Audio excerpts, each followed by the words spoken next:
George, what happened? Everyone thinks I'm a white supremacist now. Oh, George. You either disappear or you join ComicsGate and kind of stand up to these people. And you have a lot of friends if you join ComicsGate. I would be delighted. I've actually been trying to. I don't know how. I don't have any connections, you know. I'll try to be in touch. All right, pal. All right. Take care, Edie. Yes. A few moments later.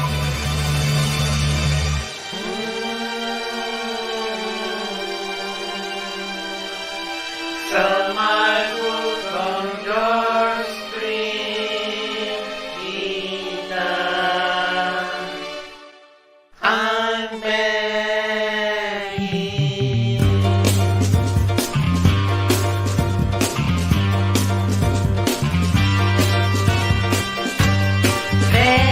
Begging. Sell my book on your street, baby.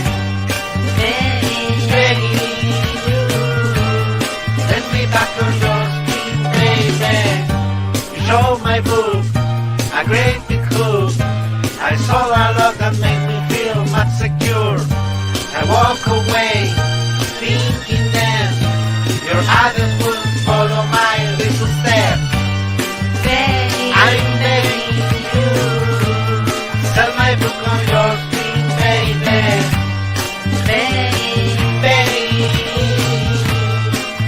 Back to your street, baby. I need you to understand that nobody buys and turns me superstar. I hate the street with all my heart, and I need the cash so I don't lose my heart. Well, you know, look. I just gotta say this. Go ahead. Alright, this is gonna sound mean. I really don't like you, but I miss you.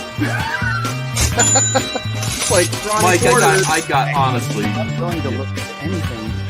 Let me at least present my argument, Mike. Okay? There it is, right there. You might be seeing things in the clouds, Mike. You know what I mean? Possible. Sometimes it's just a cloud, Mike. Sometimes it's just a cloud. I'm begging you, turn my book on your street, baby. Let me back on your street, baby. Begging. Turn my book on your street, baby. Begging. Let me back on your street, baby.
We need Donald Trump.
Sorry to keep you waiting. Complicated business.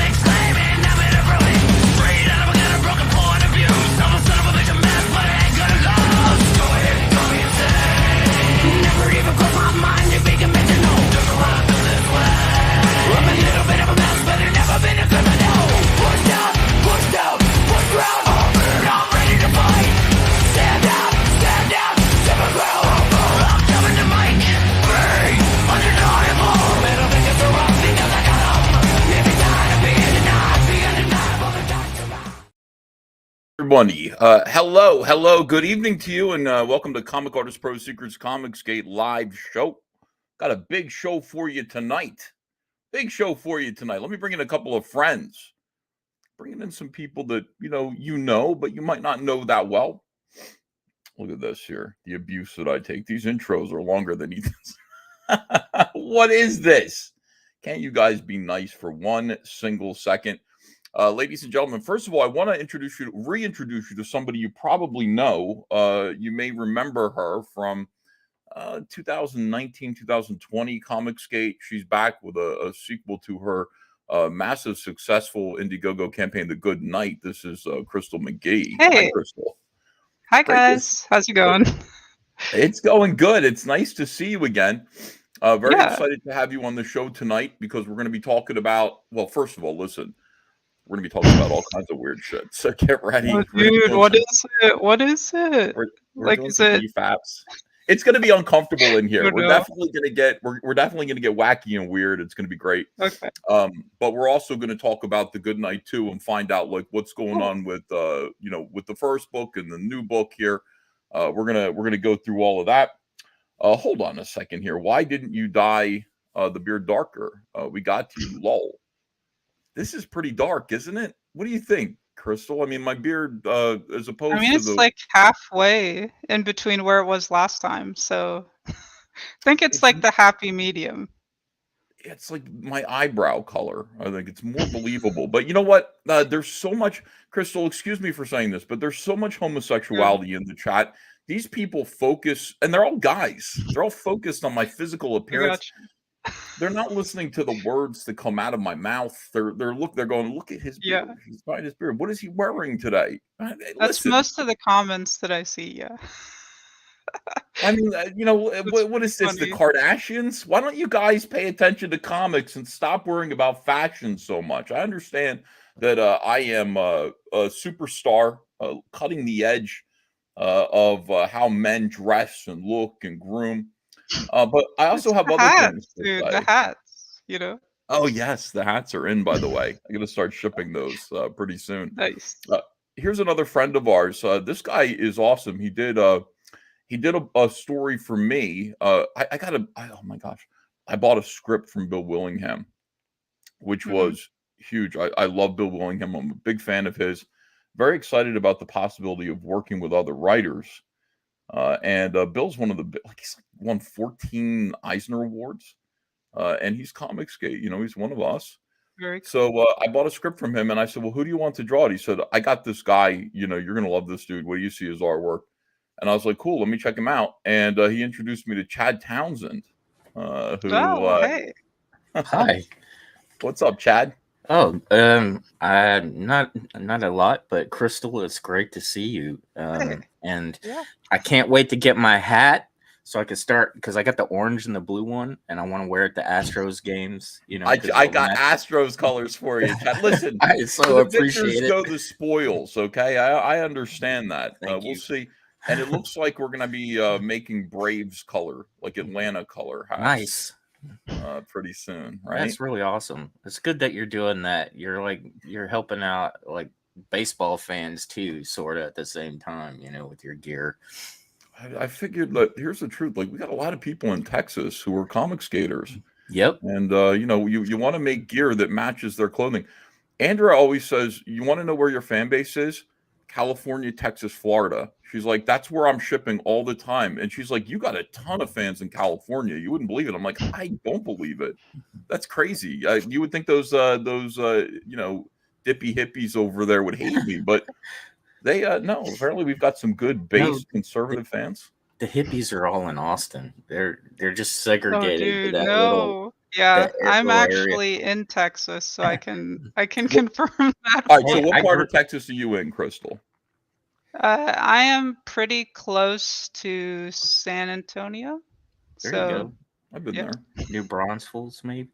Yes, dude, right in that area right now. Yep, it's a good little area though. Actually, I grew up in Round Rock and Austin area, so I know Okay, all gotcha. about the hippie dippies. I love the Mexicans too. Wherever the Mexicans Me are, too. I don't think we ship to Mexico too often, but we'd love to do that a little bit more. Patrick D says San Antonio is based. It is right. It's cool. Is that where is San Antonio where the Alamo is? That's the It Alamo, is. right? Okay. Yep, it's where Jimmy Reyes is too. Oh, shout out to Jimmy Reyes, who is having some heart problems. So we hope he's doing okay. We send him thoughts and prayers. Our little brother Jimmy Reyes over there. Hopefully he'll be okay. So everybody just send a little message to him.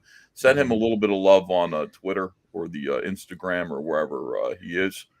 All right. First of all, good night, Paradise Lost 2. This is Crystal McGee's campaign. Crystal, you of course you had a pretty good run with the Good Night 1, the first Good Night book. Yeah. What was that called?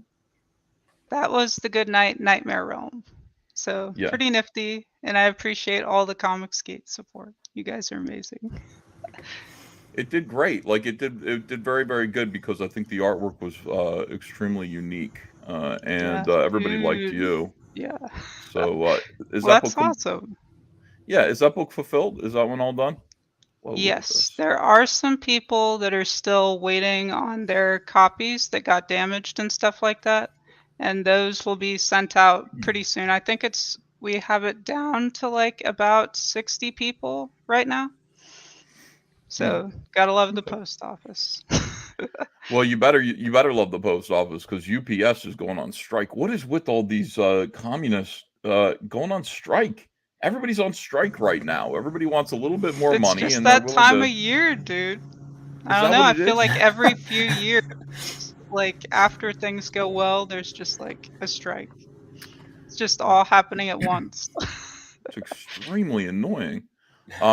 Good Night is tell us about what the story's about. So the Good Knight follows Sir Alexander. He's a knight of King Arthur's court, and he basically is in possession of the Holy Grail. King Arthur is ailing, and this Grail, in our interpretation, Jesus Christ, has basically touched it, making it sort of like giving healing properties in that sense. So on his way back, he gets stopped by who was his friend, which was King Mikkel, and they get into a scuffle, and Sir Alexander gets turned into a teddy bear and pushed forward in time. And he has basically a new master on Earth, and he has to protect her from Queen Belladonna, which is like our 6-armed big baddie. So pretty cool. Pretty cool. Here's the trailer. I haven't watched this yet.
I like that you credit the band. Yes, that's awesome.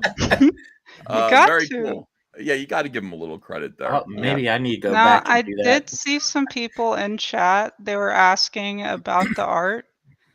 Francisco Narde, who does the interiors, he basically starts out on canvas, and from canvas, well, but a little bit before that, he'll use charcoals, acrylics, watercolors, basically anything he can get his hands on. He will use that for texture, and then both me and him kind of work on it in Photoshop and get it to where it is on the final page. I know some people were asking about that, and if it's AI art, it's definitely not. It's So. not AI.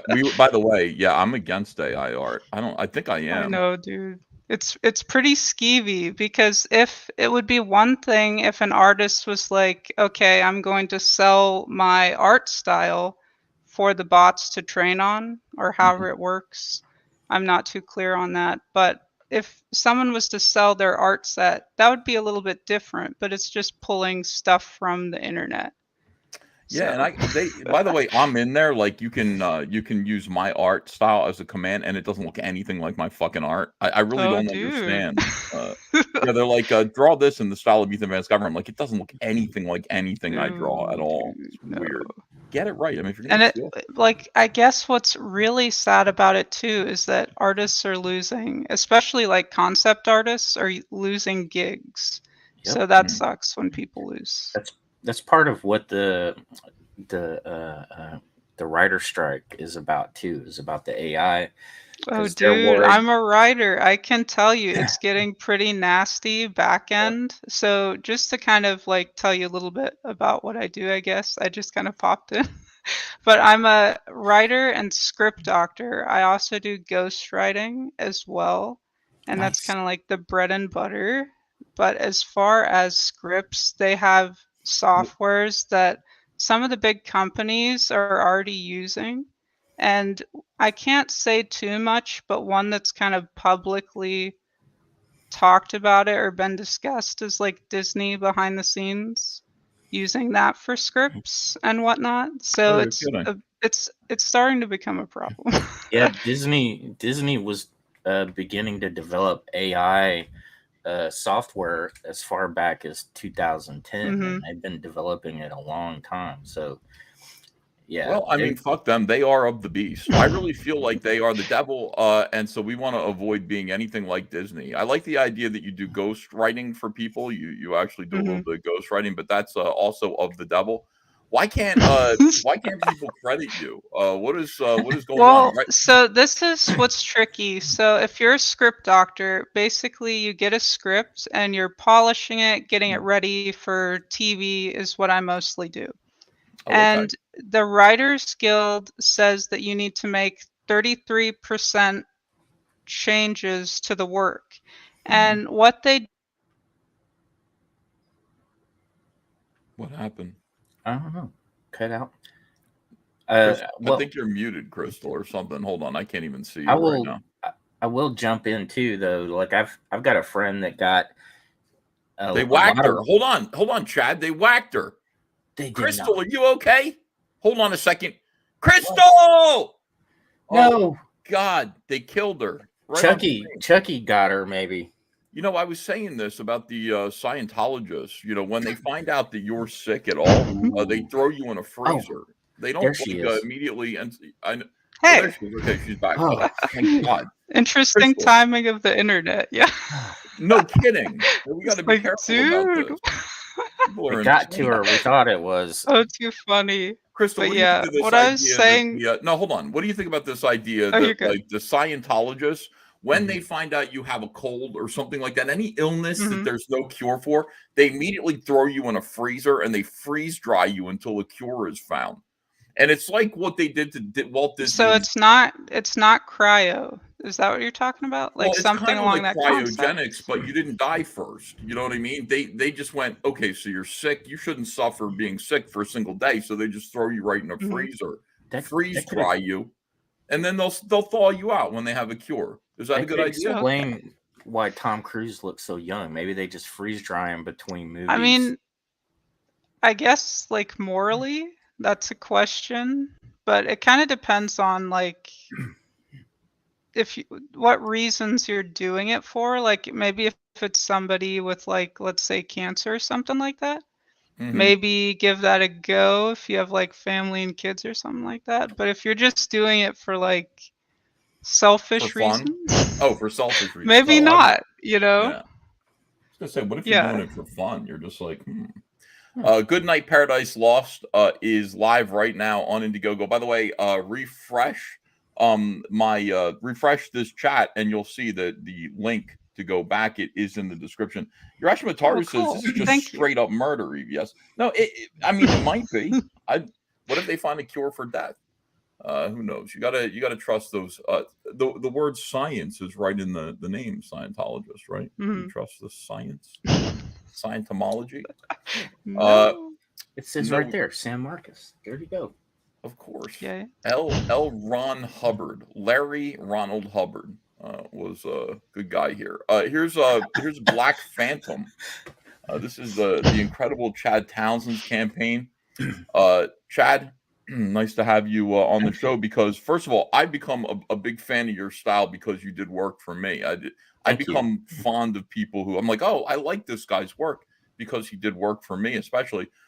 But also, like, you decided you were just going to come out swinging with your own character here. Yep. It's time to take that leap. I've been with the studios for so long. I just turned 50 in February, and happy birthday to you. Happy 50th birthday in February. I just decided, I'm like you. I've made so much for all these guys in these studios, and I don't really get anything out of it other than a paycheck, which I'm grateful for. But I don't own it at the end of the day. So here I am. Yeah, this would be good. First of all, break away and stop creating things for the big two, for these big companies, for Disney. Start creating stuff for yourself. Why do you have to give everything away? That pisses me off when I think about it. I mean, I almost sold this character twice to TV animation studios in 2005, and I'm glad I didn't, looking back. Yeah. I'm glad you didn't. And it sucks too, because they'll probably leave that on the shelf and not do anything with it anyways. Yep. You guys like to talk about how some of these SJWs are just in it to get the Netflix deal and all that. I can tell you those deals really suck. Like if you sell a license to your project, you'll get $100,000, but you're not going to get it in one lump sum. No back end. They're going to pay you out at paycheck to paycheck and just stretch it out over a period of 2-3 years. Oh yeah, 100%. And it's not even worth it. Like no, it isn't. I had a book called Bastardized, and I still own it, so maybe I'll put it out at some point. I still got the book. But Warner Brothers, when I was at DC, they were like, we have first right of refusal for creator-owned projects. So this is the way it's going to work. And Chad, it wasn't good. Like they go, the first year, I think the payout was $10,000. And by the way, when I did that, I was like, $10,000 is a lot of money to me. And that sounds okay. Yep. And they go, if we make it, there's going to be more money. But if we don't, we're going to have first right of refusal again, year 2, $20,000 we'll give you. I'm like, third year, we don't make it, but we want to hold on to it, $30,000. Right. So that's a total of $60,000 that you're making over the course of 3 years to let Warner Brothers sit their fat asses on your property. Yep. I mean, they're probably not going to make it. Let's be honest. But if you're somebody who is prolific over Warner Brothers, you could just shit out a ton of terrible concepts for them. Yep.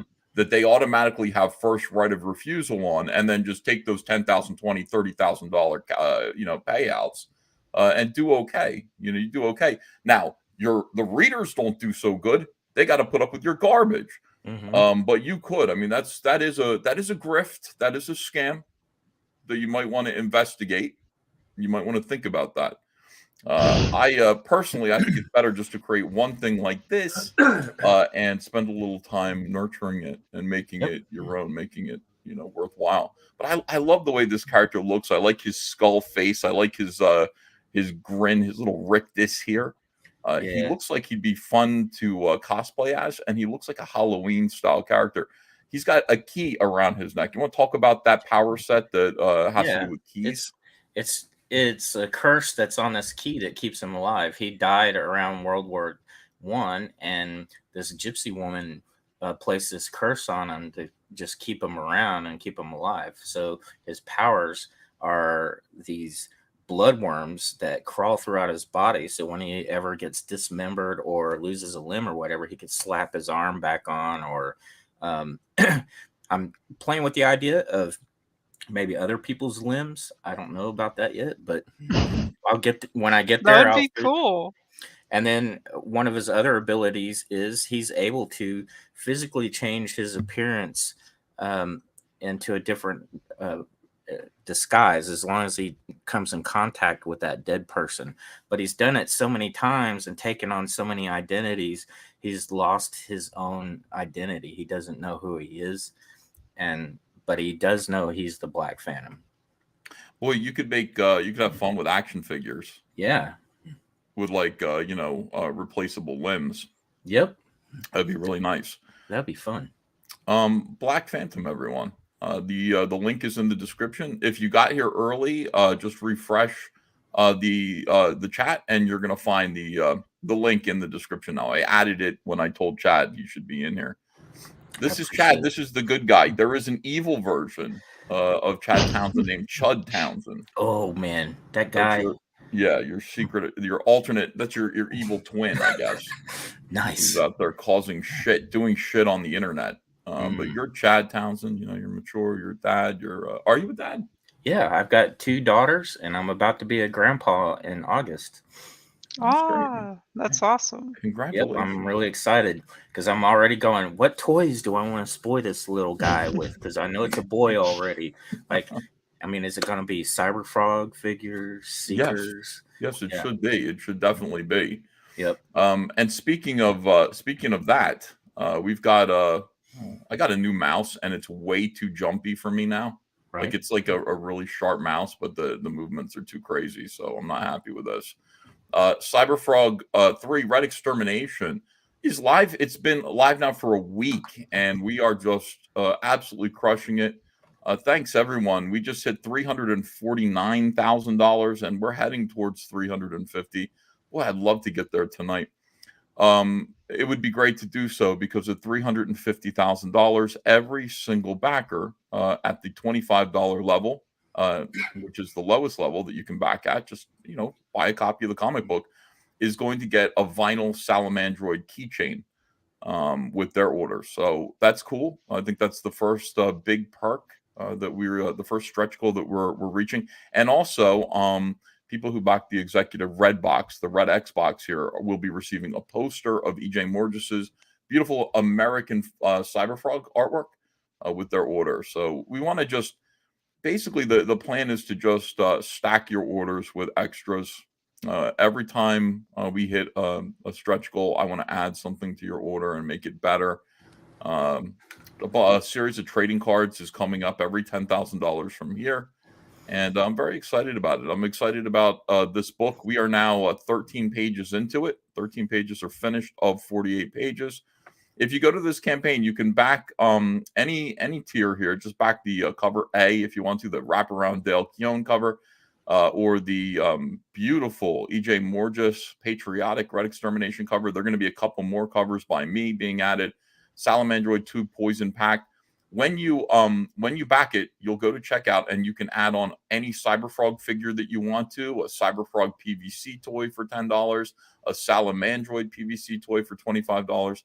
There are just a lot of wonderful add-ons to just customize your order and make it exactly the way that you want. But this is the big mamma jamma here. The Red X box, which is designed by Josh Lamb. This is not the final design yet. We're gonna soup it up a little bit more. But it's going to look basically like this. It's going to be red with gold foil trim. It's going to be absolutely gorgeous on your shelf. will contain all of your CyberFrog 3 comics in there. I hope that you back the Honeycomb box and the Blood Honey box as well, so you can stack these up on your shelf and just make your collection look great. Thanks to everyone who's backed this and made this so incredibly successful. And if we can get to $350,000 tonight, that's just a few more people backing it. We'll party. Let me tell you, we're gonna have a good time. All right. So song? Like Fire tonight. Yeah, we're gonna have to do Like Fire tonight. That is 100% necessary. Just to let you know, I was supposed to be on Shane's stream in like 15 minutes. Like, he's gonna pimp my comic.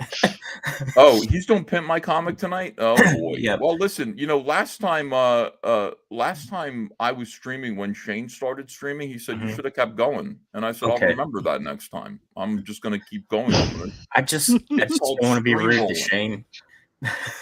we stream roll right over you. Okay. Essentially, that's what we're gonna do. Now you can go be on his stream like you say that if you made that prior commitment. But I'm gonna go. We got a lot to do here tonight. Keep going. We're gonna be looking at an EFAP of an interview with Heather Antos. I want to see what Heather Antos has to say herself. She is a very strange person. I'm interested in watching her. Also, we'll be doing another EFAP of your boy Zack, who seems to have the Doomcock video. Yes, like what the fuck? I mean, I honestly saw that earlier today. I was like, that's interesting. I can't believe it. Like, what is going on with this? I gotta, we're gonna kind of closely monitor his issues with Doomcock here, and it all revolves around not Raiders of the Lost Ark, but Indiana Jones 5. Which he's very upset with everybody for ruining Indiana Jones 5 for the world. Like, it should have been a big success. It should have been amazing, but it wasn't. And I guess that's the fault of Doomcock and other YouTubers who. That's probably the movie makers. I would say. I don't know. I like Doomcock, but I can only take so many grains of salt.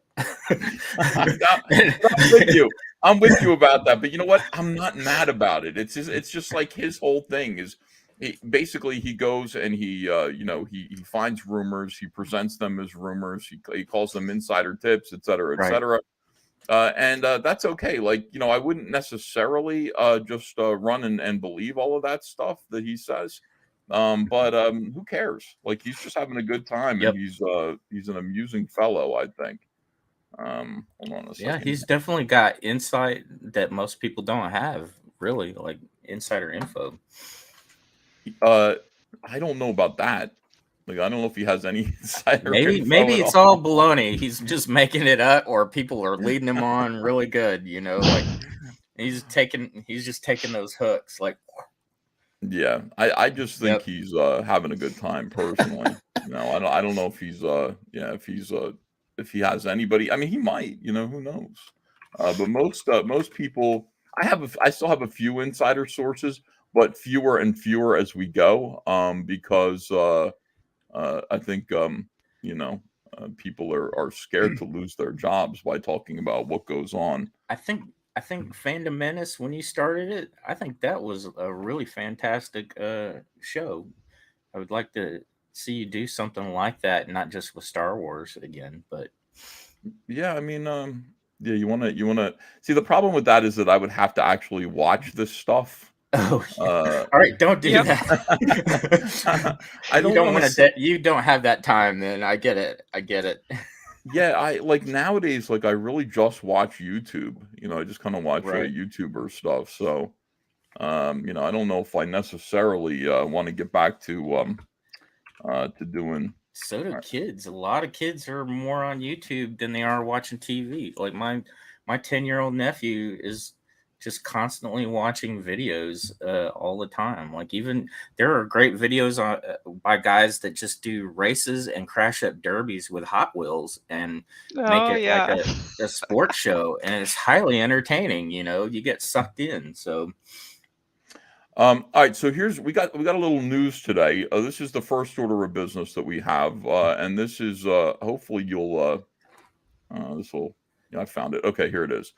This is very important. Nerdrotic, aka Gary Bueller, says, what Eric July, founder of the RippaVerse, is going to Comic-Con to do a panel and more. What's more? What do you think more is? Signing, maybe? Maybe a table or a booth? Like maybe he's going to do backflips, like maybe kind of a show. Maybe there's going to be like a rumble in the jungle. Ooh. You know, nice. Face off with Brooks, you know.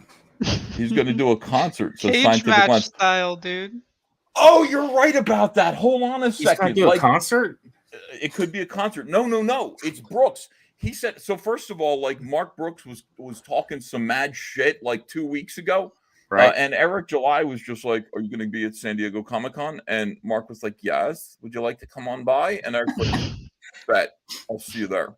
And Mark was like, oh, it'd be nice to talk face to face, man to man.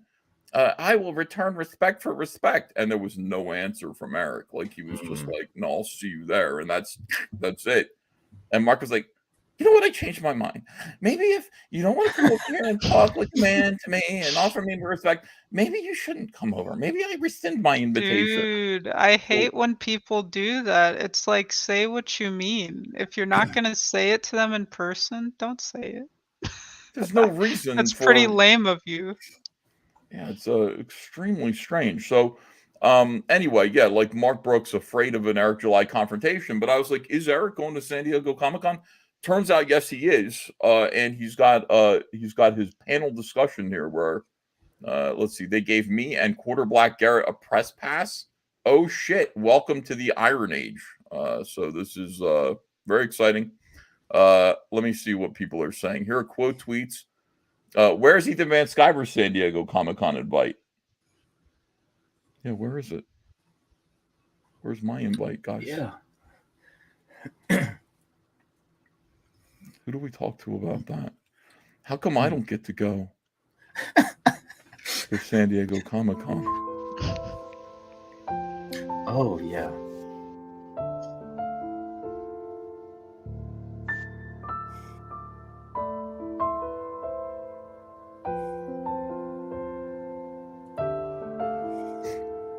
It's a very sad day here. on all caps. Actually, you probably might be able to find a huge booth space real cheap right now. Yeah, San Diego Comic-Con is pretty. You rarely get invited. I'd like to know if Eric was invited to go. That's a whole different thing.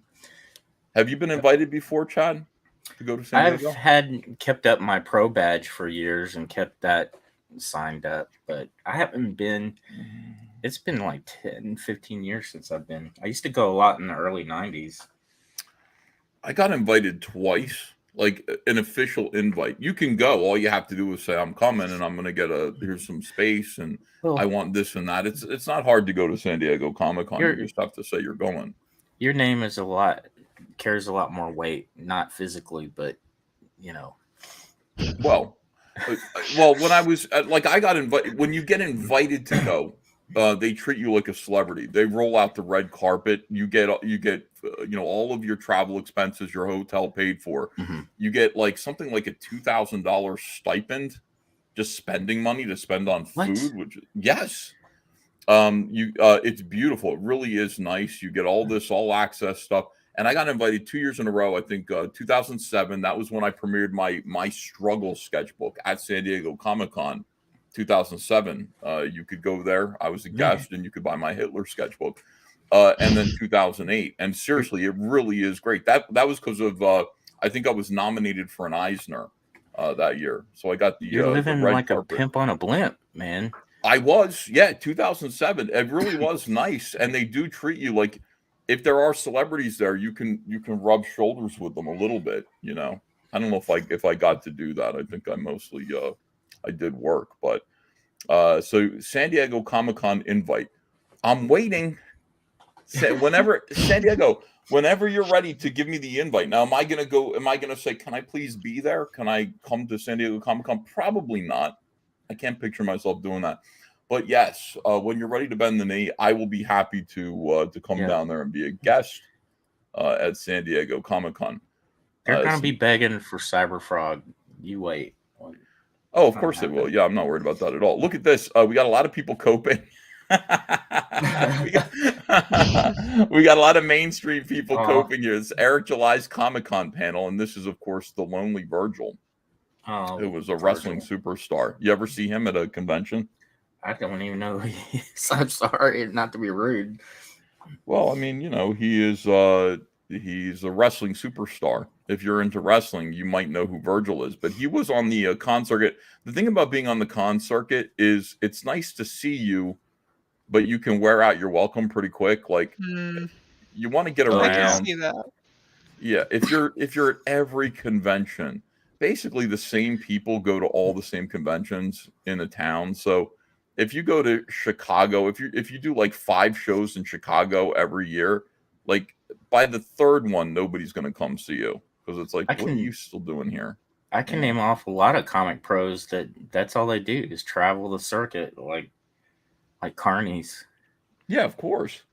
I did it like in 2011. From 2011 to 2013, I made my living on the con circuit, just going to conventions and doing sketches and stuff. It is really depressing. Like I hated it. I absolutely hated it. I find it really sad when I see a famous movie star and that's their whole life. You know, now I'm sorry I didn't mean to interrupt, but no, it's okay. Yeah, that's what they do. I mean, you know, it's like that movie. You know what it is? I saw the movie The Wrestler, where what's his face? Mickey Rourke. Mickey Rourke. Yeah, like an aging wrestler, and he's on the con circuit. It's like a bingo hall. He's sitting behind a table trying to sell like signed photographs of himself. I said, that is so true to life, and I'm gonna stop doing conventions so much. It's depressing. Boycotting the con, thanks Gary. I think that's probably a joke. Hell yeah, we got a lot of people excited. Oh, this guy's hilarious. Bumpkins TV.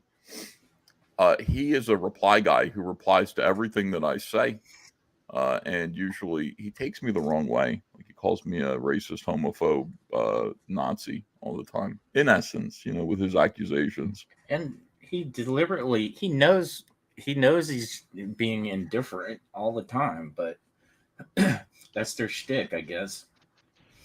Platforming hatred and bigotry. Way to go, Comic-Con. I would say this, but like unironically. I'd be like, platforming hatred and bigotry. Way to go, Comic-Con. Like that I'd read this differently than he did. Like what was his response to this? I get so excited when these guys are upset. Oh, this is nice. Cry more fuckboy from No Fucks Given. So very good. One lonely comment. Looks like you're giving the orders now, Captain. More people excited. What is Blood doing? Bro thinks we listening. I don't know what that means. And then people who are more excited about this.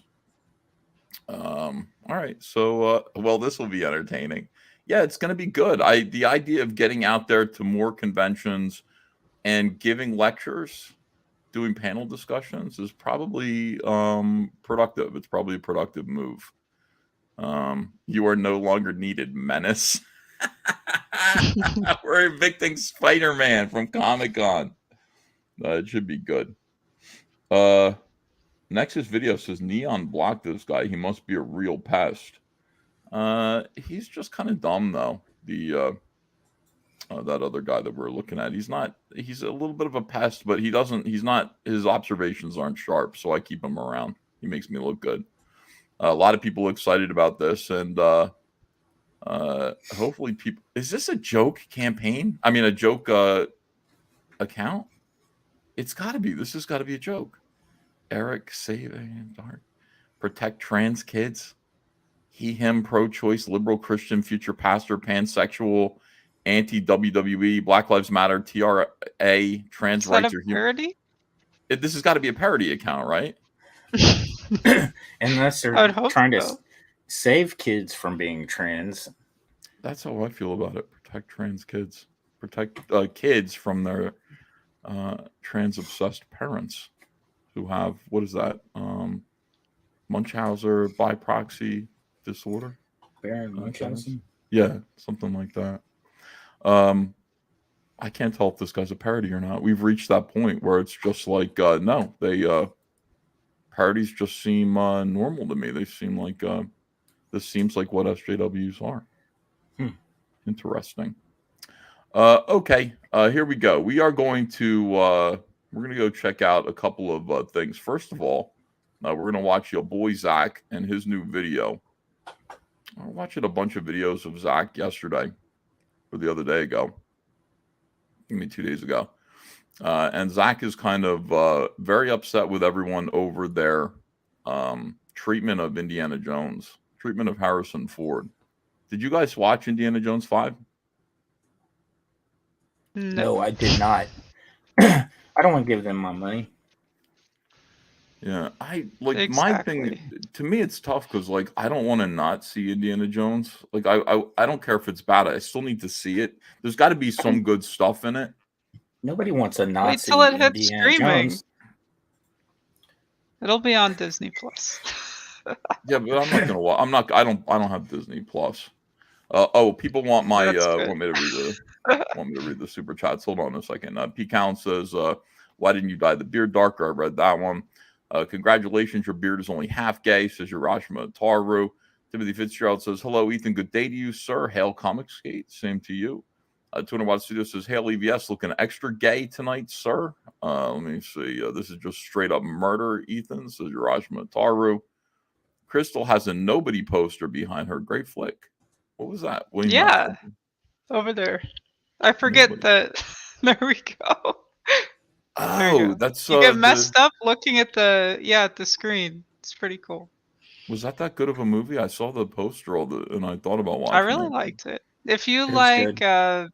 John Wick, you'll like this. It's really surprising. Like he's actually like John Wick level badass in that movie. Yeah, I like him anyway. I think he's pretty cool. So maybe I'll watch that. That's Better Call Saul, essentially, that guy, right? Yep. Okay. Same guy. Tom Tuttle Thank says you, Tom. he backed both campaigns. Hail. Here's Eric Medved. Chad, love the art style. Reminds me of Rob Schrab's Scud. Thanks, Eric Medved. Yeah, I like Scud, but it's interesting. I guess the correlation is like he's just kind of lanky looking. I guess that's where people are. Have you heard that already? Did people say it looks like Rob Schrab? Yeah, I've heard it like a whole bunch this week. Scud was a good book. It's my version of Battletoads. That's right. You're right. You're gonna get hit with that all the time. Shit. Yeah, like I liked Scud when it came out. It came out right when CyberFrog, like the first couple of pre-publication versions of CyberFrog came out, and I met Rob Schrab a bunch of times at the local Philadelphia cons, and I bought all his books. It was cool. There was it was about you could put a couple of coins into a vending machine, and a robot assassin would come out, and he would kill somebody for you. And that was, I guess, this one guy, Scud, the disposable assassin, decided he didn't want to do it. That was the story. It was actually really, really fun. And that guy went on to go work for DreamWorks, I think, Rob Schrab. That guy needs to bring it back and get out of there. Like, get out of DreamWorks. I agree. I guess. Then again, like to get like really good, talented guys over there, like working in the mainstream, I'd hate to think that they were, perverted and having to sort of toe any kind of like left-wing line. But I mean, to go over there and actually create good stuff would be nice. There's a lot of conservative people in the animation studios. And as real proof of that, back when the whole "Don't Say Gay" bill thing happened, I was working for Disney at the time, and they're so up in arms. They had to have a protest march after work one day, and only 40 people showed up out of like 1,000. everybody else just took a day off. Like. That's here's WordFab Stream says the sadness of Ethan Van Sciver. Yes, where's my invite to San Diego Comic Con? Why do you spell my last name like that? All right. Anyway. Ethan Van Halen Sciver. Yeah, I know. I'm like interested in that. Let me see what the chat is saying here right now. DreamWorks is better than Disney. I They've agree. got some hits that have come out. Like Well, I don't know. It depends on how you kind of say a hit, but like Puss in Boots did good. Um, their last movie, which didn't look too bad, that's out now, is getting destroyed. What was the last movie? Do you remember? It was like Rudy Gilman Teenage Kraken.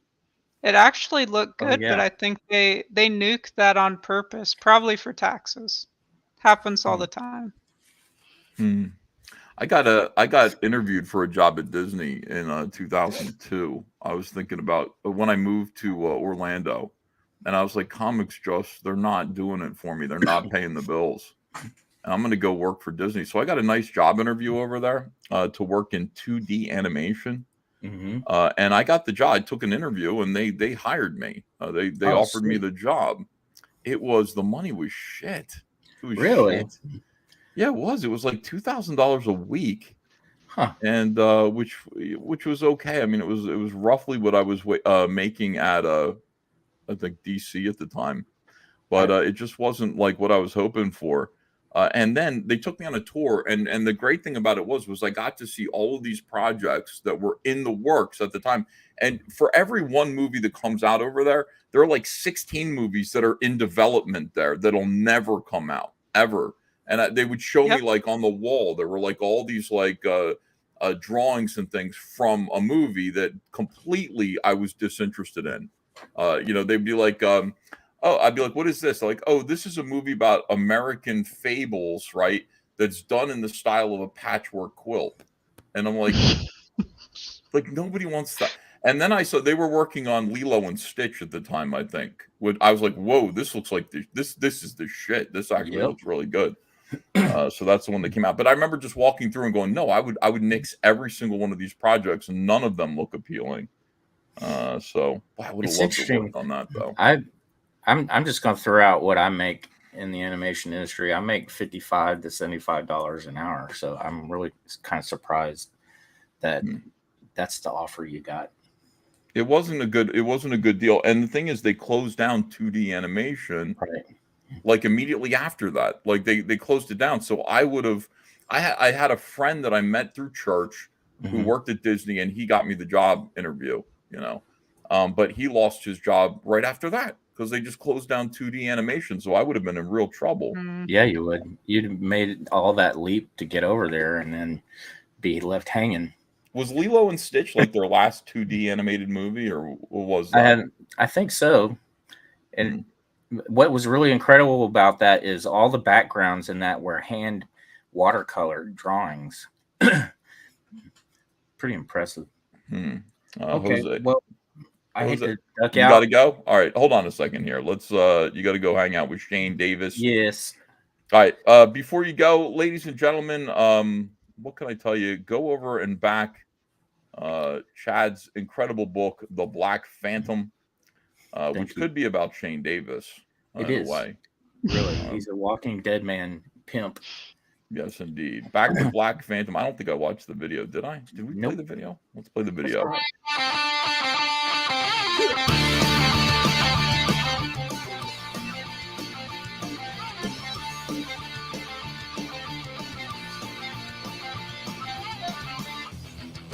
Those who have seen your face draw back in fear. I am the mask you wear. It's me they hear. Your spirit and my voice in one combine. The phantom of the opera is there inside my mind.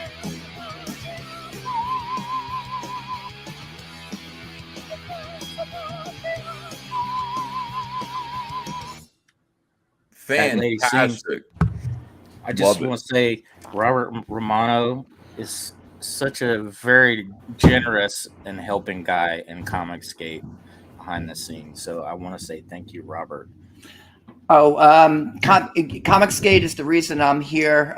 The world is such a crazy place, but ComicsGate stands out as a beacon of sanity in an otherwise insane world. And, I think we have the chat to thank for that. We have Ethan to thank for that. And hello, Crystal McGee. Hey, Chad Townsend. I'm really excited about your project. I can't wait to back it. Thank you. And good luck. And I know you got to run, so I'll just say hi and bye at the same time. I know. I hate to run, Ethan. I'm very grateful and appreciate it. Thank you so much. I will talk to you guys later. Hi, ComicsGate. See you later. All right, we got to keep Shane Davis's audience down. We got to, whatever it is, we're going to go over and we'll try to draw his audience away from his show and towards ours. That's what we're going to do. We are going to streamroll Shane Davis as much as we can.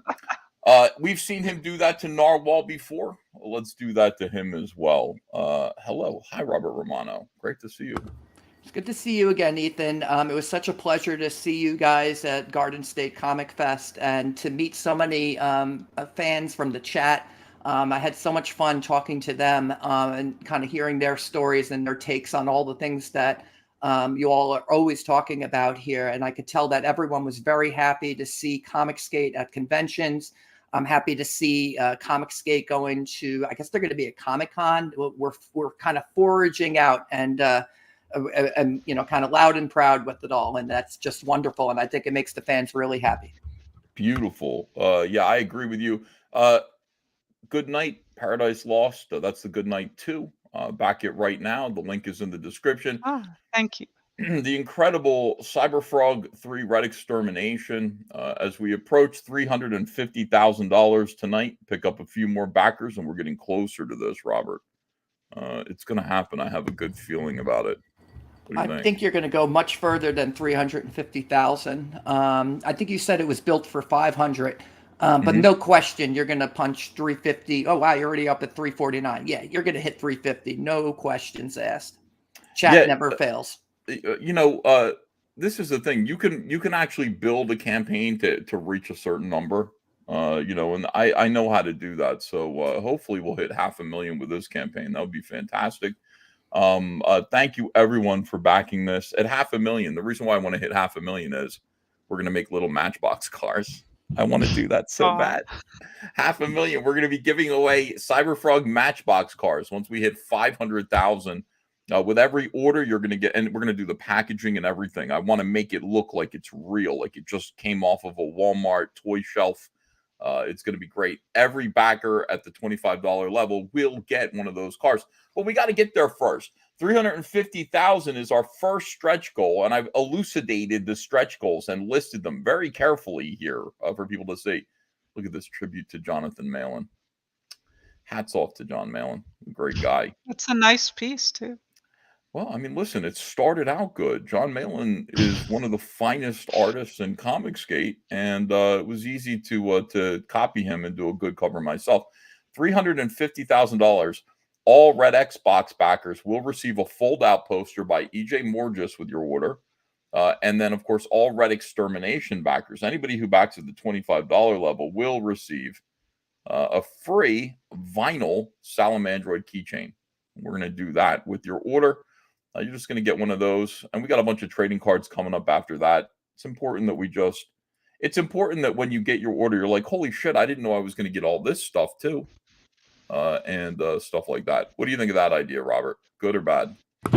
You can't go wrong with E.J. Morgis. I actually have two pencil, kind of finished pencils from him. I got that CyberFrog. I guess it was a sketch cover that he did. But then during the auction, he said, and I'll do a commission. And it was just like, oh, I'm in on that. And wow. he did my Frizzit character from Children of the Grave. And now I've got a Morgis and I've got a Dan Frege of that from Garden State Comic Fest.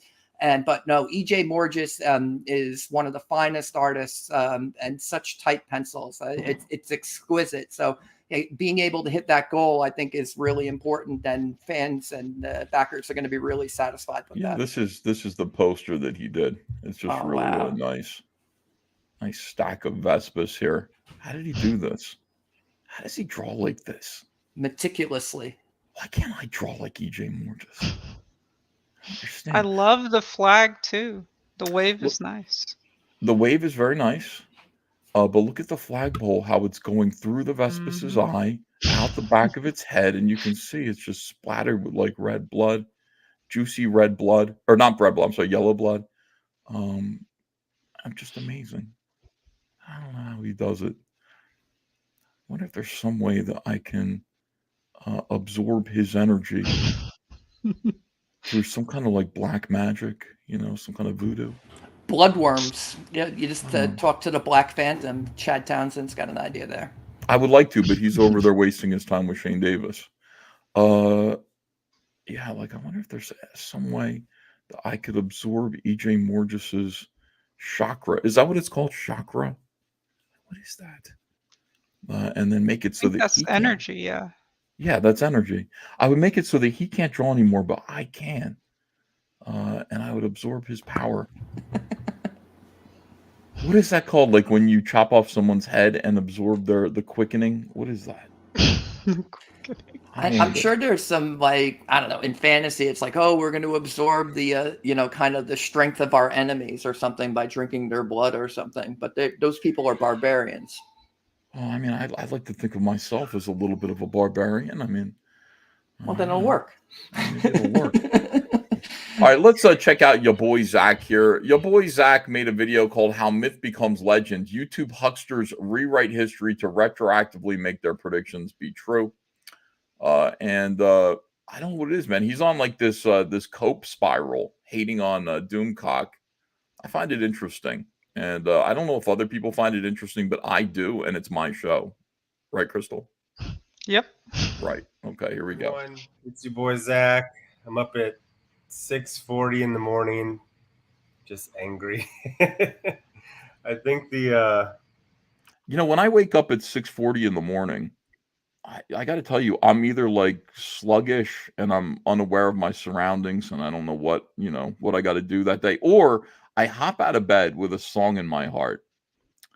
I mean, I hop out of bed and I'm like, I don't know, like Gene Kelly. Like most of the time, I do a little dance.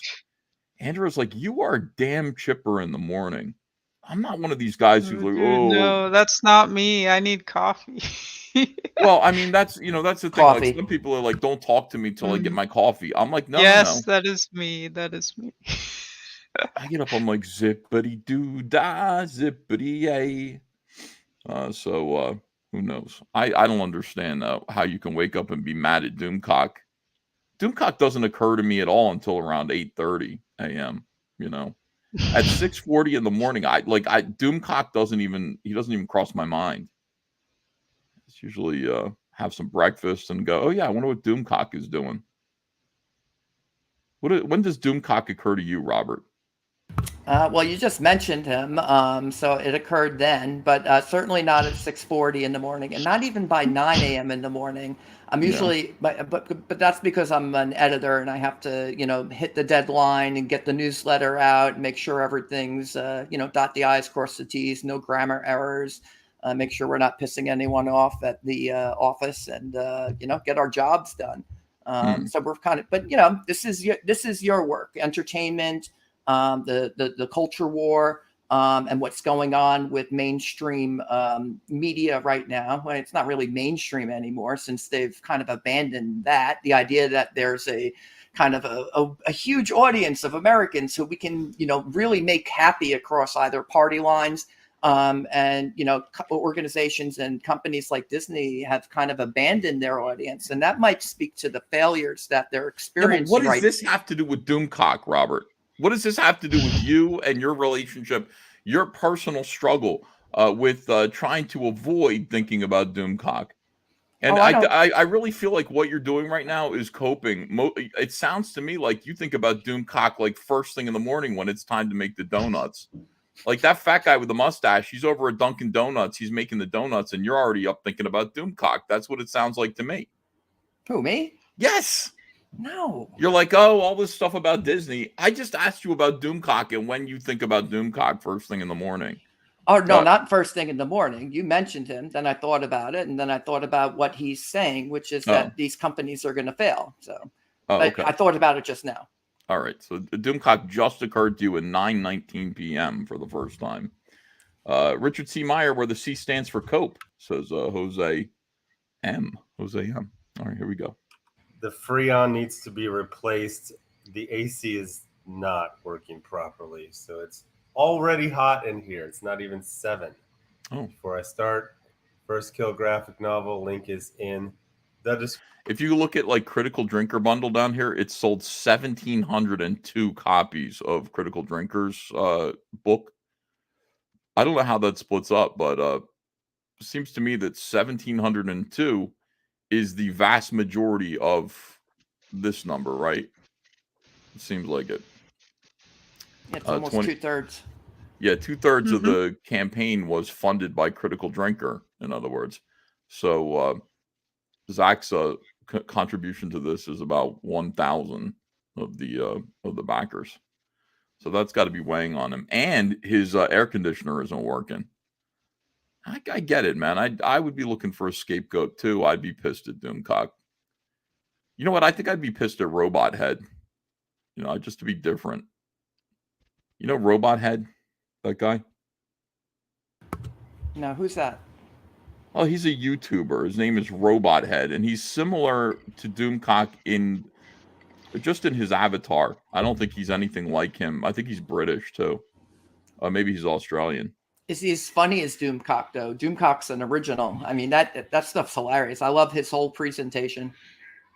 He's pretty funny. But I don't know if he's as like he's not like Doomcock is the Liberace of Fandom Menace YouTube. Like he really is. Like he's got a whole big show. He sings, he dances, he's got a whole big folderol, Whereas Robot Head not so much. I don't even think I've ever seen Robot Head's face. He's just like an avatar. But he is funny. He's quick on his feet. He's witty. I could use him as a scapegoat for my own personal angst, if I wanted to. I wonder if I could be mad at Robot Head. Somebody tell Robot Head that I'm mad at him for no good reason. We'll see what happens. He might be in the chat now. Sometimes he watches the show. That'd be funny, dude. Robot Head is hilarious. He's great. But I have to listen. Somebody has to. I'm mad in general. Like I'm mad at the world. I'm a rebel without a cause and a target for my fury. So it's got to be somebody, and it might as well be Robot Head because he's the most similar to Doomcock. I don't want to be mad at Doomcock. That's that's what Zack's doing. I don't want to seem like I'm copying him. Rome Grown says, "Bring us Robot Head." Lethal Diva reminds me of Review Bra, who I'm also beefing with, so to speak. You know who Review Bra is? No, there's a lot of YouTubers out there, but I can keep up with a few. Review Bra is a very skinny, undernourished gentleman who reviews fast food. He wears like a suit that's too big for him. Not one of those, dude. He's got over 2 million subscribers, and he is the biggest fast food reviewer in the world, and he's got good opinions. He hates Burger King. I really think So is he one of the ones that like travel? Because there are some that were traveling to Brazil for the Barbie burger to like try that and stuff. I don't know if he would leave his If he mom's goes house. that far. Yeah, like I can't Okay. picture him leaving Gotcha. his town, But he gets very excited. He's like, he hears about a new food item on the menu of any fast food restaurant, and he wants to be there. I've seen some videos where that menu or that food item is not available when he goes to purchase it from Gotcha. and he gets very Does angry. he like flip out? He's calm. He's Okay. he's a very classy guy, he gets disappointed about it, but he'll be like, my disappointment is immeasurable, my day is ruined. He'll say things like that when he didn't get the chicken sandwich that he wants. And he still has to review all these food items, whether or not, they're appealing in any way. He's got to eat them and let you know. But he's pretty cool. Yeah, I do want to box him. Wood Chippy says Ethan wants to. Well, there's a YouTuber boxing thing that's going on. What, you have to challenge each other in the ring now? Well, yeah, kinda. Like a lot of YouTubers are getting paid to appear in the ring and actually fight. And I remember that one. Yeah, you showed us there were two large gentlemen who were, but one of them didn't stand a chance apparently. Yeah. Well, somebody asked me. Well, neither of them stood a chance really. It's just which one's going to fall over first, you know. But people ask me who I want to fight on YouTube, and I have chosen Review Bra here. Here is Review Bra. Hello, everyone. This is Running on Empty Food Review. Now, a lot of people are saying, look at this, 2.77 million subscribers. A lot of people are saying, you know, Ethan, how could you? Let me tell you something. If I were to, like, I would have the entire world against me if I were to fight this guy in the ring. Like, I mean, I would have, everybody would be angry with me. I would be the biggest heel on the face of the earth. And yet, it's very tempting. Think about doing it. You see. Oh, hello, ladies, gentlemen, and everyone watching. Welcome. By the way, in case you're wondering, Taco Bell's crispy chicken tacos are horrible, so I don't even need to watch this review. He spoiled it for me. All right, let's get back to All I had Zack. to hear was Taco Bell. No, thank you. I'm not a big fan of Taco Bell. I haven't been to a Taco Bell in probably like 7 years. It's been a while. I love the crunchy taco supremes. That's my go-to when I go to Taco Bell. I don't care for the soft tacos as much, but no, maybe I don't know what is Malin like though. I would trust his recommendation. Yeah, dude. What's he munching on? I don't know what he gets. Like, to me, like, I would go and get a gordita or a chalupa. Like, either of those are pretty good because they're basically like gyros. But I don't know what Zack Zack. I don't know what Malin gets. I'm not sure, but he does Like, eat I there. hear the Doritos stuff is pretty good. I don't know. Oh, the Dorito Locos taco. So I'll get the That's I'll get what the people meal. tell me. No, that one's actually really good, but I only get one of them. So I get the three Supremes, and then I get one Dorito Locos just for a little extra there, just a little extra flavor. Yes. People are saying that John Malin orders soft tacos, which is good. You can get a whole crate of soft tacos, 12 of them. And I always order the crate of 12, and I get about 4 in, and I'm done. I always think I can do all 12, but I can't, despite what I look like. Okay, here we go with your boy Zack, who's mad at who's he mad at? Doomcock. Doomcock, yeah. Description as well, not as always, but as now, I need to invoke the one take gods. It is too hot. I'm too pissed off to spend 2 hours editing this, but I haven't eaten anything. There's certain foods I've realized that make me cough more than others, and now I'm just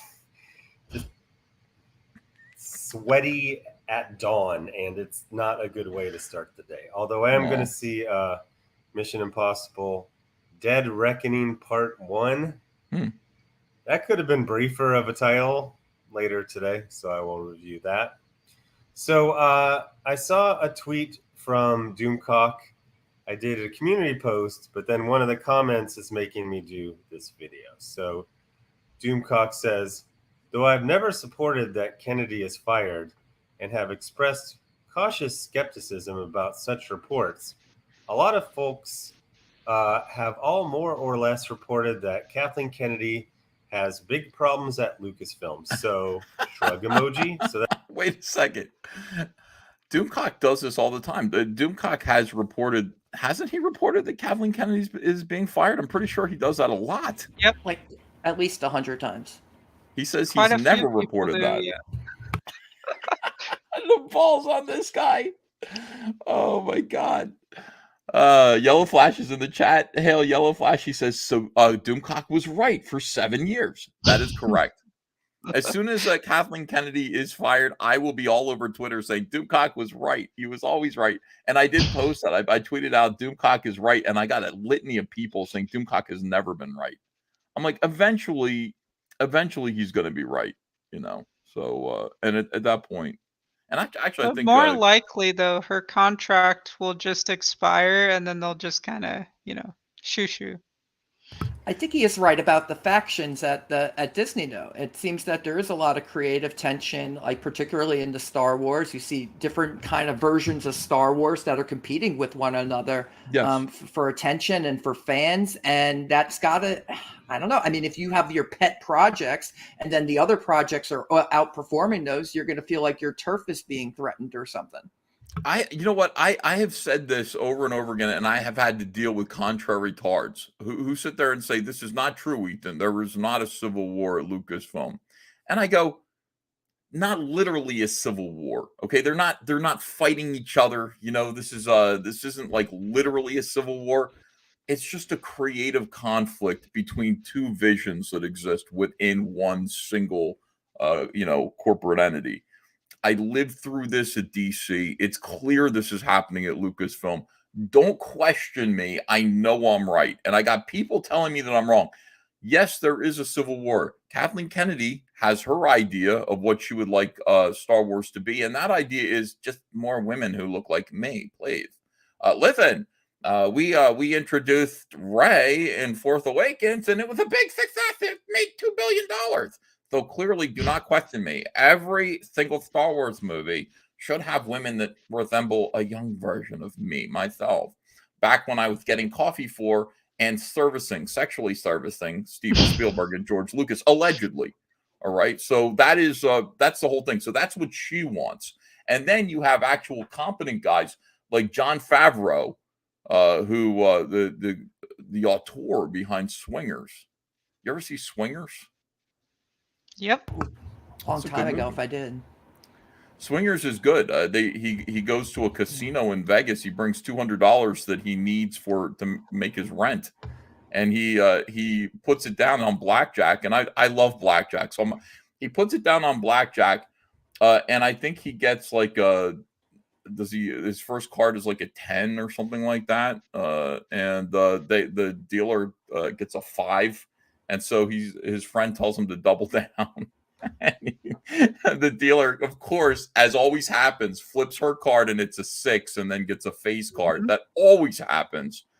And he loses all of his rent money over that. And he's super depressed. They're trying to look cool. They're trying to look like the Rat Pack, but they immediately lose at their first hand of cards, and their life is ruined over it. Anyway, the great Jon Favreau, what a fantastic guy. He's got a vision of Star Wars. He's got a wonderful vision of Star Wars that is actually appealing to Star Wars fans, and is getting all of this positive attention. That's The Mandalorian. And that can't be sitting well. I'm sorry. I just know how this works. It's not sitting well with Kathleen Kennedy and her cucks, her simps, like Pablo Hidalgo. No, it's true. Matt Martin. The kids love The Mandalorian more than they love the sequels. The sequels were forgettable trash that abused Harrison Ford, Mark Hamill, and Carrie Fisher, who didn't even get to do a scene together. They knew they had Harrison Ford for but one movie. That is the biggest disappointment, dude. They fully dropped the ball on that, and they can't go back. They can't fix that. That's like the Beatles not getting back together again in 1980. Like that's how severe a fucking, that is a historical gaffe that is going to haunt the world. And then you learned that George Lucas had treatments for all 3 movies, and that as soon as he left the room, they threw it in the trash. Anna, that Star Wars girl, had a fantastic video outlining this from, I think it was Bob Iger's biography or autobiography or whatever. But no, they threw he actually had a plan for the sequels. He said, just follow the plan and it'll be gold. And they said, no. And look what happened. People in the chat are now being contrarian, which I appreciate. I love my chat for being contrarian, but they're saying Mandalorian is gay. Grogu is a simple bitch. Now, Grogu is just a little infant version of Yoda, and it would be hard to call him something other than simple when compared to an 800-year-old Yoda. And I don't know if he's a bitch, though. I think he's just a child. He's a little tiny child. Mandalorian is gay, though. The guy who plays him nominated for 3 Academy Awards. Pedro Pascal, yeah. Pedro Pascal. Listen, I'll say it again. Fuck that fat guy. I'm sick of Pedro Pascal, and I will Hey, country of Chile. Hey, Chileans. Your hero is a goofball. He's a complete goofball, cuck, soy-based, tard, and I will never. You can send me all of the fish recipes you want to, you guys. You can fill my Twitter with your milk and watermelon recipes. Nothing is going to change that fact that this guy is a fat cuck. And I don't like him. And he should have stood up for Gina Carano. That's my issue with him. My issue is, to Gina Carano, who was simply just comparing his whole belief system to Nazism. That's all she was doing, okay?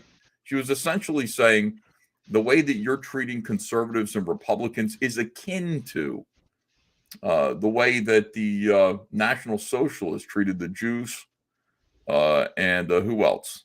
Whoever else they were persecuting. They wanted to rid the world of just about everybody who was, I mean, it's a horrible thing. But the dehumanization is, and she was saying, never again. We shouldn't allow something like this to happen in our own country. She loses her job over it. But then you see him tweeting like heinous He posted things. like almost the same thing, didn't he? No, or like he did a different the type opposite. of thing. The opposite. He was totally dehumanizing. He was doing the exact thing that she was criticizing. Gotcha. Because I knew he did something contradictory. He Or was something calling that was like Republicans on the same Nazis. caliber. Yeah, there we go. She was calling. She was saying, "Don't call people Nazis because that's horrible. Those were mass murderers." And he's actually doing that. And then he gets to keep his job. And Disney was declaring for, talk about a double standard. But that, I mean, it's like, oh, don't make any Holocaust references. Well, then don't call people Nazis.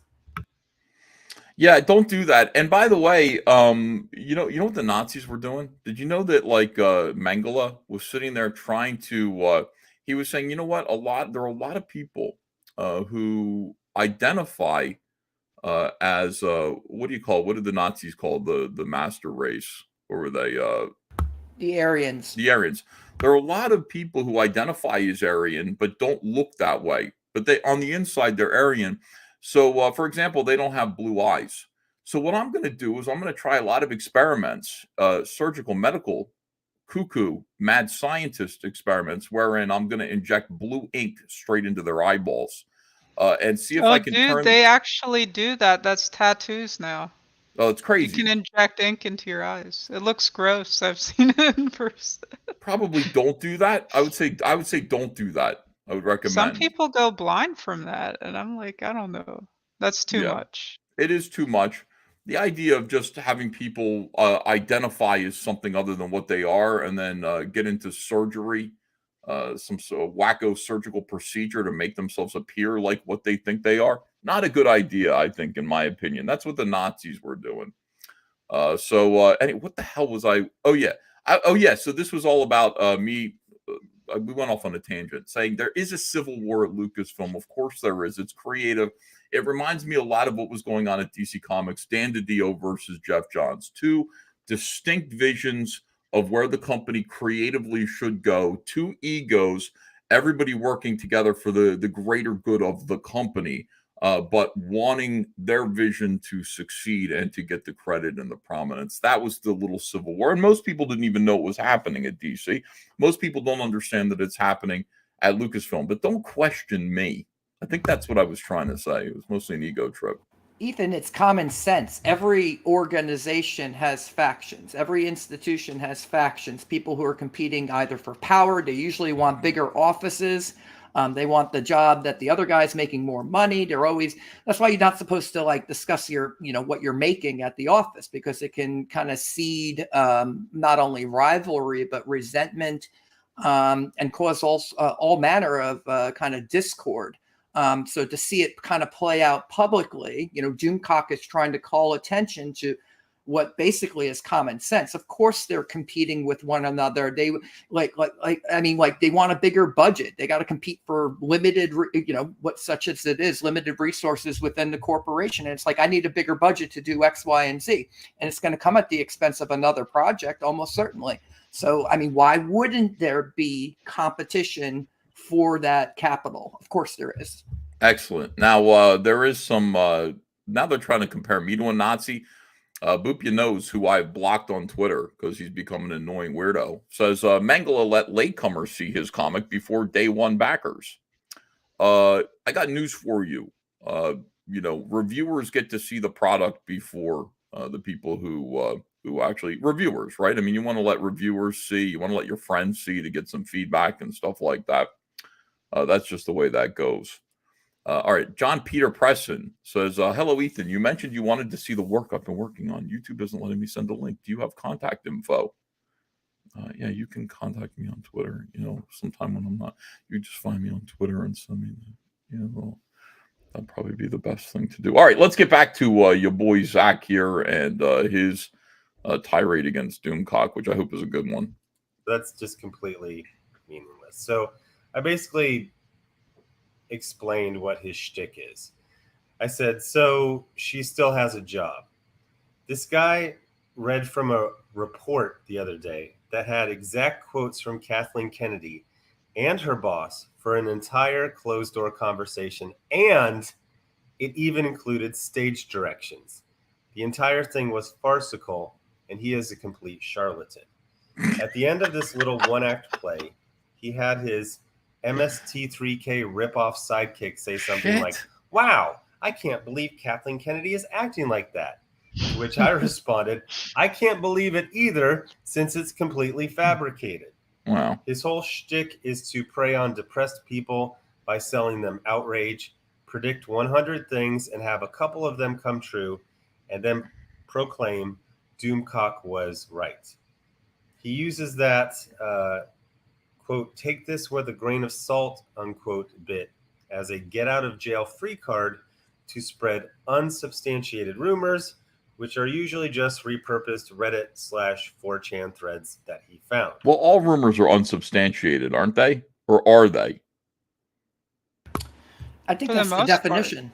It's the definition of a rumor. So, and there's a lot of celebrity gossip that people make clicks off that. You have tabloids, of course, and some of it's real and some of it isn't. He either has sources or he doesn't, and that I think is what is controversial to Zack here, is saying that there are no sources. But maybe he could have sources. Maybe they're not great sources. Maybe they're right sometimes, but not all the time. Who knows?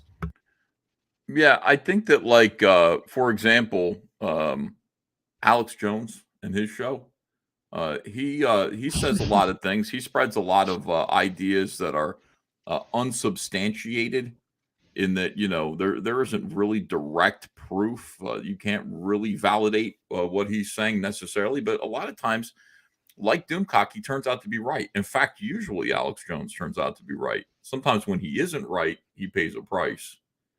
Like something like $2 billion. Fucking, that is such bullshit. In a civil lawsuit. But that's the idea is to spread fun rumors for the amusement of your audience. I think that's what most of these YouTubers are doing. Is there anything wrong with that? It's like a form of activism as well, because he's hoping for an outcome on one hand, right? But then he's finding evidence that maybe that outcome is realistic. So he's looking for those threads, like we were just mentioning, competition for resources at Disney. Obviously, that's happening, and you can kind of read the tea leaves in news articles to see that's probably true, because look at, as you outlined, the creative visions that seem to compete with one another. And it's like, oh, how are they going to tie the sequels together with the Mandalorian franchise? And it's like, well, I hope they never do, because I watched the first 2 seasons of Mandalorian and I enjoyed those, and I didn't enjoy the sequel. So I hope there's no connectivity, because I just want to pretend the sequels never freaking happened. I would like to pretend that too. Mm-hmm. And by the way, I mean, it also kind of depends on if you indicate if it's a rumor or source too. That kind of makes a difference. But yeah, you're allowed to say, like, Doomcock is saying that it's a rumor here. Yeah, grain of salt means this probably isn't true. I just heard some shit. I'm going to pass it on because it's funny. Alex Jones, for example. The Alex Jones that hadn't had a couple of tequilas, the Alex Jones that hadn't had a half bottle of wine, might just beat the hell out of you if you cross. Jones, this guy that's got so much juice, just like you've got that juice, has to suppress himself. I'm a guy that takes depressants, not pills, alcohol, because I can't handle the truth. And I know that's the issue. I can't handle how alive I am right now in the fight against these tyrants. Yes. And how hard I'm going to push to go after them because I'm so full of life and so full of resistance to these pedophiles that want to get in the way of God's plan. Yes.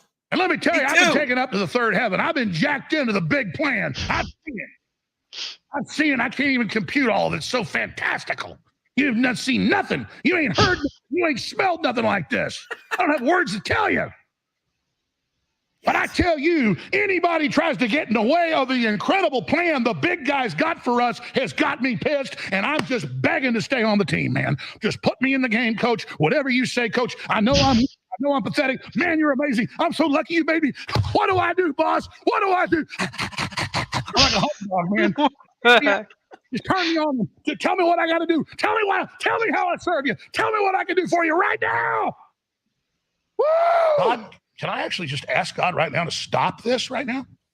I mean, I'm in ecstasy right now. I am in literal Holy Ghost ecstasy, drunk in the spirit right now, and I'm like, I can't even do the show. Oh, God. Wow. Okay.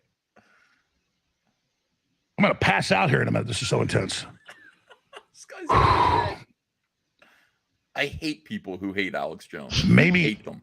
Maybe they're going to kill me in a couple of days or something. I don't know. This is like, maybe God's just getting so close to me. Something bad's about to happen. I don't even care anymore. But I'm like, maybe there's about to be a nuclear war, folks. I feel so close to God right now. I'm actually worried. Where did that come from? I think you can all feel it too. Like, this is really bad, folks. But God's real and it's okay.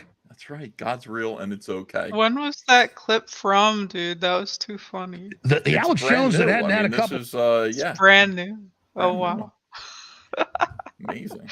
I would say it's timeless. Like you could just play that for any time of year or any year from now on, and it's going to have it's relevant to him and his moment and but he's so passionate. It's like and he's funny. I don't know. I find him entertaining.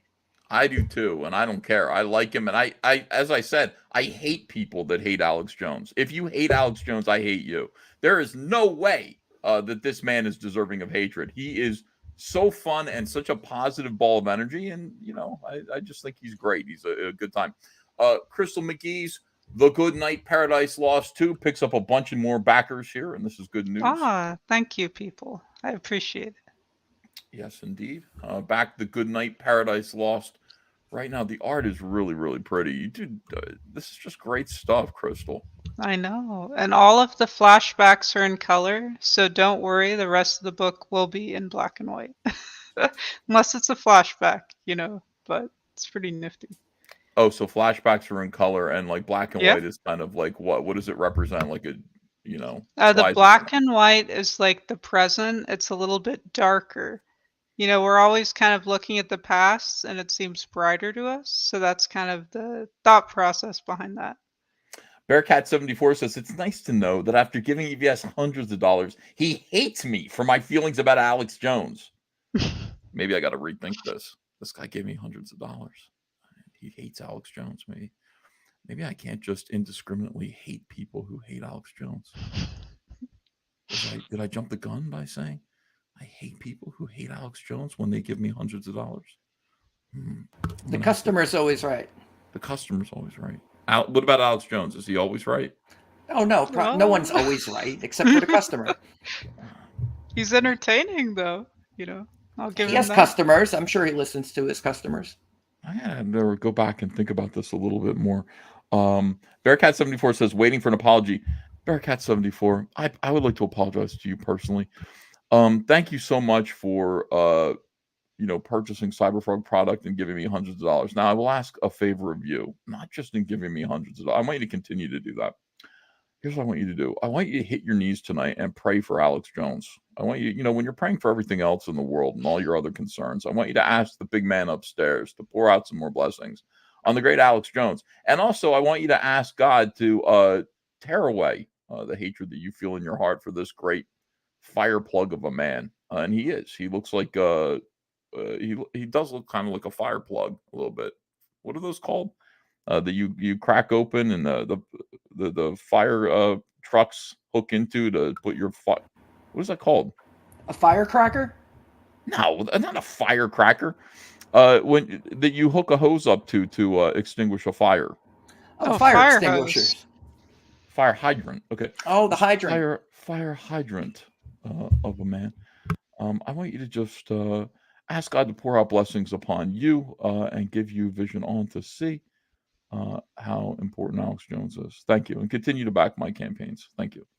All right, so I feel like I solved that problem, Robert. The inspiration of the Holy Ghost today. I had to kind of pray for a minute in my heart. Good Night Paradise Lost #2 available for backers right now. Back Crystal McGee's campaign. Appreciate it. And then also my campaign, CyberFrog 3, Red Extermination, which is now about a week old. We're in our first week of this beautiful campaign. And look at this. We're getting very close to $350,000, which is the first big stretch. Ethan, you have to change your screen. Oh, my bad. Okay. There we go. We added I don't know, another $200 or so. So $349,000 and then $500, very close to $350,000. It'd be great to get there tonight. It is. It's great. And I hope that we can get there tonight. So if you haven't backed CyberFrog 3 yet, back it. It's going to be great. You have no idea how awesome this campaign is going to be and the amount of cool stuff that you're going to get. CyberFrog 3, 12 pages are completed. The 13th page is nearly complete tonight. And I'm working. I'm over there at my desk working pretty hard on some comics. Doing a lot more drawing, doing a lot less live streaming, unfortunately, for everyone. Do you think the world is going to fall apart? Do you think pop culture is going to suffer because I'm not here to keep everyone in line? Less articles. Yeah, well, sometimes we need perspective, sometimes we need context, and sometimes we just need to kind of tap out. And we in the chat, Ethan, I know that everyone looks forward to your live streams. Everyone does in the chat, except for Boop Your Nose, who was unhappy with me tonight. And Bear74, I hope that he's my friend. Mark Alcatraz says EVS is the Alex Jones of comics. That's what SJWs have said about me. They've called me the Alex Jones of comics. I think they meant it as an insult. But how could it be such? All right, over to your boy Zack again and his problems with Doomcock. Here we go. So, what got me to talk about this is this guy says, to be fair, he gets some legitimate leaks once in a while. He got the James Mangold Indiana Jones fiasco right, but sometimes he is really wrong too. So that's the problem, in that he will predict 100 things. 2 or 3 will be partially true. And then that becomes Doomcock is right. How can you ever doubt him? That's exactly what it's going to become. And I can't wait, dude. I love it. I love saying Doomcock is always right. Love it. So let's just very angrily go through this. So first of all, Indiana Jones time travel has been in Google Trends for 20 years. Apparently, there was a huge spike of it in 2004. I guess they were predicting that the next one was going to be about time travel.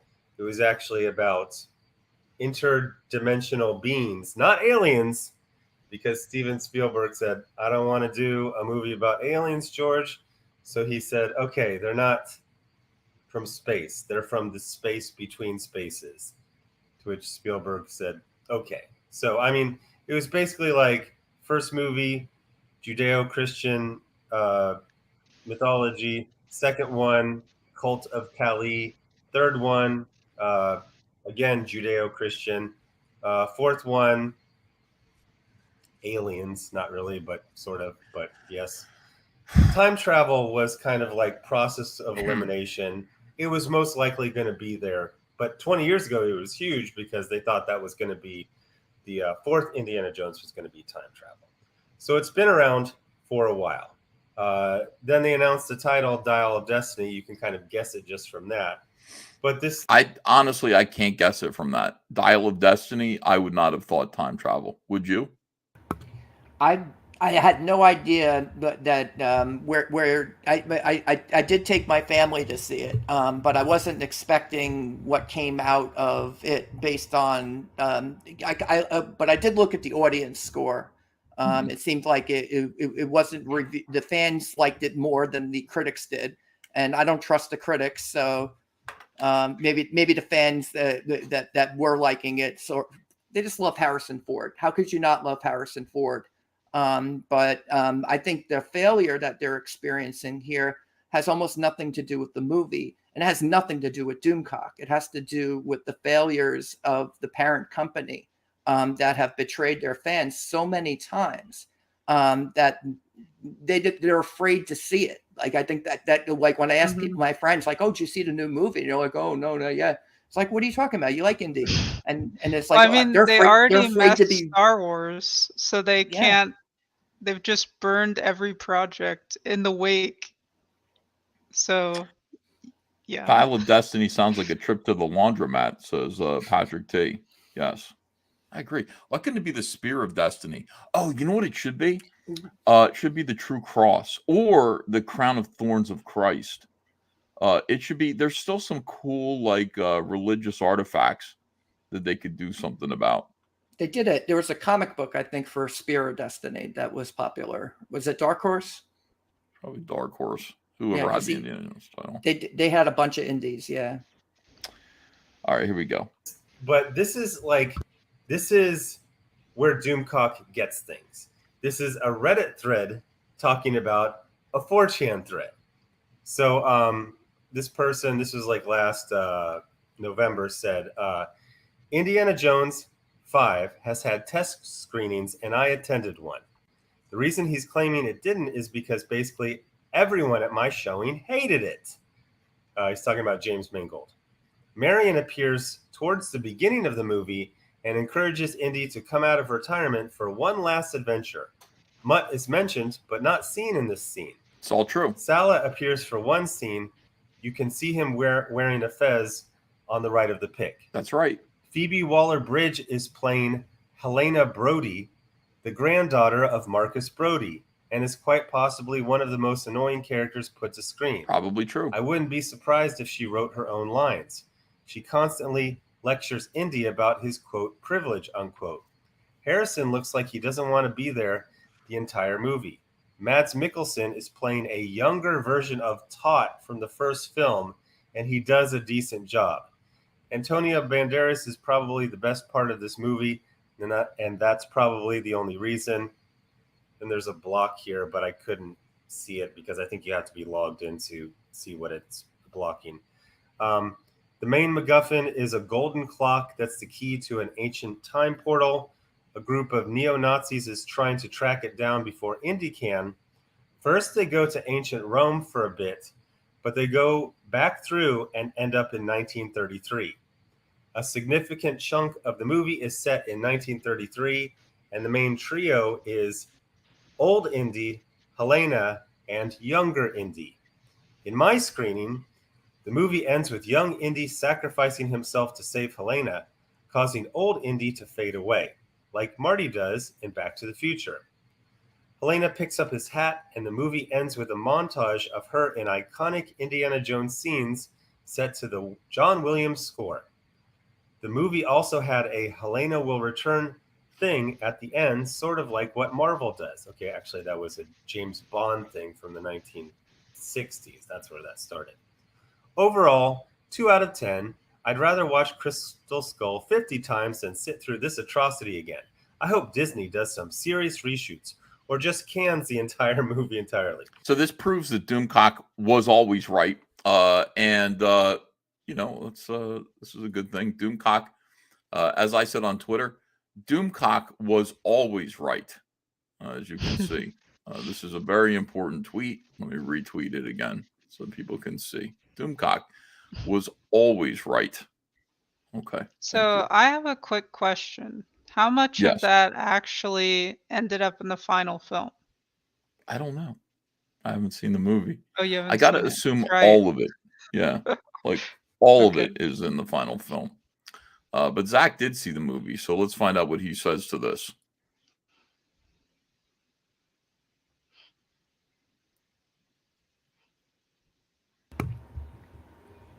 I think you have to move your screen again. Oh, I'm on the. Okay, sorry. Yeah, You might my need bad. to share the audio. There we go. To reshoot, and that's why they went $100 million over budget, and they had to do this because of me. Okay, this has been going on since time immemorial, and James Mangold actually describes what happens. For some weird reason, I can't get the whole thread, so I had to open it. So basically, Doomcock is trolling so hard that the director of the movie had to acknowledge him. That is so based. I got what's his name?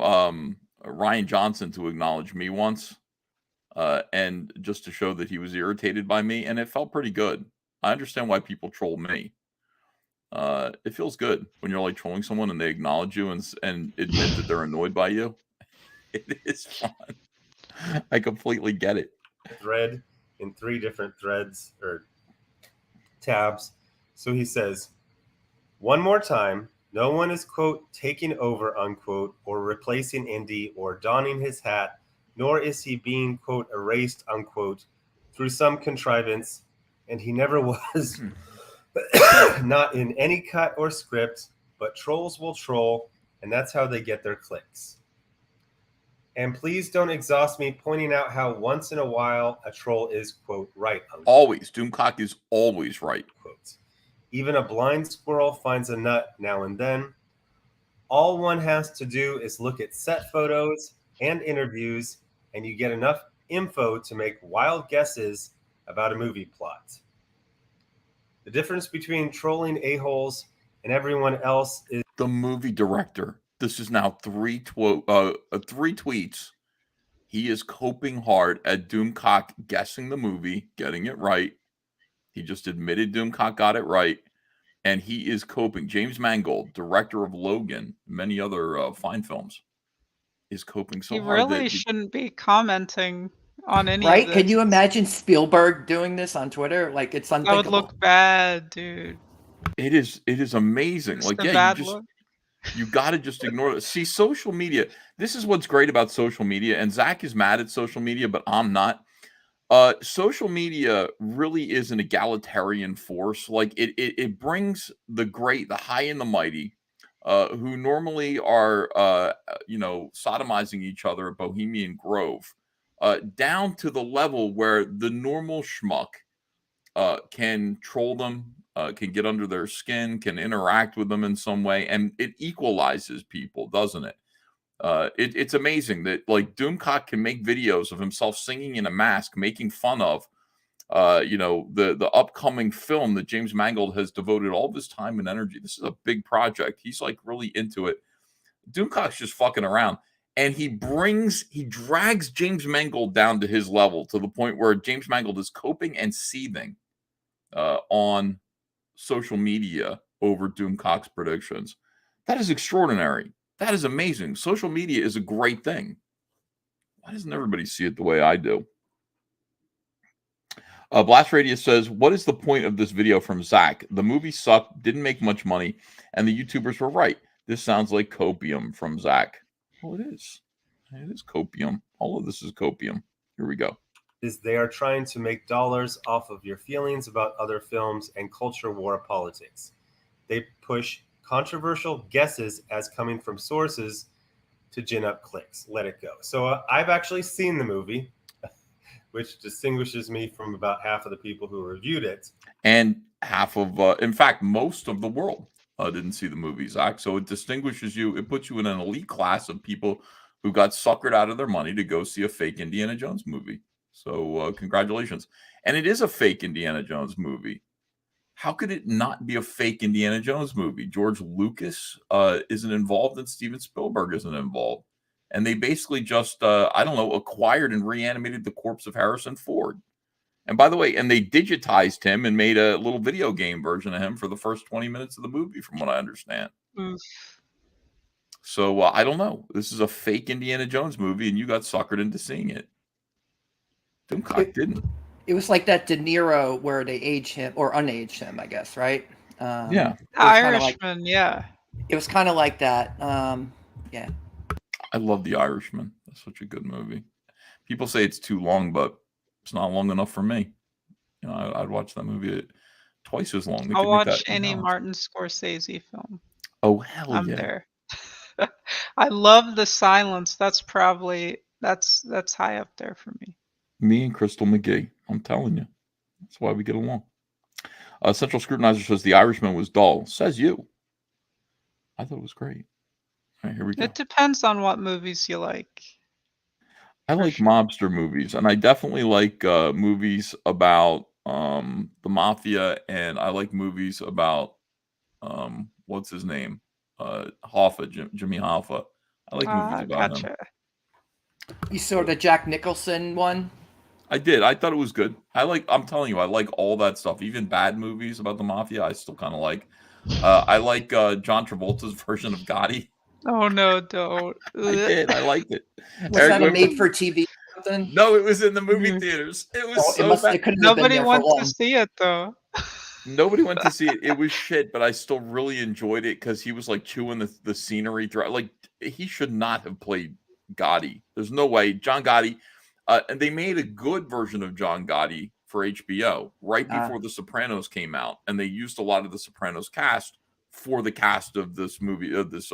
I guess it was a movie called Gotti. Hard to find. You know, it's like I found an old like 90s DVD of it, and you can't find it anywhere. It's crazy. They should totally keep that in circulation. But anyway, yeah, like I like all that stuff. That's awesome, and Scorsese is great. But I want to watch the Indiana Jones movie. I do want to watch it, but it is fake. It is a fake Indiana Jones movie. It's about 10 years too late. 10 years too late. Yeah, something like that. Yeah, because he could have pulled. They could have probably pulled off the de-aging better if it had come out right after Crystal Skull or something like that. Because you could tell when he did that, he was still kind of physically fit and able to perform at least some parts of the stunts. I know Crystal Skull gets a bum rap, but I don't know. I personally enjoyed it. I think it was mostly the story. I mean, if they would have had a tighter script, I think they could have done the same thing, and it would have turned out well. I think they're just showing like the alien too much, and it wasn't as mysterious. At the end, they show the alien. Yeah. That's true. You didn't need to see much of the alien. Like you want to leave something to the imagination. Exactly. And I think George Lucas did a lot of that when he did those special editions, like the things that were previously left to the imagination were suddenly all CGI'd up. And it's like, no, you had these master puppeteers, and it's like, no, let's redo all that. And it's like, what the heck for? It was perfect the way it was. Nope. That's why you get those VHSs, dude. No, despecialized. Steer clear of all of that, yeah. Yeah. Your despecialized edition. Steve Roberts for $10 says shoe store feel copping porn extra who predicted Indy would make $1 billion versus future rule of the earth. Who to trust? Wow, that's dark. But yeah, like still, I would trust Doomcock because Doomcock is just, even if Doomcock is scouring 4chan for rumors, a lot of those rumors are real. So a lot of those rumors are kind of right on. Yeah, I would just kind of go with Doomcock over that personally. All right, let's get back to this incredibleness here. And I will tell you that you would not be able to do reshoots. This would be an entire new movie. This would be beyond what happened with Solo, which was massive reshoots. None of this is true. Just going down the list. Marion appears at the end, not the beginning. Marion urging him to go on another adventure would be against every other thing in the plot, the entire point of the movie. Sala appears for multiple scenes, not just one. Again, they're looking at a few stills and guessing. Phoebe Waller-Bridge did not play Helena Brody. She played Helena Shaw. Brody was said to be dead as early as, what was it, like 1957 was Crystal Skull. He was already dead in that movie. This is like pretty much right on. And by the way, I do believe that it's possible that in the movie, Karen Allen at first shows up and says, I need you to go on another adventure. And then they changed it to the divorce or whatever that was. I'm pretty sure that that's a possible thing. They do actually do reshoots, Zach.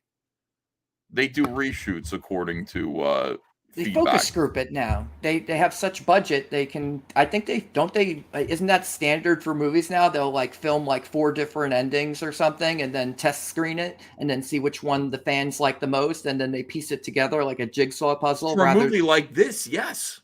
You know, there's certain movies that they won't do that for, like, you know, obviously like Scorsese movies, they don't do multiple endings usually for his films because out of respect. But these popcorn flicks, it's all about like customer satisfaction. Yes, of course they shoot multiple endings. Yes, of course they go back to reshoots. They ask people to come in and they ask for more money. And this was a very expensive movie. I do believe it's quite possible that a lot of this stuff was reshot.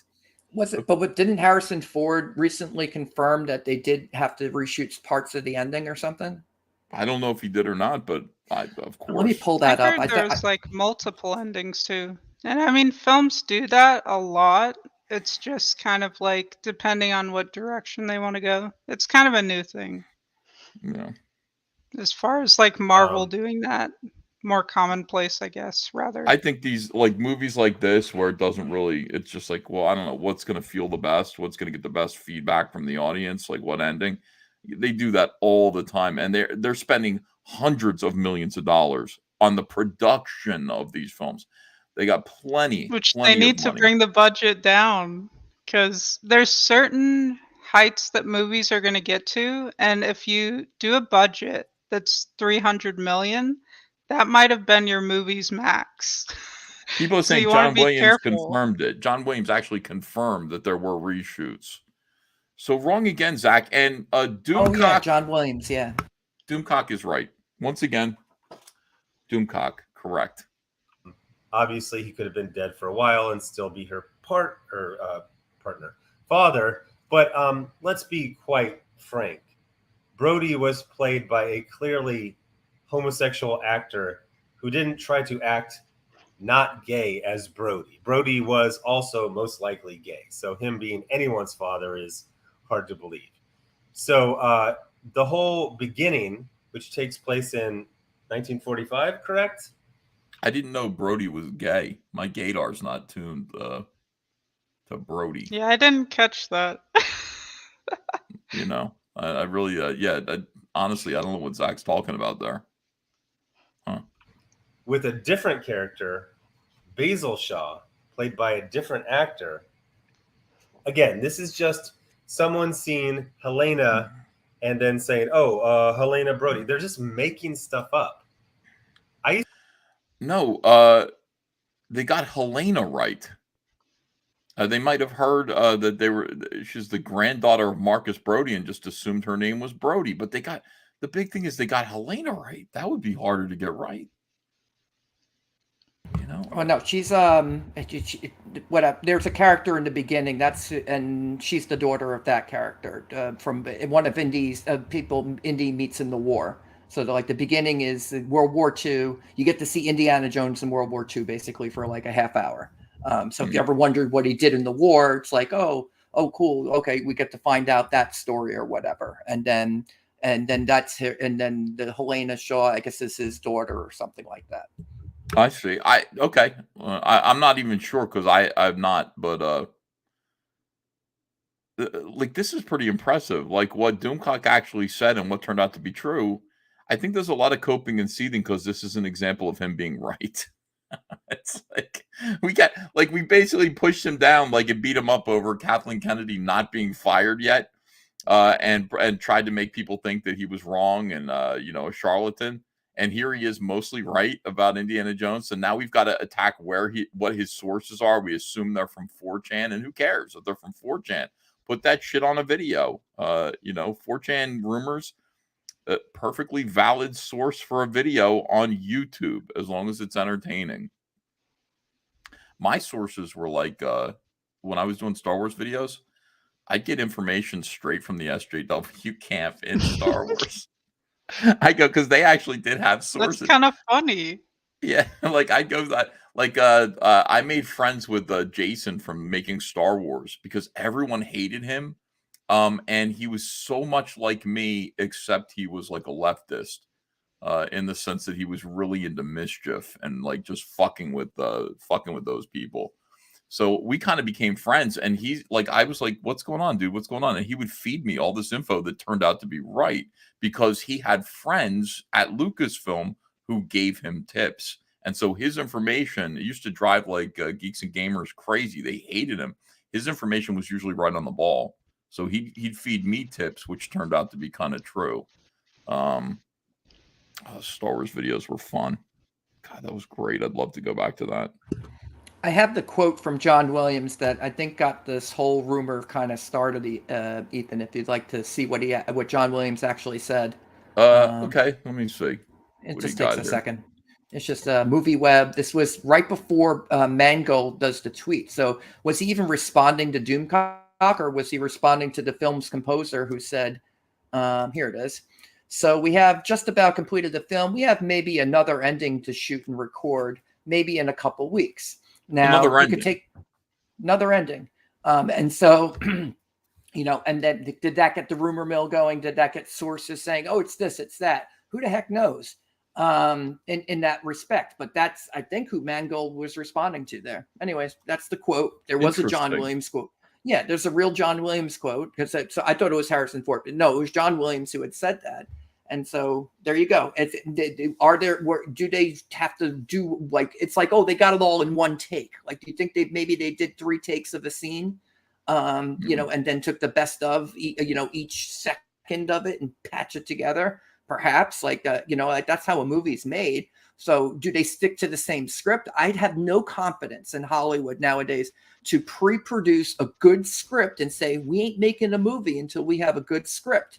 Nowadays, they just say, let's put the movie together. We've already casted it. What's the plot? Who cares? We'll find out later. That's right. Look at this is interesting. Gary and Az took a few shots at Zack yesterday on the real BBC over the video you EFAP'd on Kings. I don't know what goes on over there. Doomcock is the Jim Cramer of entertainment. Has Doomcock cost anyone their fortunes? Lol. Yeah, this is a good super chat. Doomcock is the Jim Cramer of entertainment. Yeah, he's harmless ultimately, but I don't understand being this angry at him. I mean, I really don't. I don't get it. I think he's fascinating. Add the stream. All right, let's go back to see Zack continuing to be mad about this. I used to tell lies like this in like 1982. I would say like, I heard that they're gonna make like 10 of these, and in the 10th, Han Solo is shooting at Darth Vader, and he gets a lucky shot, and he hits that control panel on his chest, and then he dies. Like just stupid shit.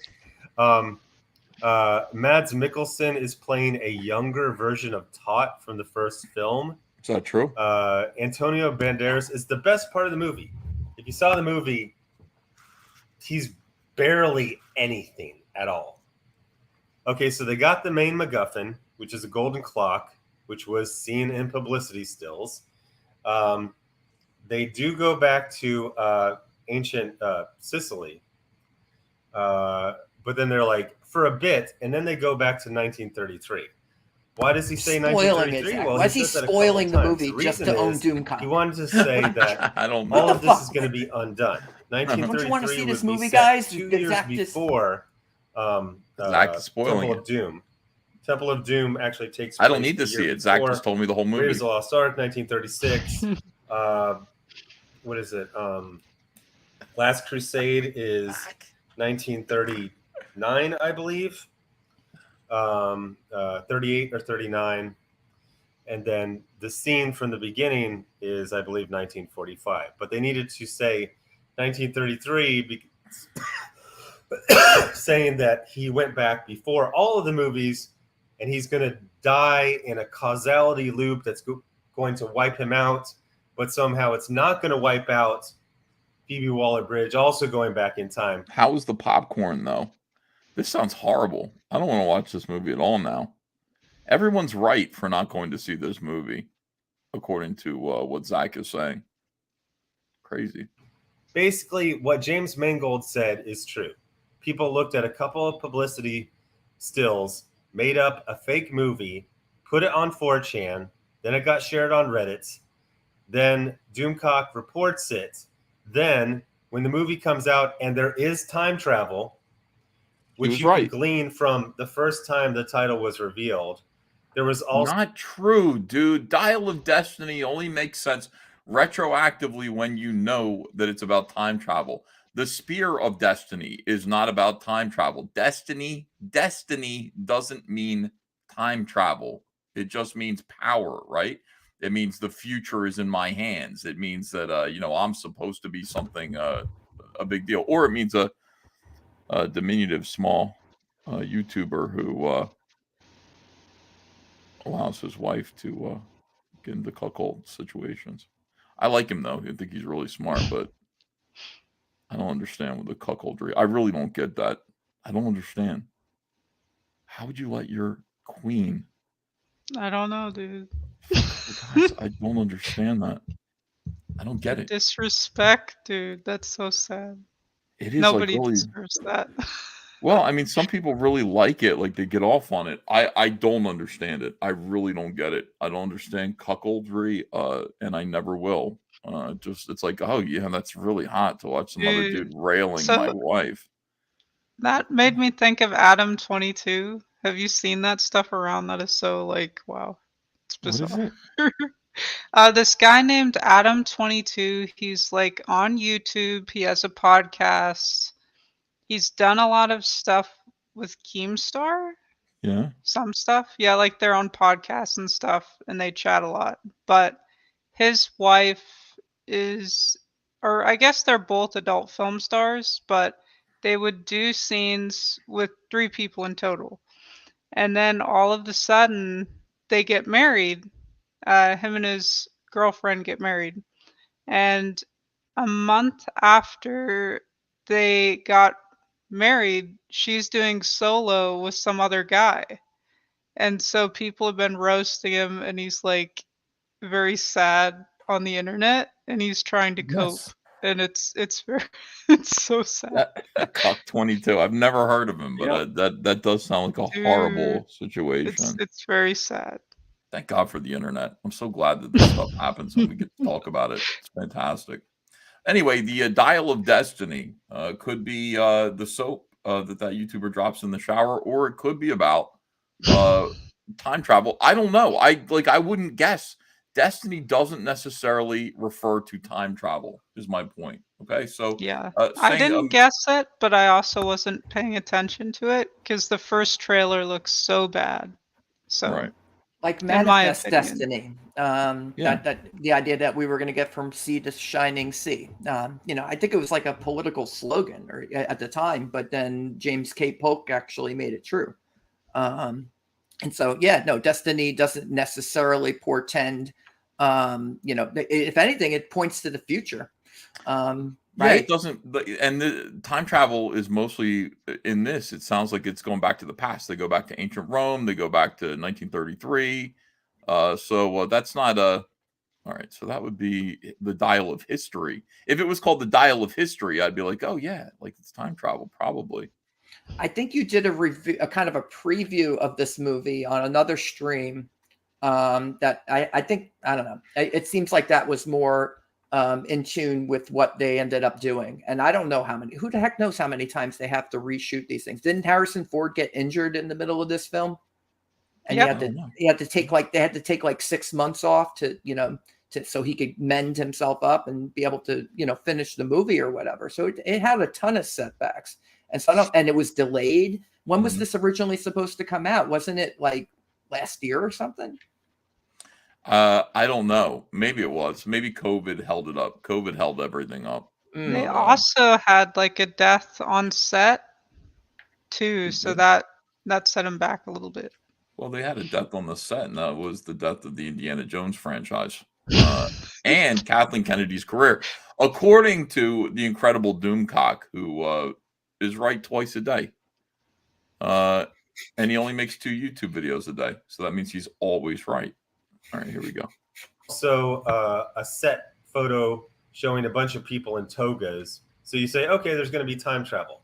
So all of the first 30 minutes would have had to be completely reshot because they said this took place in 1933, 2 years before Temple of Doom. I think I've made my point. Yes. That people do what they've always done. They take what they've seen, they extrapolate, they make up some stuff, and then they put it out there. Then people repeat that. Yes. Myth becomes legend. So And Doomcock becomes a legend. The legend that he was always destined to be. Doomcock is not getting some legitimate leaks. By the way, he's been doing this shtick for like 5 years. I had legitimate sources at DC, or sorry, not DC. DC was like the one I didn't have sources at. At Marvel. Who am I? What are you talking about? What am I, a joke to you? What is he talking about? He didn't have a leak at DC. He might have forgotten. I mean, I don't know. What the fuck? It's pretty hot in his apartment or house there, you know. Yes, it is. It's He's melting his forgetting brain. stuff. It was really early. He needed his coffee. Yes, dude. Always the coffee. And like half a dozen indies, literally after like 3 months of having this channel. Yep. He's been doing this shtick against Kathleen Kennedy for 5 years, and he still has to rely on 4chan and Reddit threads. And he's got 3 times the subscribers as you do. I can see why you're angry. Just the way it goes, dude. People didn't want to see Harrison Ford and his legacy of this extraordinary character mishandled. And what Doomcock was doing for months and months and months was basically warning Disney, this better not suck. I look at his videos as a type of activism. Like he's coming out like almost a year before he say, as soon as these projects are announced, and it's like, you know, based upon what you've already done, why should we trust you? Why shouldn't we trust this 4chan thread? I think that's where, you know, like why and what has Disney done lately? I mean, besides firing Gina Carano to confirm that we have no reason to trust them. Like they take characters we love and they destroyed them. Look what they did to Luke Skywalker in the Last Jedi. Is I think that a was perfect. So sad. And then like, and I love your ending for Han Solo, where they're running away from like 1 million TIE fighters and Star Destroyers. Like he has some heroic in the Millennium Falcon. What did you say? Let him die a smuggler's death or something. Yeah, like a hero's death. Yeah, let him. You know, but that didn't. None of that happened. And so I think that all of the failure that they're experiencing right now, through no fault of Harrison Ford's, by the way. Love Harrison Ford, and he's my favorite actor forever. And that, you know, he doesn't deserve that, but that's because of what this company has done, and they don't like a cool Star Wars. They don't want a heroic Mark Hamill. They don't want a heroic Luke Skywalker. You know, you have this curmudgeon instead who kind of pisses on the character's legacy to the extent where even the actor's saying this was not. What do you call him? Jake Skywalker? Yep. And so all of that goodwill said, was. This isn't my Luke Skywalker. It might be Jake Skywalker. Yeah. So, That's I mean, so there was a rebellion, right? Amongst the cast, it kind of publicly, like that's unthinkable. I mean, I've heard Harrison Ford would never do that, by the way. He's specific. I think he chastised Shia LaBeouf for doing that on Crystal Skull. He says, you don't do that to your own project, basically. But the fact that Mark Hamill was like, you know what? Like this wasn't the Star Wars fans were expecting. And that's why Lucasfilm, that's why Disney has lost all this goodwill. That's why people are, you know, they assume the worst. It's like, oh no, they're doing another movie. They're just going to mess it up. And it's like, oh gee, they're bringing back Hugh Jackman for Wolverine. But Disney now owns it. It's not Fox anymore. It's like, they're probably going to mess it up. It's like, why shouldn't we believe they're going to mess it up? Yeah, they are going to mess it up. By the way, The Good Night Paradise Lost is live right now. Crystal McGee's campaign. Crystal is a fantastic creator. The Good Night, of course, I think premiered, was it 19 or 20? 2020? We had you on all the time. It was 2020. She's a fan But, favorite. like, also the tail end of 2019. It's been a minute, so. It is. It's great to have you back. It's great to have you with your sequel, Good Night 2. This is the trailer, everyone. Check this out.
The Good Night Paradise Lost. This is the second Good Night book. Can you get the first one on this campaign? Yeah. So if you go to, I believe it's the comic bundle right there, you'll get 1 and 2. Oh, terrific. Okay.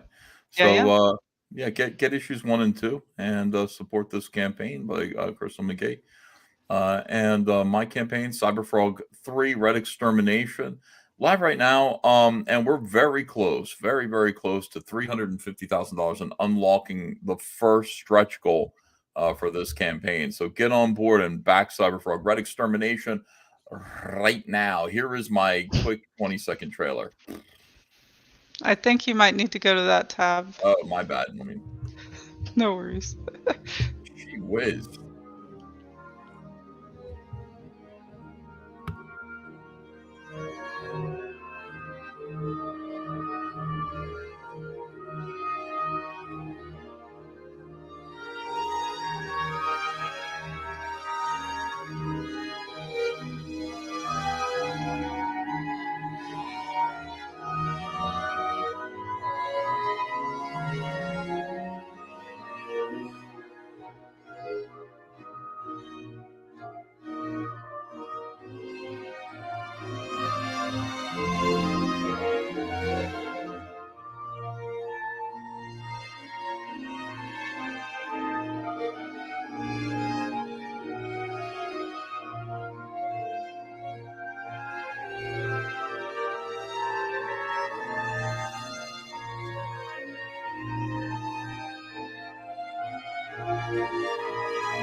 Wonderful, everyone. Wonderful. CyberFrog 3 Red Extermination. Back in today. Now would be a great time to do so. And thanks very much. All right, let me look at super chats here. and see what's going on. I think some people dropped some super chats. We appreciate that. Thank you so much for making this show possible. Let me see. Lol EVS, we know who's a zero by who you don't follow. Jose M says, has your boy Zack become a zero? Let me see. Phil says, back in the box. And Yarash Mataru says, you have to eat his heart. Oh, that's EJ Morges. In order to gain his drawing ability, I must consume his heart. Richard C. Meyer, where the C stands for Cope, says Jose M. Well-Read Comics says, catch my Eric July interview tomorrow at 10:30 p.m. Yarash Mataru says, Review Bra will end up in a falling down scenario. Wow, that'd be interesting. Here's J Bomba fan says, the South shall rise again. Lucasfilm Civil War. The South contingent of Lucasfilm. I wonder who that would be. Let me see. I read this one here. We got DC lives rent-free. Doomcock lives rent-free in Zack's head. Depressing, says J Bomba fan. Yeah, I don't understand why he cares. Isn't this about comics? Comics matter with your boy, Zack? You want to talk more about the comic book industry? I'm going to. We're going to be looking at a nice long interview with Heather Antos next year. Anyway, here's another Mags video. Says Android 33, quote unquote, Zack. Blast Radius says, what is the point of this video from Zack? The movie sucked. It didn't make much money, and the YouTubers were right. This sounds like copium from Zack. Let me see. To the moon, says Eric Winberg. Read that one. Let me see. Jesus Christ, Zack, are you retarded? Says Urashima Ataru. Highway Robbery. Doomcock is the Jim Cramer of entertainment. That was very good. And here's Imega Arts, who says, by mere curiosity, any of you think that if Lucasfilm fires Kathleen Kennedy and makes the sequel trilogy not canon, the fans may return back? In like 20 they're years. Probably not. Makes the sequel trilogy not canon. You elevate Jon Favreau, and you just run with that continuity. You recast Luke, Han, and Leia, and you give us some semblance of. They should have. I mean, at that point, they should have just done the whatever that novel sequel trilogy or something like that. And that the expanded universe stuff. Yeah, or that would something that different. Okay, if they were going to, but they had George Lucas, so I'll never forgive them for taking George. They had George Lucas stories that are untold. So if they wanted to make this right, I don't care if Kathleen Kennedy gets fired or not. I mean, those are just figureheads. It's like fire Fauci. It's like, okay, whatever. Meet the new boss, same as the old boss. But if they took the George Lucas treatments and did something with them and said that they don't even have to say we fucked up. Just by releasing them, it would be a big fuck you to the just get those treatments. The fans deserve to know. Or maybe he could just pull a who is it? John Byrne still making X-Men stuff. Yeah, I know that is really sad. The John Byrne X-Men stuff is really sad because it's good. Like he's actually doing new versions, new X-Men comics that he's not being paid for. He's just doing them because he wants to do them, and they look like a continuation of his and Chris's run in the early 1980s. And it's like, why isn't this stuff being published? And part of me thinks, I don't know this for a fact, but like part of me thinks that John Byrne doesn't even want them to be published. Yeah, that's true. He's I don't know if they offered to publish it or something and he rejected. I think it's something like that. Like he's just doing it for love of that story. So maybe what George Lucas could do in the event of his passing is just have those things released, because what does he care? It's so good. I want to know what George Lucas's sequel was. That's it. I don't care about that. George Lucas, the truth about George Lucas is far too sad. Like he got lucky. Like he made, Star Wars: A New Hope was rescued in the editing room. He just had a really good concept. Nothing else he has done has been good since then. Empire Strikes Back, no, Return of the Jedi. Somebody else directed it. It's like it's basically the prequel trilogy was fucking awful, and his idea of a microscopic world within the midichlorians, which is what his sequel trilogy was supposed to be. I'd rather kill myself. Like I don't like his idea. So we know what the sequel was going to be. Yes. And it's not. It's more like prequels. he had some weird ideas. What they did with Luke Skywalker wasn't too far from what he wanted to do. Luke Skywalker was going to be more like a Ronin, though, sort of cut himself off from everything. But that's like more respectable, though. That's like Yoda. Yoda had to go into exile, but he had a purpose. They were waiting for Luke, basically, weren't they? I don't know. All I know is this: like after Willow, I don't trust George Lucas, and I don't. Star Wars really, it's okay. Like the 3 movies, the prequel trilogy, I guess, if you want to. The rest of it is just fake. Like all of it's fake to me. I don't know. I mean, the sequel trilogy seemed fake. It seemed like a real missed opportunity. The cartoons all seemed fake. God was involved with the first 3 movies. Like directly, the hand of God was there and was not present at any other point, in my opinion. Inspiration was there. So I don't know. I have difficulty with it. The idea of some people like Jon Favreau coming in and continuing the story is good, but it's still fake. I mean, I watch it and I go, this is good Star Wars, but it isn't real Star Wars. I have difficulty accepting it. Like, do you need Lawrence Kasdan then to because he had a big hand in the screenplays of, and particularly he was there for Solo, I mean, like, and that didn't, Yeah, another missed opportunity. Well, that one was definitely reshot. They got a new director for that one. And so they have a reputation for, not retroactively, but just kind of cutting movies in half and then saying, slap this on there, put this part on there. And it's like a Frankenstein version of movies nowadays. So why wouldn't that happen again? And fans' fears are justified. They've been betrayed so many times. And it's not up to the fans to prove that the movie's not going to suck or that it's going to perform well. It's up to these studios. It's up to the director not to go on Twitter and fuel the rumors, basically. Exactly, dude. Or trash talk fans.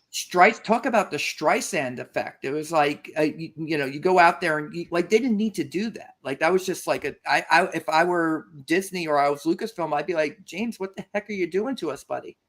Everyone believes it now. Let me see. Ethan has bad movie takes. Stick to comic books. Oh man, listen, these aren't movies. This popcorn shit. These are not movies. I'm sorry. I have exquisite taste in film and cinema. This stuff is trash. I'll go watch some of it. Some of it's entertaining, but this is the idea of making another Indiana Jones movie is depressing, and there's no way that it could ever elevate itself to Raiders of the Lost Ark. You need Spielberg. Yeah, you need that. That was Lawrence Kasdan too. So you think Lucas works better when he has kind of really, really powerful creatives by his side and they're collaborating more than when he's flying solo? Look, 100%. It's like comics the same way. You look at who was making comics, and in the 1980s, really, you had the class of the late 70s and 80s. Frank Miller, Walt Simonson, John Byrne. These people had enough respect to really take the art form seriously and make it into something that was to make the best comics they possibly could. This generation of cartoonists, of comic book artists, are just shitheads from Tumblr, that sort of don't really care. They really want to just make reference to their own addictions to coffee and bisexuality and self-inserts. These are not great creative people. Anybody, basically, you can take any asshole from Tumblr and let them make a comic book, and it's bean mouth CalArts bullshit, and it'll get published. That's just and that's good enough for Marvel and DC too. I've seen some X-Men comics that are just embarrassing and depressing. And it's the same thing with movies. Like, really, you've got Spielberg, you've got, his whole class, that whole generation of creators, Stanley Kubrick, these amazing filmmakers. And what we have now, we have young wannabe students of theirs who I don't think they have forged identities of their own. I think they're referencing the people that they idolize far too much without forging their own identities. That's the sense I get. They just seem like, again, they're mostly involved in sacrificing children to Moloch, drinking their blood, and bisexual orgies. I don't That's see so them terrible. I don't see them as artists. I don't think we're going to get, real. We got Wes Anderson every now and then. You get a couple, Oh really yeah, unique there's visions, a good one. visionaries. But like for the P.T. Anderson, for the most part, yeah, you get perverts and creeps and wannabes. Urashima Taru says George Lucas needed restraints to make good things. Yes, he needed people to tell him he sucked every now and then. Here's a Narwhal. Wow, $20. He says payola for Uncle E. Great guess. Almost done with Cerberus fulfillment. Woo! Narwhal, you've got the link. You can pop in here and join us if you'd like to as we watch a Heather Antos video. Should be good. Let me see. Supporting Crystal McGee and her indie comic vision. Wow, thank you. I appreciate it. Yeah. So let me ask you about where this idea came from for the good night. Where did this originate? Dude. So when This was I was Chucky in right fourth grade, I know he's pretty cool. But when No, I was no, in I'm not. fourth I'm not. grade, Is that referential? I'm sorry. I'm interrupting the oh, story. you're good. You're good. But when I was in fourth grade, I had this idea. I had just gotten a VHS, and it was of Akira, and I was watching it with a friend, and I was seeing it for the first time. And there was this scene in the hospital where Tetsuo, one of the protagonists, is kind of like in a military facility. And there's three objects that kind of walk towards him. It's like a bear, a rabbit, and a toy car. And it's actually controlled by these psychic children. And I kind of got the idea, it's like that would be interesting. Why not throw some Arthurian lore into that? And it just kind of snowballed. And I actually have these little cute storyboards that a friend of mine actually put together in fourth grade. And we're just kind of working on them. And the first like couple of pages of the first issue are almost like exact replicas. It's pretty uncanny how close it kind of got to the end product. So the vision's been there. I also love books like Conan, Heavy Metal Mag. The grosser, the more grotesque is amazing. So that's kind of what I lean into. And I love video games too. So like Doom is pretty big. So you might see some parallels. It's pretty You mean nifty. do you like the original Doom on DOS? Yes, dude. Yeah, the first one's so cool. I love that game as well. Yeah. But I love that Doom genre. Eternal. I've been playing a lot of that recently too. And you're all digital on this? Nope, I have physicals. As much as I can, I will get physicals just because a lot of times they're changing video games. Like there's this fighting game that I like called Skullgirls. And they totally Oh.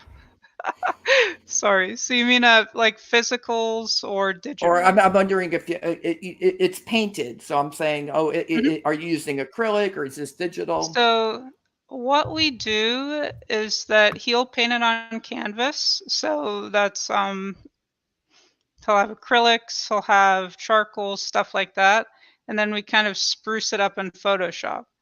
So that's kind of what we do. It's a little bit of, a little bit of both. A little bit of both. Okay. Yep. Yeah. Lots of original art all over. What's the name of the artist? Francisco Narde. He's from Brazil. He's pretty amazing. Really cool guy. No, it's great. I love painting, so I always appreciate. I mean, I'm like, oh wow, this would be. I was looking at it. I'm like, that would be hard to do in digital. I wonder, and so I ask. So there you go.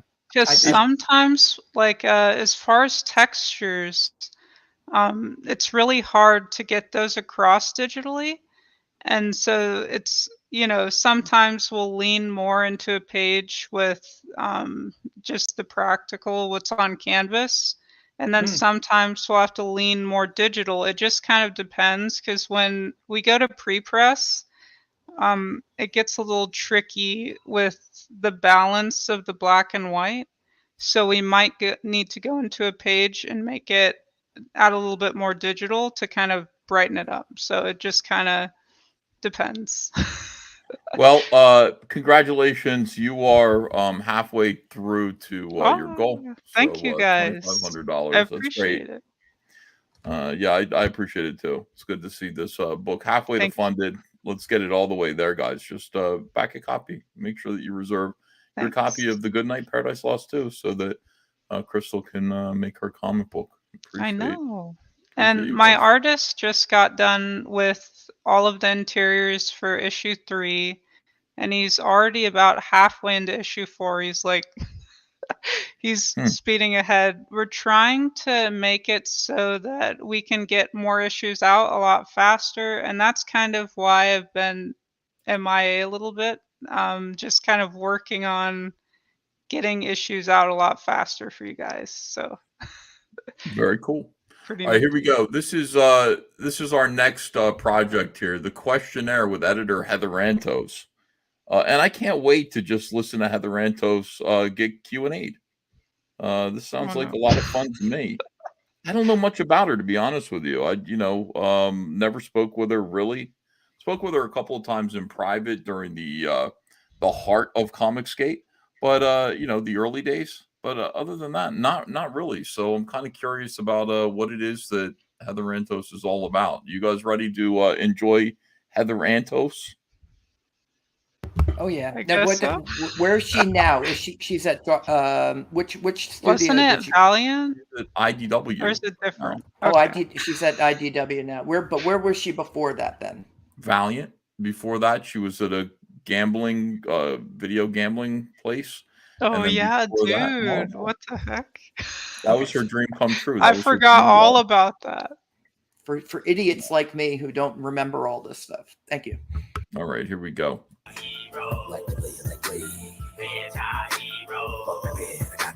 Hey kids, listen. I don't know these Disclosure. people. This is the questionnaire, ladies and gentlemen. I am the Unknown Factor, aka that Wade Wilson of hip hop. Check out this Father's Day gift. Look at that. It's my new favorite Deadpool shirt. I can't lie. And I got a. Here's the thing. You don't need any pop figurines if you're a man. You don't. I'm sorry. I don't want to be judgmental, but you don't need any. Parts. Pop stands for part of the problem. You don't need any of these. They're not cool. Are they cool? They don't look like the characters that they're supposed to be. They look like deformed waterhead children. Not everything needs to be cute. I think the downfall, mostly the downfall of Western comics is the idea of cutifying everything. Everything's got to be Dude, cute. yes. Remember those ugly troll dolls with the hair, dude? Yes. Well, I mean, need listen, some of those. those are what they are, but this is like they'll be like, hey, it's look, we've taken John what's his name? Keanu Reeves. Oh, John Wick, yeah. John Wick, thank you, God. And John he's covered in blood. On he's the covered in Funko blood, but Pop. he's got a big baby head, and oh, he's so cute. He's like, knock it off. Like, stop doing that. Like, make it cool. Make it like, not everything has to be gay all the time. It's crazy. All right, so this guy's got a nice collection of Funkos behind him. All right. A lot of Deadpool. Already, I have really, a bad opinion. Really do, man. It's just a lot, yeah. As far as Deadpool on this quest, we've had a couple individuals that have done a good chunk of work on Deadpool, whether it be Fabian, one of the co-creators, or Martine, who just recently did a run on it on that ongoing series they just started. I had to check out this new one with Rob doing the art in it, and that cover by Scotty Young just it's lovely. But today, you got someone else who's done a fair share of her own work on that Merc with the mouth. It's Heather Antos in the house. Hey, thanks for having me. Thank you for coming on, Heather. Man, there's so many places I want to take this, in all sincerity. But I think my favorite, is Heather on the toilet? Look at the wallpaper. I have no clue. It looks like she's going poop. Do the pre-show questionnaire over here. I need to get my Patreon set up so I can have it to where y'all can pay to see these. I'm not trying to be an a-hole and make you pay me, but you know, I'm just trying to fund the show ostensibly more than anything else. Right. But within that, and sadly you won't see this on every questionnaire because the questionnaire has been modified over time. But what is your favorite comic book art? Part of me's like, I wonder when somebody will answer Deadpool. Right. Heather, I mean, look, Rich, who, you know, you guys were at the same company, IDW, got a good answer in Age of Apocalypse. That's a personal favorite of mine. But they showed my boy no respect at all in that particular storyline. Right now, this guy is like soy mersh. Jerry Duggan, I think out of everyone, like he really put, and we were talking about this a little before. He really helped flesh that character out and give him a third dimension and just so much. So I got to know out of every comic book art. Because I mean, you've worked on a lot of things from Star Trek, Star Wars, all kinds of stuff from Marvel. I mean, your work is pretty prolific. What makes that stick out? Why is Story by Wade? I got to know. Yeah. So the particular art that Jerry did, and Brian was saying, because Brian was still on the book at this time, that really stood out to me, and I think like really made me a fan of Deadpool was The Good, the Bad, and the Ugly, which is the arc that Declan Shalvey drew. Shout out to Deck. You can check him out on a past quest with us. It's a great individual. Currently, oh wait, no, Old Dog, right? Yeah, Old Dog, yeah, Old okay. Dog, Old Dog, which I also edit. So there you go, full circle.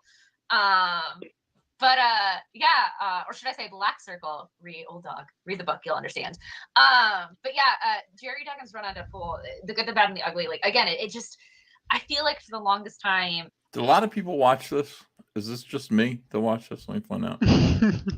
13 views one day Oh ago. wow, there's a whole hour and like, what is that, 40 minutes of this? An hour and 14 minutes. Yeah, I'm going in though. Wow. I'm doing it, but you know what? I'm doing it fast. So some people are like, why is this guy like this? He's at 1 hour and 20, or he's at 1.25 speed. So 1.25 speed. We are now the 13th view of this video. And I just wonder, like, sometimes I see this and I go, you don't have to do YouTube. If I'm speaking to 13 people, I don't know if I'm going to make a video. Is that rude? Like, is that like out of line? You definitely might want to market it more so there's like more of an audience there when you get there. I guess. I just don't know who wants to watch this except for me. I think I'm the only one who wants to watch Heather Antos be interviewed. I think people are tired of what she's been up to, so. All right, yeah. Like I would go right in there and be like, "So what's it like at let me interview Heather Antos. Heather, what's it like at IDW right now?" See, that's probably why the views are so low, because you're probably not going to get to any real questions, most likely. This guy's just like, so like, tell me like. Because if there's real questions, you'd have more views, I think, you know. Heather, what is it like at IDW right now? Like, seriously, when you go into do you go into the office? Is there an office? Like, what? Seriously, what is the mood like? Are people mostly like? Are there people who are like hugely depressed and medicated? What was it like to lose all of the Hasbro licenses over to Robert Kirkman? What That's did so that? sad. So they're like good questions, you know, to ask Heather Antos. Just ask what it's like at IDW. I mean, But everything then I if know. you asked those questions, she wouldn't be here. So. Oh, she's here to talk about Deadpool, I guess, which was her Mhm. 3 jobs ago. So. And nothing to what Fabian did with the character and Manojo says, "Why is Ethan EFAPing a snuff video?" Joe and everyone who wrote him before, but he always was kind of like the quote unquote joke character. This is the guy who makes the fart humor and is just bloody and kills, and it kind of was a bit one-dimensional, surface level that the Marvel just kind of threw away. 200 Watt Studio says, "My favorite Funko is Corky."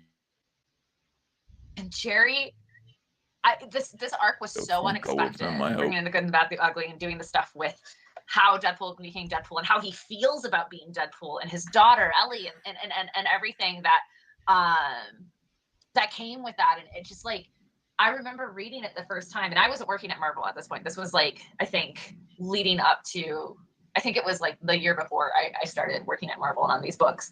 But I remember reading it and just like, am I like, do I feel bad for Deadpool? Am I sad? Am I gonna cry? You know, like it's one of those moments where it was. What is this guy doing? I don't know. Feels like he has a tick. I don't know, dude. Like he's really enjoying what Heather's or he's like on saying. drugs. Heather's Don't do vocal. drugs, kids.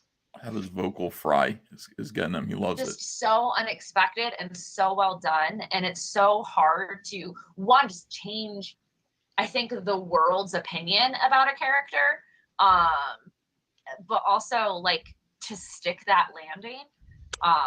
And Jerry stuck that landing from go. And I think has written more Deadpool now than any other writer. I think he has. I know Mike Hawthorne drew more Deadpool than any other artist. He crossed that when I was there. I think Jerry has written the most. It's just the Deadpool that we see today, the Deadpool that we have in the movies, the Deadpool that people think about, like, yes, props to Phoebe and yes, props to Rob. The character literally would not exist without them. But we would not know Deadpool as we know him today without this run. I truly, truly believe that 100%. It's funny. And press X to know. I'm pretty sure like Deadpool got popular with Joe Madureira's run, his mini series way back when. Like that's really what launched Deadpool. So. It's a highlight. Rob Liefeld's version of Deadpool, I don't know if that really took off. You know, it was interesting, but I don't. You know, it wasn't until Joe Madureira did his run. There was Urashima Atari goes, "Oh God, every sentence goes up as if a question." I know, dude. And like the look on, like, I don't know, man. Her face bothers me a little bit, but as someone that's been a fan of Deadpool since I've known of his existence, which I mean, I read the original first ongoing series and stuff beyond him back with that. I feel like that's something that was always there in the character, but Jerry really explored it. Yeah. Jerry who? Do you know who she's talking about? Does anybody in the chat know Jerry who in with Deadpool? No clue. Jerry. Yeah. Like he finally fleshed it out. Like Somebody that's why. knows. And Jerry Dugan.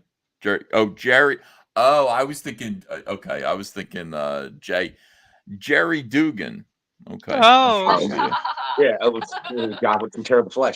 And that's why I always kind of related to him because it's like, look, he's that dude that's really weird. Part of him wants to just look. I just want to be a good guy. I just want to be a good guy. But oh my God, you guys are so stupid. You know. Yeah. I kind of understood that, and to see it drawn out and fleshed out more. He's always been a tragic character, but the tragedy was always like made into a joke, right? And like Jerry wanted to explore the tragedy, and Jerry wanted to bring the tragedy to the surface, and really made Deadpool a sympathetic character in a way that was, you know, it's like the guy who, oh, I'm just gonna like be sarcastic instead of going to therapy, right? I'm gonna become this mercenary instead of going to therapy. Some men will literally become mercenaries instead of going to therapy. But I didn't go that far. Go to okay? therapy. Calm down, Heather. You just started a podcast. No. No, I started doing hip hop when I was 32. You want to be real honest about it? I bet that was terrible. No, thank you. I don't know how much I can take of this. I thought I was gonna like. This is EFAP too this whole thing. painful, dude. This isn't even like. It's sad. It's just kind of depressing. Yeah, it is. It's like I feel bad for this guy. Like he says he's been doing hip hop since he was 32. Like he's making the show mostly about him. 200 Watt Studio says his speech cadence is like a starter engaging a flywheel with teeth missing. Shit. That is All right. Good. All right, hold on. But like Jerry was like, no, we're gonna confront this, and we're gonna bring it. We're gonna really, really bring it to the page and confront it in a way where it's undeniable. And it was still funny. It's still, you know, he's still Deadpool. It's still there. But my God, is it dark and tragic? It's so good though. Yeah, I can't. And for anybody that hasn't checked out that run, go do it. She looks like Heather always looks like she's smelling something terrible, and it makes me think maybe she is. Like the look on her face is like it's a sneer, like it's this conversation, dude. That could be it. But seriously, like, you're on, like, that's her face most of the time. Like, she talks like through a kind of like everything around her stinks. It's very. Look at her face even there. Like, just watch. If you are a fan of Deadpool, even if you're a fan of the movies. It's like I'm telling her that, like, you know what I feel like? I'd watch this, and without him talking, this would be me. I'm an IRS Your agent reaction. telling her, like, no, I'm okay. So hold on a second. So forget about him for a minute. I am an IRS agent telling Heather that she owes $35,000 in back taxes. Heather, listen, we found out that you owe $35,000 in back taxes. Yeah, we're going to put you on a payment plan. Okay. You understand? And if you do not make a payment, if you miss a payment, how does that work? Like, the interest gets tacked onto the principal. Do you understand? So you're going to have to make sure. And again, don't fuck with us. We are the IRS. So, make sure that. Look at her face. Wesley Snipes found out that the hard way. So you don't want to do that. Her face just like she looks like she's getting real bad news all the time. Just like naturally getting terrible news. Yeah, I will say one of the best things about Jerry Duggan and why I think he's he such a excels horrible so much person as a comic book writer He's is such a because piece of he comes shit. from the world of Jerry syndicated Duggan. television. He, in syndicated television, and I often use this comparison with writers I work with. That was a time where, there was channel jumping and commercial flipping. And like, if I'm flipping to a channel in the middle of a show, if it's 5:17, right? And I jump into a scene, that scene, it doesn't matter if it's the first episode, it doesn't matter if it's the 37th episode, it doesn't matter if it's in the middle of season 7. A good show will be able to give you all of the information right off the top of the bat in an organic way that makes you want to stay hooked and involved. And it's really not hard. It is difficult to do, but it's really not that hard to do, to give context in a single sentence. Just to be like, hey, Wade, I know you have those scars, but you don't need to take your anger out on me, right? Like, how much information do you get right in a single sentence? His name is Wade. Something happened to his body. Is she talking about Mark Wade? Hey, Mark. His name is Mark Wade. Something happened to his body, but he doesn't have to take it out on us. He's projecting, like, you can extrapolate so much information. And This is good, though. I mean, she is an editor. She's been in the business for a while. So what she's saying is valuable information about writing. Yes, you don't waste any lines. And Jerry, coming from that universe of writing television shows weekly, and in comedy, like, you have to be fast, you have to be good. And Jerry is one of the best at it in the industry, hands down. And because of that, you can pick up any book that he does and pretty much follow along and get it right away.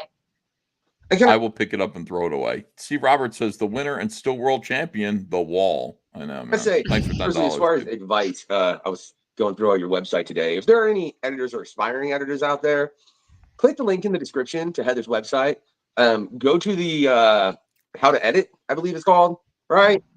You get pieces of advice that I'm like, I need to take all this crap into mind and stuff that I do, and I don't write comic books. I mean, it's really great advice. So I'm curious, when you get a fresh book on the table, like something that, because you're currently working at IDW, what do you currently have on your plate? What can you get into that you currently have on your plate? Hold on, let me refresh. CyberFrog, Red Extermination. I'm sure we got another backer. CyberFrog, Red Extermination, as we head towards $350,000. Thank you very much. We did get another backer. Look at this. We are 3 backers away from 2,500 backers, and we're just 300 and change away from 350,000. That's like a double celebration, Crystal. That is. Coffee Sama says, E, you are a sadist and a masochist. Wrong. I'm a scientist, and I'm investigating this scenario. I'm interested in what is going on with this individual. That's all. Robert Romano is back. Robert, I kicked you for a little while because you had disappeared, so I kicked you off. Apologies. I had to help my daughter get back to sleep. That's way more important than this. Oh. And by the way, if you want to put your daughter to sleep, let's let her listen to this conversation with Heather Antos. Oh no! Don't do that. It's That'd absurd. be so terrible. All right, hold on. Good Night Paradise Lost 2 by the great Crystal McGee. Hoping that we can get some more backers for this tonight and possibly get her to her fixed goal of 5,000. All right, so let's get back to Heather Antos being interviewed here, singing the praises of hideous SJW, odious SJW Gary Duggan, as it turns out, Jerry Duggan, I guess. I thought it was Gary Dugan, but it's Jerry Duggan, who has kind of a pill on social media. Here we go. Say. Yeah, so right now I edit everything Star Trek. And this is what we like to call the renaissance of Star Trek, especially with Picard and Strange New Worlds, Lower Decks, everything on television. You know, it's a true. She looks thrilled to be editing Star Trek. She's sneering through her teeth, like at the golden era of Star Trek. Mm-hmm. It's like the golden era of Star Trek, and like why aren't the books selling though? I don't know. Like, look at this guy's face. This is why every frame is a pause is so important. All right, does anybody, Robert? Are you watching Star Trek? Are you into Star Trek? We love Star Trek in our family. I've seen most of the originals just from childhood. I love the movies with William Shatner. Wrath of Khan is on a level all its own. Next Generation, we watched that entire series with my family. We really love. So you really love Star Trek. Is this the golden age? And by the way, if it's the golden age of Star Trek, yeah, are you buying Picard, Stargater? It's kind of it's not what it was, and it never could be again, right? That's lightning in the bottle. And so there's a nostalgia aspect to it, but you want to see if you are going to make something new, is it respectful to the originals? And that's a dilemma I think that all of these franchises have right now. I saw the first season of Picard, and I was very disappointed with it. And so I haven't come back for like season 2 or season 3, supposedly better. I suppose we'll catch up on it later. But we weren't rushing to see season 2. So then it's like, oh, was season 3 any better? Who knows? Like season 1 was it was so depressing. It broke the formula, where you have self-contained episodes. You could have like 16 or 30 episodes or whatever in a season. And every single one of those is a story. Like, remember how Twilight Zone, everything's just self-contained. Mm-hmm. Everything's wrapped up. Yeah, it's not one and done. It's like, but you can follow an arc, and so that's what I think Next Generation, Deep Space Nine did quite well. Was having those self-contained, but then yeah, but Robert, who cares? Or like the question is not was Star Trek ever good? Is Heather Antos's Star Trek IDW series, does this represent? Is it part of the golden age of Star Trek right now? Look at her face. Look at her Star Trek comic. Look at his face. How are you feeling about Picard? Who drew this severed head of Picard, frozen severed head of Picard, and then drew some circles behind it, had it airbrushed, and called it a comic book cover? It is freakishly, like, right there. It looks like cone heads, dude.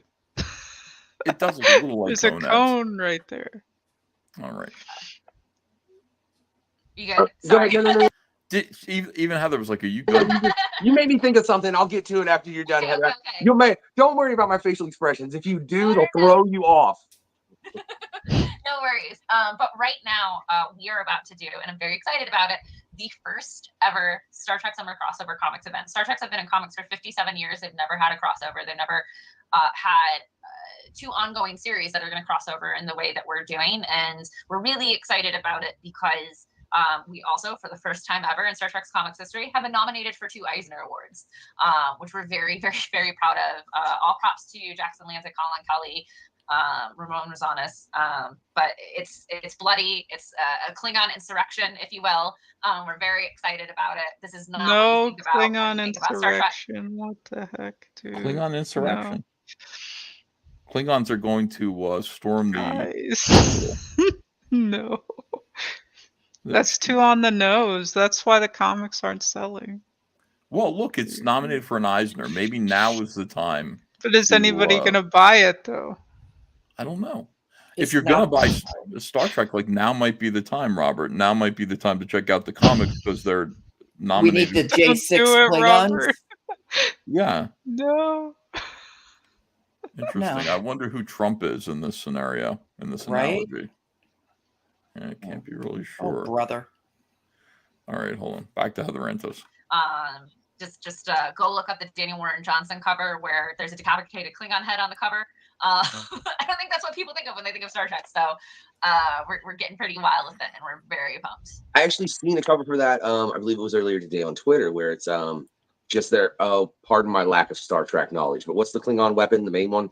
Oh, the Batleth. Yeah, the Batleth. And he's just like it's just being Chad held is back. up. Welcome. Yeah, so I totally. Chad, welcome to Suffering. We are going to spend an hour and 14 minutes. Awesome. Well, let's suffer, people. I think it's going to be a little less than an hour because we're going at 1.25 speed.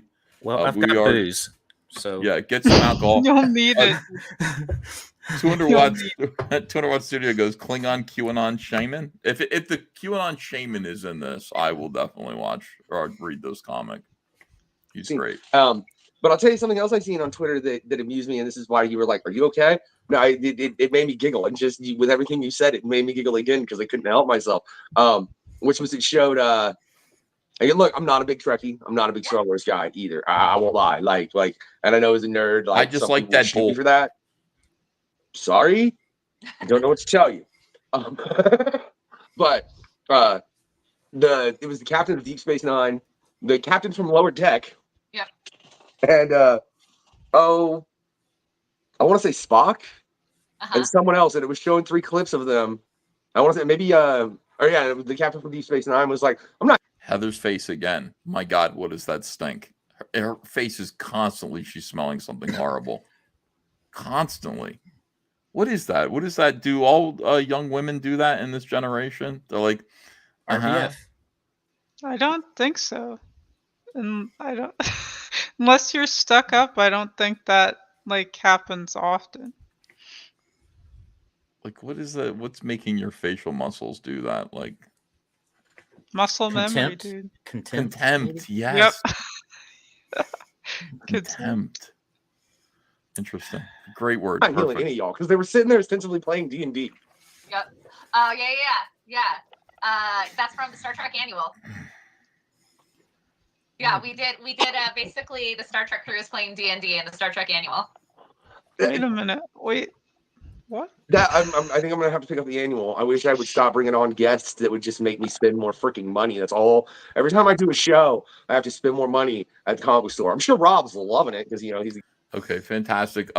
Ladies and gentlemen, the incredible Billy Tucci. Welcome to the show, William Tucci. Hey. What's up, guys? Ding, ding. Hey, Billy. How you guys doing? I don't know. How are you, honey? Good to see you guys. I don't know how well we're doing, to be honest with you. We're What's watching. going on? What's the matter? What's the matter, It's everybody? cringy. We got stink face going on here on the right. Yeah, we're just watching a Heather What is Antos this? interview. What are you guys watching? So this is IDW editor Heather Antos, who's being interviewed by this gentleman here. Who it's a pretty cringe interview. 13 views on it. Happened yesterday. I'm interested in Heather Antos because basically I think that she's endeavored to take away opportunities obsessively from ComicsGate. So I want to know what makes her tick. Oh my! Not me. Yeah. Well, I mean, I'm curious. She's on this show, and she's an editor at IDW, which is a company that is sinking. It's not even sinking. I would say it's sinking like the Titanic, but it's not. It's imploding like the Titan. It's not. Oh no! It's not doing well. Okay, so she's over there. She's an editor.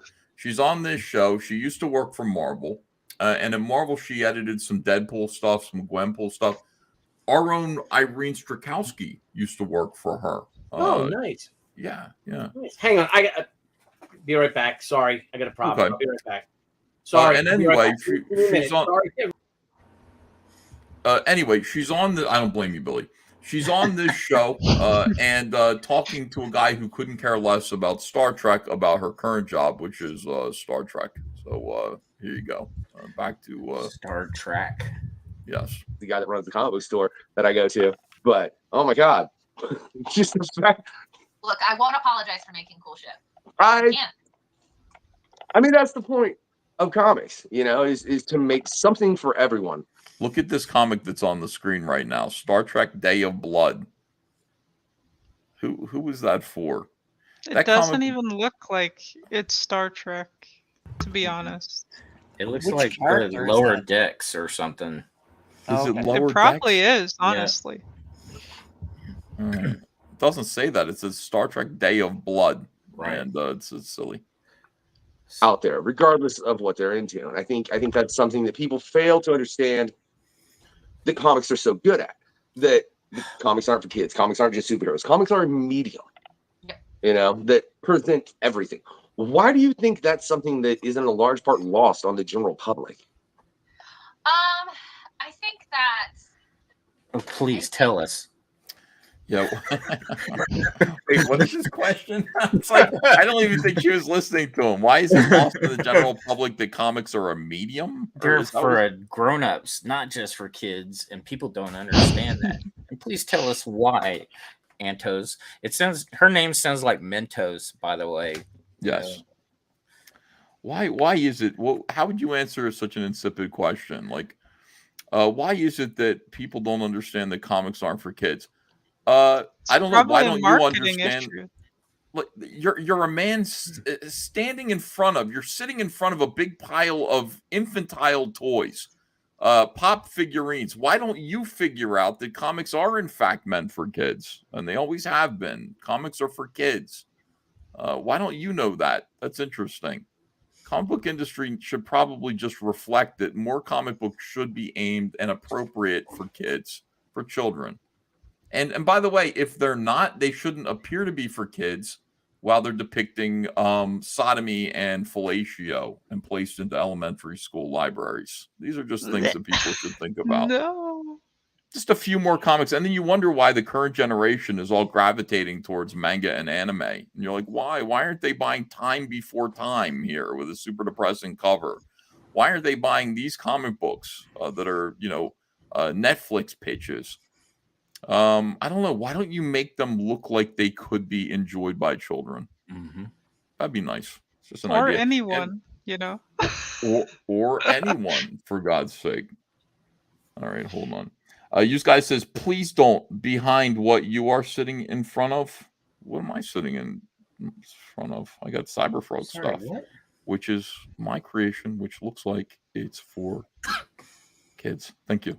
Oh, well, I have. Didn't grow up with comics, right? Because it tends to be a lot of people who grew up with comics stick with comics because they grew up with it. They know. Simply Green says, too violent for kids, too retarded for adults. Not just too violent, too boring most of the time. Most of this stuff is too dull. It is You're in a boring. coffee shop, and it's X-Men. Yeah. Yeah, like these people Playing don't D&D. care. They're bored by their own comics. You can't it's an insurrection of what did she say? What were the Klingons? A Klingon insurrection. Yeah. I couldn't be more bored by that idea. I can tell you're bored too. All these people are bored by their own ideas. I could go off on CyberFrog. I could talk about CyberFrog all day long. Yes, it is for 8-year-olds, 12-year-olds, for 40-year-olds, for 60-year-olds. He's an incredibly appealing character. It's for the gays too. Yes, it's for the gays. Sure. Let me see. I don't understand. I just don't understand, why this is confusing. They're making boring comics. They're just killing trees. These comics are really boring. That comics aren't for kids because they started with You don't have to put a comic book out, by the way. That's the other thing. You don't have to. You don't have to. If you don't have something good, don't do anything. I want to invite you to maybe scale back a little bit, IDW. Why don't you scale back? And if you don't have an idea as good as that Teenage Mutant Ninja Turtles, what was that? They just did the one. Yeah, I know what you're talking about. Something else. Yeah, Last Ronin. Last Ronin. If you don't have Last Ronin, don't put anything out. Just wait until something good might comes save along. some money, Save a little they money. They need to. Yeah, put out good stuff. All right. Younger comics. And then advertise the good stuff. Yeah. Branched out to other stuff or not. Look, I was, the first comics I read were Hellblazer. So, why is that funny?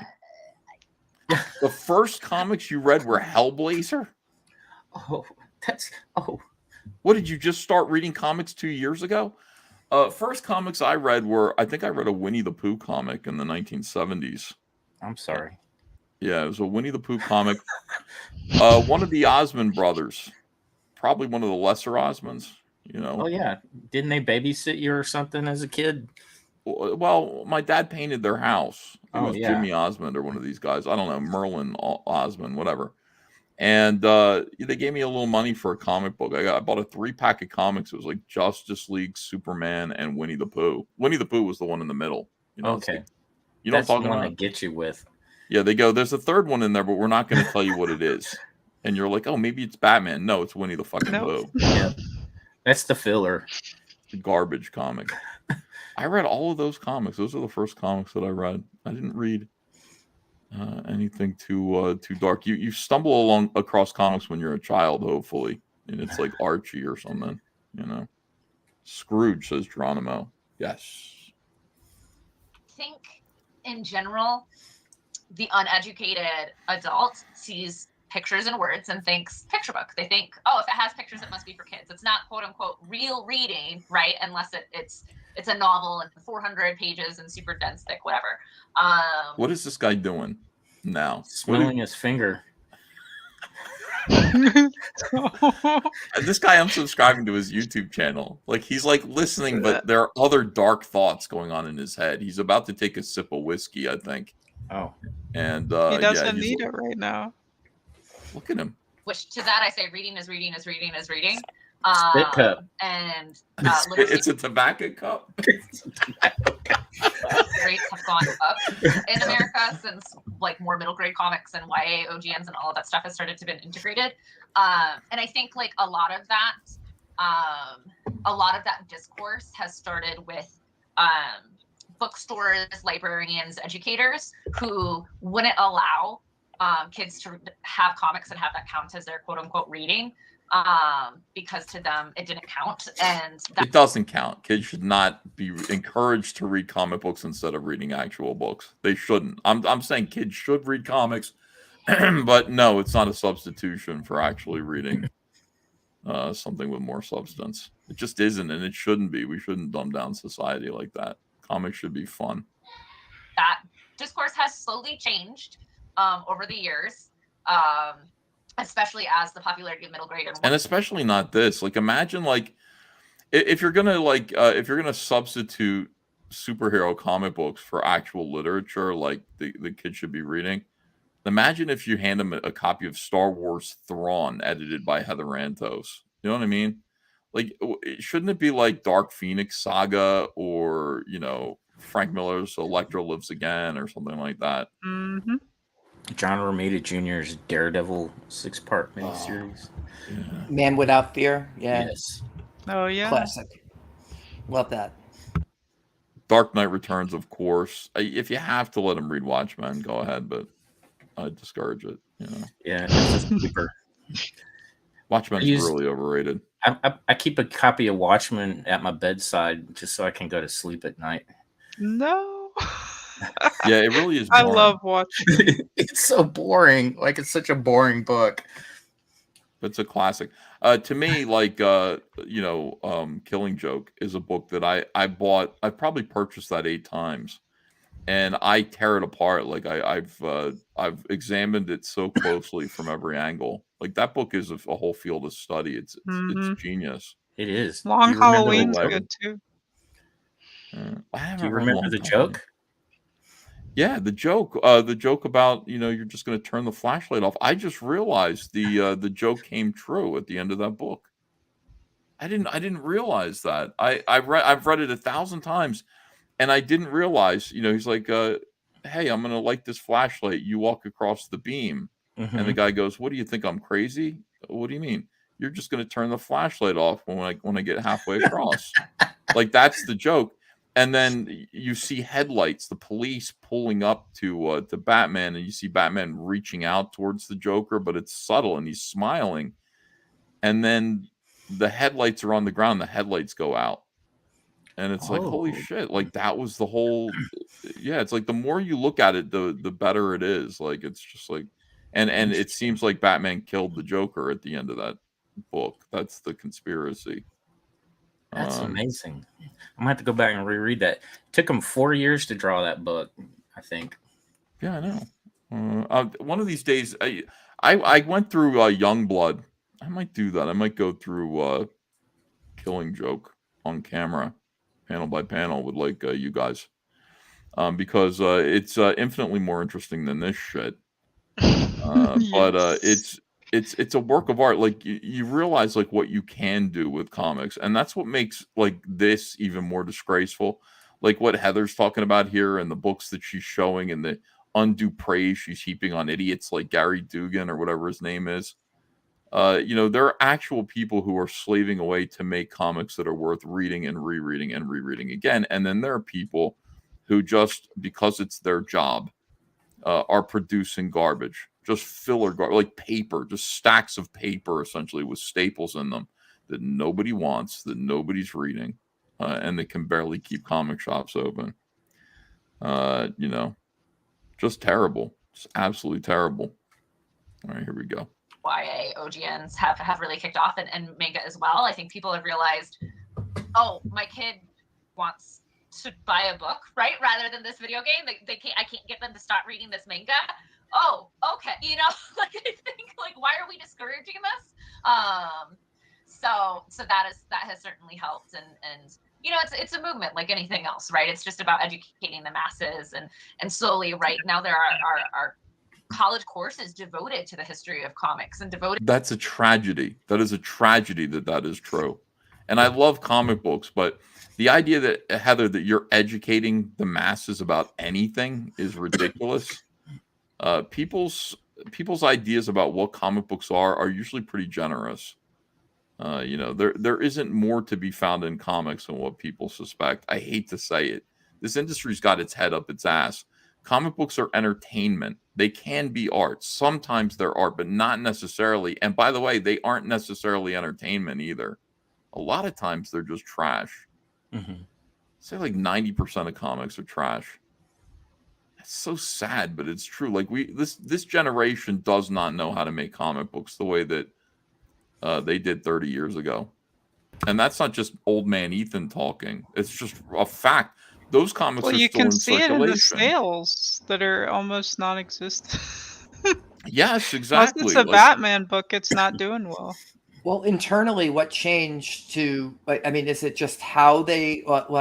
Is it the lack of editors? Is it too many editors, or like what's different now that they can't create another, a cool, version of X-Men or Daredevil or Batman that the fans really embrace? Instead, it's Is it just the controversial, this injection of,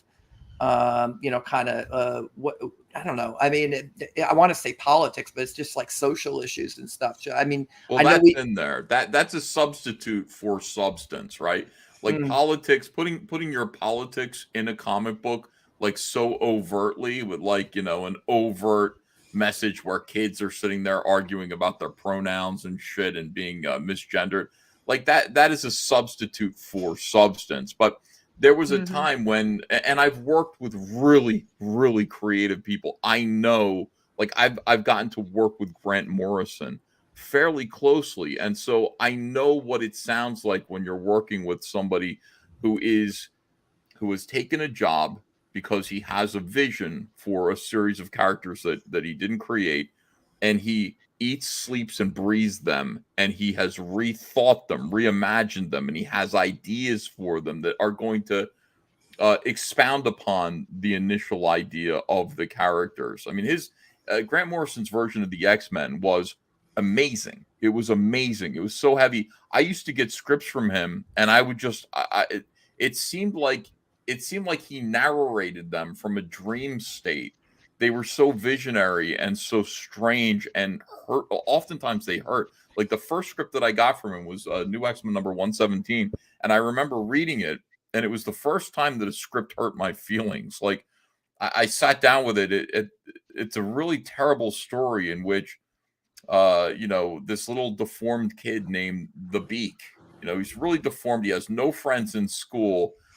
And Professor X has been taken over by his twin sister, who is a malevolent force, and she's inside of his body and she's controlling his mind, but nobody knows it yet.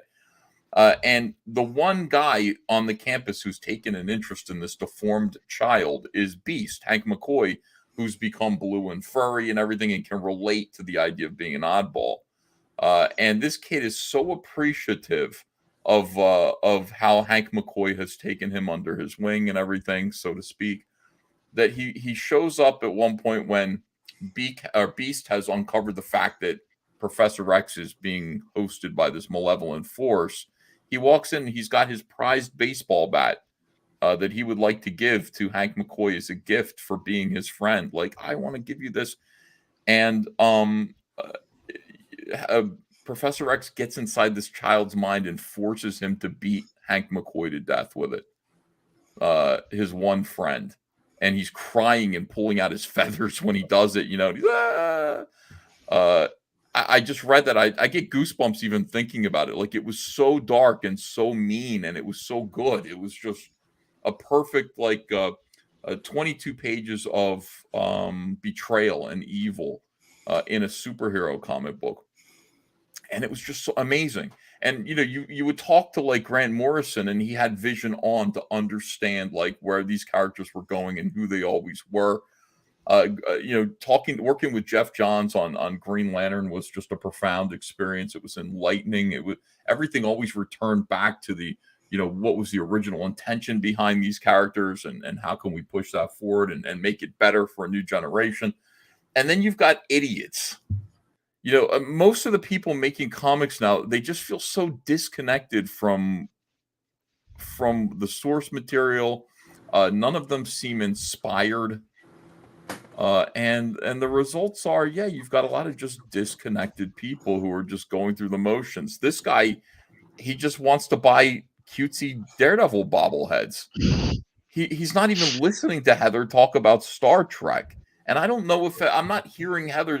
Heather's like, we got something really rad coming up. It's like, you know, it's going to be an insurrection of, like, I mean, you know, buzzwords. Yeah, it's just Nothing bullshit. new. Like, Well, can they even do anything cool with Star Trek and Star Wars? Those types of properties seem like they're gonna, like, it would be too much control from the parent company. Like, they would license out something that would be very narrow. You couldn't reimagine or bring back Hal Jordan in the Green Lantern sense, right? So, like, I mean, can she even make a core Star Trek with? I mean, do any of these titles have any of the main characters? I wonder. That's the question. Yeah. I don't know. I don't keep up with their stuff. I just want to feel that kind of energy from the people I'm around.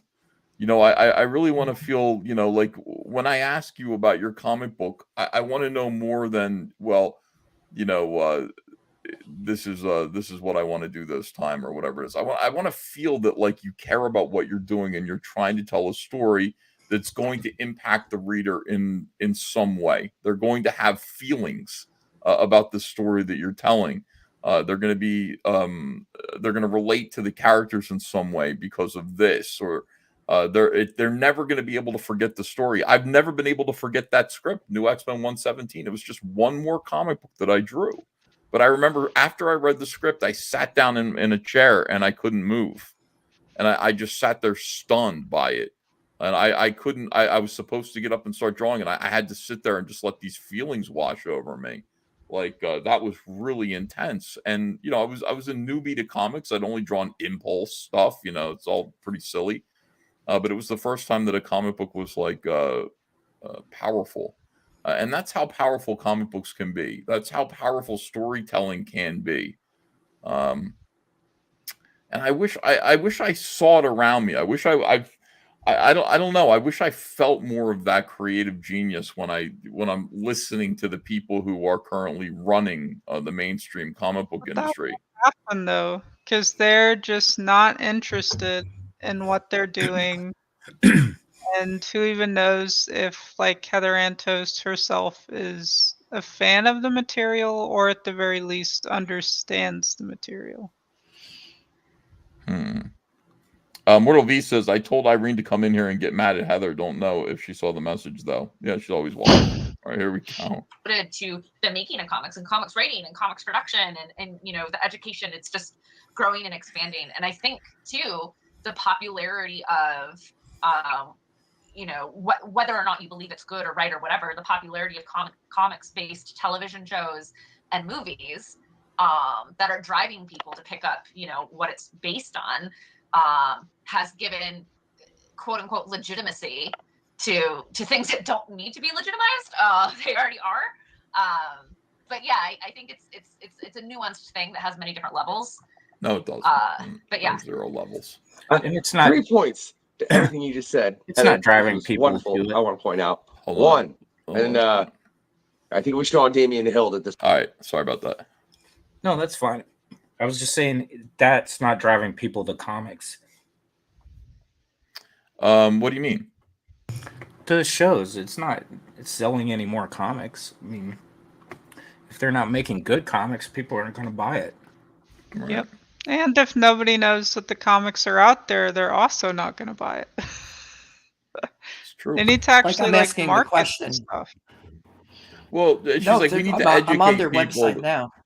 Oh, you are on IDW? And I was trying to see, because she's not telling us what kind of Crystal's right. Like, they need to market this. I'm like, do they even have the main characters? So I see some of these things, like they have Kirk and Cisco in it and Janeway, and it's like, okay, why isn't she talking about it though? I mean, she's the editor, she's the pitch person for this. Yeah, so you actually have the main characters. I don't know. Get me psyched about it. I don't like Star Trek, but man, I like good stories. This was brought up with, who just finished Bishop War College. It's phenomenal. Check it out. And his past quest as well as the fact that you can check him drawing a Bugs Bunny alien on the past PanCon. Yeah. Oh my God, Heather, he killed it. He killed it. I can't. Have you ever seen an alien with buck teeth? Yeah. I'm looking at one right now. No, I've seen what you're talking about. Yeah. Oh, you've seen the actual? Okay. Yeah. I was like, where the hell did you? Unless it was from Sean or me. How the hell did you see that? Because I'm a huge alien fan. I've never seen that. All right. So, shit, you threw me off, and I forgot what my first point was. I was like, you've seen an alien with buck. What? Yeah. All right. Second point for anybody as far as that doesn't think comic books are literature. And this is the Wade Wilson half of me right here. Please tell me what literature is, sir. Here, I want to take the biggest hardcover of Watchmen I can get and smack them with it.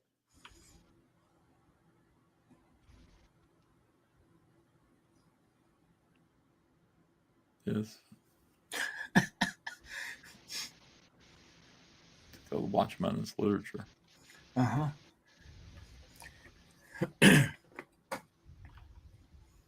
Which would be pretty mean. Let's be honest. That's a thick book. I might hurt someone. Like, what are you gonna do? Realize comics are literature, because I had that same stigma when I was younger. You couldn't reading comics in school. It was a real stigma at that age, and you're a nerd and whatever. And it's like, this is an argument from 1989. Like it really is. Like, comics are literature. They're maybe they. I don't know. Who cares? Well, if you call it literature, does it make it better somehow, or like, yes. You're allowed to read them? I don't understand. To them, it makes it better. I don't understand. Like it's okay to just what is comics are literature, so now we're allowed to like them. They're I don't know. Screw off, dude. Literally just trying to read. I'm sorry, I don't want to read the Grapes of Wrath. But people don't see the literary benefit of V for Vendetta or Watchmen, specifically to bring up Alan Moore, because those are, Alan Moore writes how he writes. That's just how that is.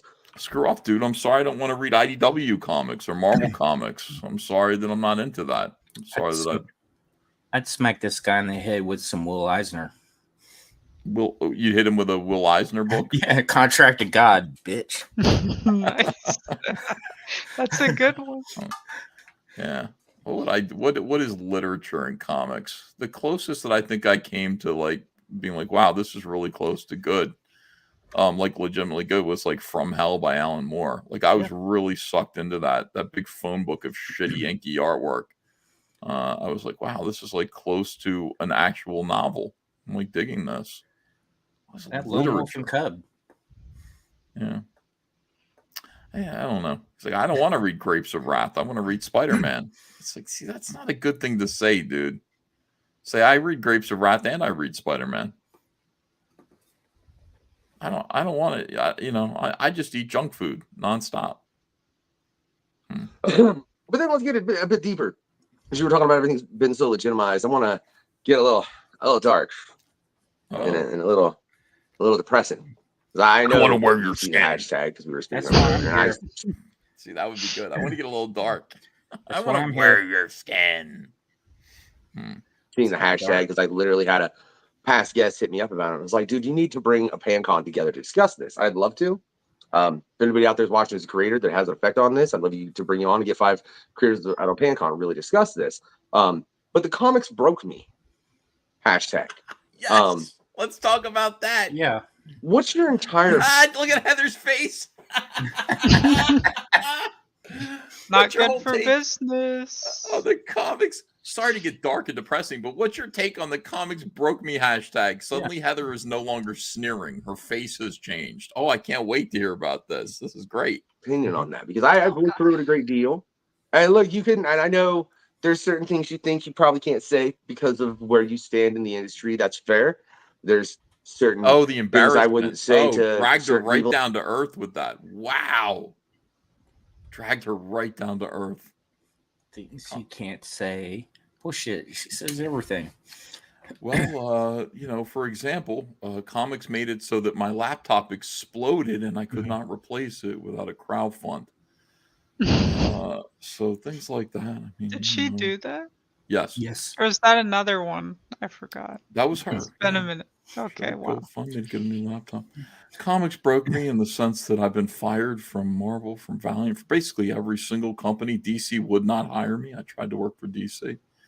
And now I'm over at IDW, which is experiencing rapid implosion. What's that called when the Titan sub imploded It underwater? imploded. Yeah, implosion. Yeah. That's where I am right now. So couldn't pay for my cat food this month. Well, in hip hop, because I'm a hip hop artist, I understand that. I don't work in comics. No, it happened on Event Horizon. Some guy was going to commit suicide by opening one of the airlocks. Catastrophic decompression. Thank you, Henry Bemis. That's what I was looking for. Or atmospheric decompression. Yeah. So that's where I'm at. I'm in IDW right now. Comics are... Yeah. I'll say what the hell I want. I guess I kind of do since I run a comic book podcast. Maybe I should shut the hell up. But that's besides the point, right? But like I said, I had a past guest hit me up in regards to this, as far as getting onto, or as far as just making it a subject. And She's gonna start crying now. Like, this is a totally different thing that just happened here. Well, this is a real question. Yeah, it's a legitimate question. Like, it's no longer like I really respect you because you're an editor, and I'm gonna pretend that like your Deadpool stuff was fantastic and Star Trek and all this stuff. Now we get to the heart of the matter. You're poor and suffering, aren't you? Mm-hmm. You're broke because you're in this industry, and you're contributing to an atmosphere within this industry that makes it hostile to people with actual talent. You function in whisper networks, make it inhospitable to people. People are scared, and the industry is shrinking. It's collapsing, and none of you can make a living in it. The people who exist in it, who control whisper networks, who dominate these mean girl peer groups, who intimidate, who have the power to intimidate some of the biggest creators within the comic book sphere, don't seem to have the power to intimidate their bank accounts or pay their bills. That's interesting. How has that affected you personally? That you can sit there and make Scott Snyder grovel, and yet you can't pay your rent. What's that like? That disparity in power, the dichotomy. Like, what does that do to your ego? How's that working? Yeah, that you just see her crumble like that. Shit. I went through a lot of tweets. It was kind of sad to see so many tweets from past guests. talking about real specific things. Can I bring up a tweet from you? Yes. The fact that there were people at Marvel that got paid more for a book than you did in a year? Yep. Well, they actually contributed something. Fusebox, thanks for $10. Hail to Uncle E. Great to see you, Crystal. Outlaw Nights issues 1 and 2 just launched on Fund My Comic. Had a great stream with Reenie. Let's get to 4K tonight. Now he's just kissing up. Yeah. Sir Angus Fungus says, I want to know more about Chad's Radpool. Radpool? Do you mean Black Phantom, perhaps? Black Phantom over on Indiegogo. Here's the trailer.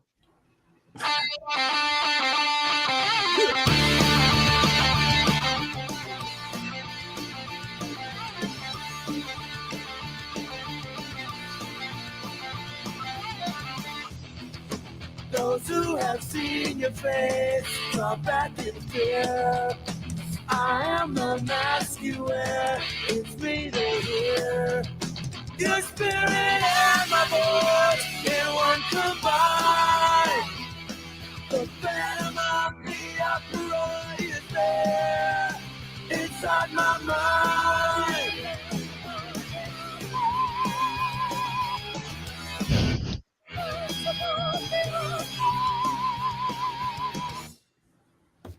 Outstanding. Back it right now. Please. Talk about the Black Phantom for a second. Chat. Oh, sorry. Was that was you? Yeah. Sorry.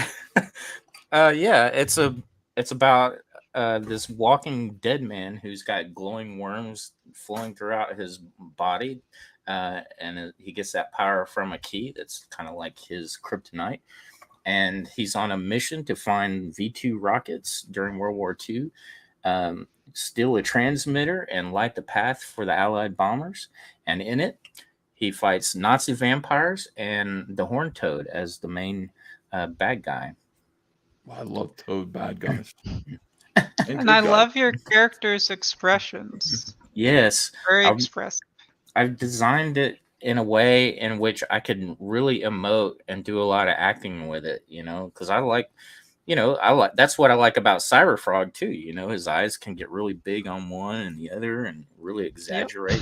And that's what I love about character design. I want to be able to act. Similar kind of look, like in the way his eyes are and stuff. Right. Same kind I of want to stuff. be able to act, and I want to show people what he's feeling, not just say it. Yeah. Brilliant. Everyone back the Black Phantom on Indiegogo, and the link is in the description below, incidentally.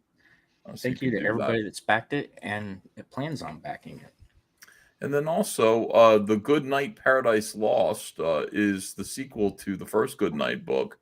Holy shit. Picking up some more backers tonight. I just got on both of those guys, so good luck with these projects, and I'm looking forward to. Thank you. When should we expect them? I'm doing a 30 to 60, maybe 45-day campaign, and then going in demand. And I hope to have them printed and in people's hands by the end of the year, or maybe February at the latest. But the book is finished and ready to go to the printer. Sweet.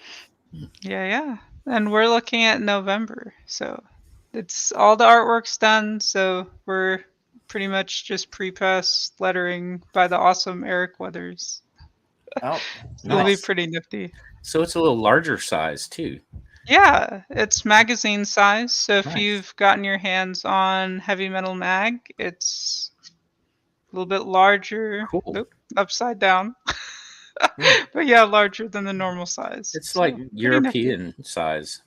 Yeah, which Very I do cool. love a lot of European comics. Me too. Pretty nifty. Cute That's little kinda teddy cool. bear. It looks great. All right, books are looking good. So back Good Night Paradise Lost. It looks like we're getting closer and closer to that $5,000 goal. Got to get that thing funded. Let's go, everyone.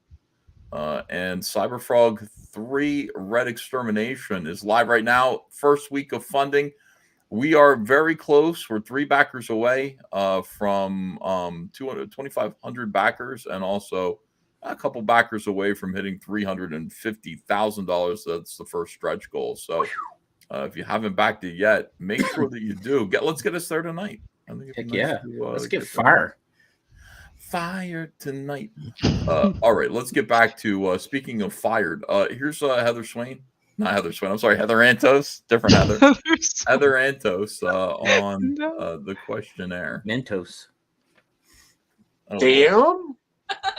Yeah, I mean, also, like, here's the thing, right? So, by the way, the question is: so there's a guy who got paid more for one comic book than you got paid for a whole year as an editor at IDW. To which I say, based. Nice, good. That makes sense. Is people think Marvel and Star Wars and Deadpool and all of these books that I'm working on. While I was at Marvel, I worked on Star Wars, which was literally one of the highest selling lines of the century, consistently. Sorry, why people be setting off fireworks and my dog don't like them. It's so demean. It's so degrading that you're sitting there. You're about to give a big speech about how you feel like and then the guy has to go. Hold on a second. Killed the momentum. Shut up, bitch. But yeah, like people, and people think editor, like they think editor is like the same thing as, I don't know, like a Hollywood director, I guess, which is no. You think that. Nobody else thinks that at all. Nobody thinks that. They think editor and they go, what do? Spell check? You run it through spell check and say that's.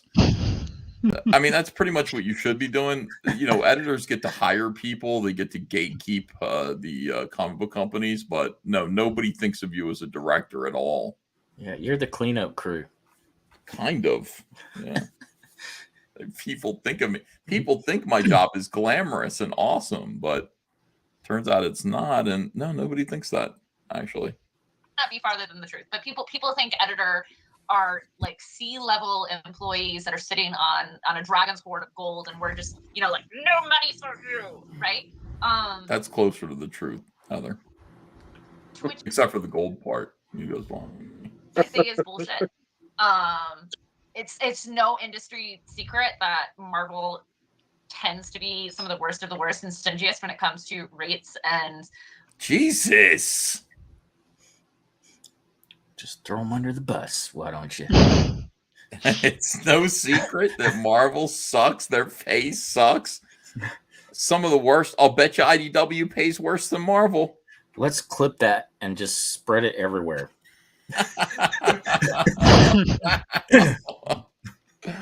Oh my goodness. I like the way Chad thinks. Mm-hmm. Let's use it against him. When I was at Marvel, I was getting paid $30,000 a year. No raises while working on the highest selling books of that company. I think in 2015 alone, Jordan White and I, between Deadpool and Star Wars, both lines, first of all, we put over, between the two of us, I think over 150 comics that year. But also, just Jordan and I, our books alone sold more than DC, the company, did the entire year. It went Marvel, Jordan and Heather, and then DC. Was it your books, Heather, or was it the people that drew those books? She just took credit for like the Star Wars. The whole comic. process. Was it the name or your name? The ego on this one is unreal. It is unreal. But firstly, Thank you. yeah, like for real. And you're fired now. You were fired from Marvel because the other thing that you did was cause all kinds of shit on social media and bring negative attention to Marvel Comics, and they fired you. It sucks. Here's Sean Jetty. Hello, Sean. What? Continue. Hey. What's going on, dude? Nothing much, man. I just was listening to the 30,000, and I'm 30,000 a year for this woman. Yeah, that's too much. Yeah. Go ahead. She brought shame to Marvel. She brought milkshake. She brought the whole milkshake incident to Marvel. Hey, thanks. Marvel really needed that. That was great. Absolutely. Hope she's not living in California on that. Oh my god. And because I know what you're referring to. Lizzie, there's just fireworks, man. People are celebrating. I hope it ain't gunshots. That's just honesty. But like I said, I've read a lot of what you were doing in that era, from Old Man Logan versus Deadpool, the entire Deadpool They run. didn't appreciate you, Heather. There's a lot of Deadpool stuff that I specifically read because and everything I was looking through that you edited, I can't think of anything. I was like, that was a bad Deadpool book. No, they were all like Deadpool kills the universe again. I mean, you did that concept again and made it work. You know, which I think. Correct me if I'm wrong. I swear, isn't that the one where he goes back and kills Sherlock? That's Deadpool Illustrated. Oh, okay, no. What am I? Okay. Deadpool kills the Marvel Universe again as he's killing Wolverine, he's killing Iron Man, he's killing Hulk. Like, God, it's so awful. She didn't think of that. Come on. Yeah. Ladies and gentlemen. What? By the way, Billy Tucci's like, I'm out of here, and Billy Tucci is out of here. But you know what? We have another wonderful, probably the person I would like in here the most right now.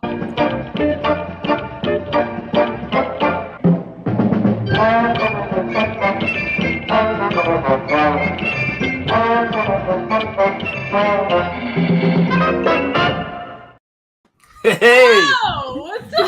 Hey, Reed. What's up? Hi, what's up? Oh, I didn't see you were streaming. I was streaming on my own channel, so apologies. But hi, what are we talking about?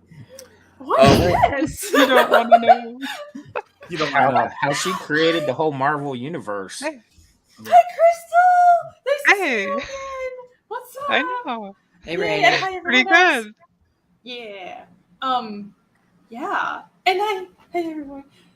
Thanks, Ethan. Nice to see you. We're watching this interview. It's a questionnaire Q&A with Heather Antos, and this crazy person here is interviewing her. It's a silly guy here. Yeah. Okay, yeah, I saw her, and I haven't been following the stream. So, who is this guy? I don't know. He's just a guy who runs this channel, but he is asking Heather. He started to ask Heather some pretty good questions. He's asking her about Comics Broke Me, and she came forward and said Marvel pays the lowest rates in the industry, which I don't think is true because she works at IDW. I'm positive IDW pays less. I'm positive You about would that. think, yeah. I'm pretty sure. I mean, the most notoriously low paying, from my knowledge, is Boom. Like, Marvel doesn't pay as well. DC pays the best, but it's either Boom or IDW. Yeah. Yeah. So we're learning a little bit about the industry from Heather Antos. We found out that she was paid $30,000 a year as assistant editor for Jordan White, who I think that her salary had to have been 75% of his. I hope so. I hope that's the case. And she's like, hey, we sold more. Heather and Jordan sold more than DC Comics combined when they were doing the Star Wars books. What else did Heather do? What other books was she on? Is that true? I don't believe they. I think it might have been true once when Star Wars #1 or Darth Vader #1 came out and sold 1 million copies. You know what I mean? Like, it might have been true once, one month. I doubt it was true all the time. It was low hanging fruit. Yeah. And plus, it's DC right now. All right. Anyway, back to Heather. Yes. All right. I've read them both, but I've read a lot of Deadpool. That's okay. There's a lot of Deadpool. There is. Did that ever become like something that you were worried about, that they were oversaturating the market with Deadpool? Because I mean, Oh yeah, 100%. 100%. That's Marvel to a T. Marvel to a T is we're gonna squeeze all the juice out of the orange, and then yell at the orange that it has no juice left. Deadpool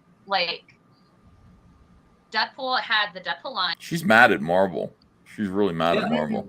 She has an axe to grind, dude. This Wait, did doesn't you say seem like axe or an X. I'm not going An to axe. This It could doesn't- be both, honestly. these aren't the words of somebody who left Marvel for her dream job at video gambling. Yeah, I mean, that's what she said. She left willingly. It doesn't seem that way. She's holding a grudge. So interesting. maybe a Deadpool miniseries for a long time. And then they did Deadpool's Wedding, right? Which was Deadpool 27 was a 100-page issue. It was the first time they did something like this. And that book was one of the highest selling comic books of the year. And sales and marketing, because capitalism is capitalism. Pardon me? Yes, what's wrong with capitalism? Just because you Yeah. suck at it doesn't mean it's bad. Well, capitalism it rewards merit, which is why she was only making $30,000 a year, which was apparently what they were paying just some creators for a single comic. So she has some bitterness there, I guess. Good Equity. point, yeah. We need some more equity, I think. Oh snap! Member chat. I can fix her. Rini, give me her digits. Says Thirst for War. No, I'm not going to do that. No. Got her on speed dial. Saw that 100-page Deadpool book and was like, well, let's do that again. Let's do that again 3 times a year. And not only will we do that 3 times a year, but we're also going to do Deadpool 18 issues a year rather than 12 issues a year. Also, we're going to do 2 Deadpool miniseries at a time. So now what you have is you have at least 1 Deadpool comic coming out a week at a store. Not just, the 1 issue a month or 1 every other week. You're having 1 Deadpool issue a week, to the point where Deadpool fans are now like, I only have so much money I can spend on Deadpool. I can't buy every Deadpool issue. I can't do it. And you see Marvel do that time and time and time again. They see, oh, this worked once, so let's do it a whole bunch. Well, that's what DC's doing with Batman. WordFab Stream says Milkshake in New York City, $15. Milkshake Girl Editor, $30,000. Total milkshakes possible, $2,000. Hey, that's good math. Yeah. Yep. Nice. $30,000 in New York. I can't believe that's what they were being paid. I don't know how you could make it. That's crazy. No, that's why they live with 5 roommates. Yeah. Well, you got to do that. Well, comics. Or rent-controlled apartments going to be hard to find out there now. So the That's cover awfully price loyal for $30,000, right? $30,000 a Mm. year to try and destroy people's lives on Twitter. I mean, that's crazy. These people It's are the nuts. power, though. You have power. So that's the thing. Like, you're getting paid $30,000 in actual money, but you have the power to fuck with people, I guess, if you're an editor. So that's kind of cool. It's the cultural control. $30,000 to trash on the fans. That's what it's about. and she would. I don't think she would. I don't think she has a point here with the publishing models, but I don't think she would be bitter, because she sounds bitter if they kept her on, if she still had that power, right? Mr. Biggins is here. He says, just tuned in. Nice to see Heather can't afford Botox. Yeah, if she could afford yeah, I know. Hey, Mr. Biggins. The lines on her forehead are pretty rough. She was going to say fans can't they can't afford the comics that they're putting out. Like, why are they going to spend $5-6 a book? I mean, granted, I know we're selling books at our price, but they kind of equal out, because now some of these comics that are coming out are $8 an issue now. So I don't think we're far off. Well, I think it's about the quality. It's not just about pumping out books, and that's the point of Marvel puts out, or Marvel and DC put out so many books and oversaturated market. That's not a problem if the market isn't oversaturated. All the work is excellent, because the audience will pay what you're worth. Like, that's how capitalism works. And if they're not willing to pay it, and you have to jack up the price because your customer base is shrinking, well, then the problem is your quality of product. That's what you should be angry at, not just the publisher or the customers. Welcome back, Billy Tucci, by the way. Hi, sorry, I had a little problem with our website. Launching we did. I'll let everybody know. Are you doing it through your website, Billy?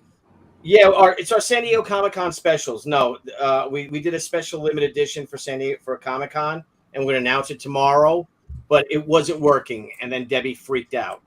And so it's live now, so if anyone wants to go and get your San Diego Comic-Con exclusives, they're there. There's a limited amount. So it's all good now. And then I came back ready to go, and then she screamed, called me downstairs in the downstairs bathroom, because there was a cricket in the fucking. I had to catch this cricket. He's like, kill him. I'm like, I'm not gonna kill the cricket. I'm not gonna kill the cricket. So I caught him. He was like, I caught him, and it was a big cricket, like a spider cricket, and I caught him. I think those and are the female And I ones. put him out on the lawn, and I put him in the flower beds in the front. Here's Eric Weathers, by the way. Hello, Eric. Yo, Weathers. what's up, man? Hi, Rainey. Hey. Hello, hi, Billy. Hey, it's an all-star cast. Yes, indeed. This is fun.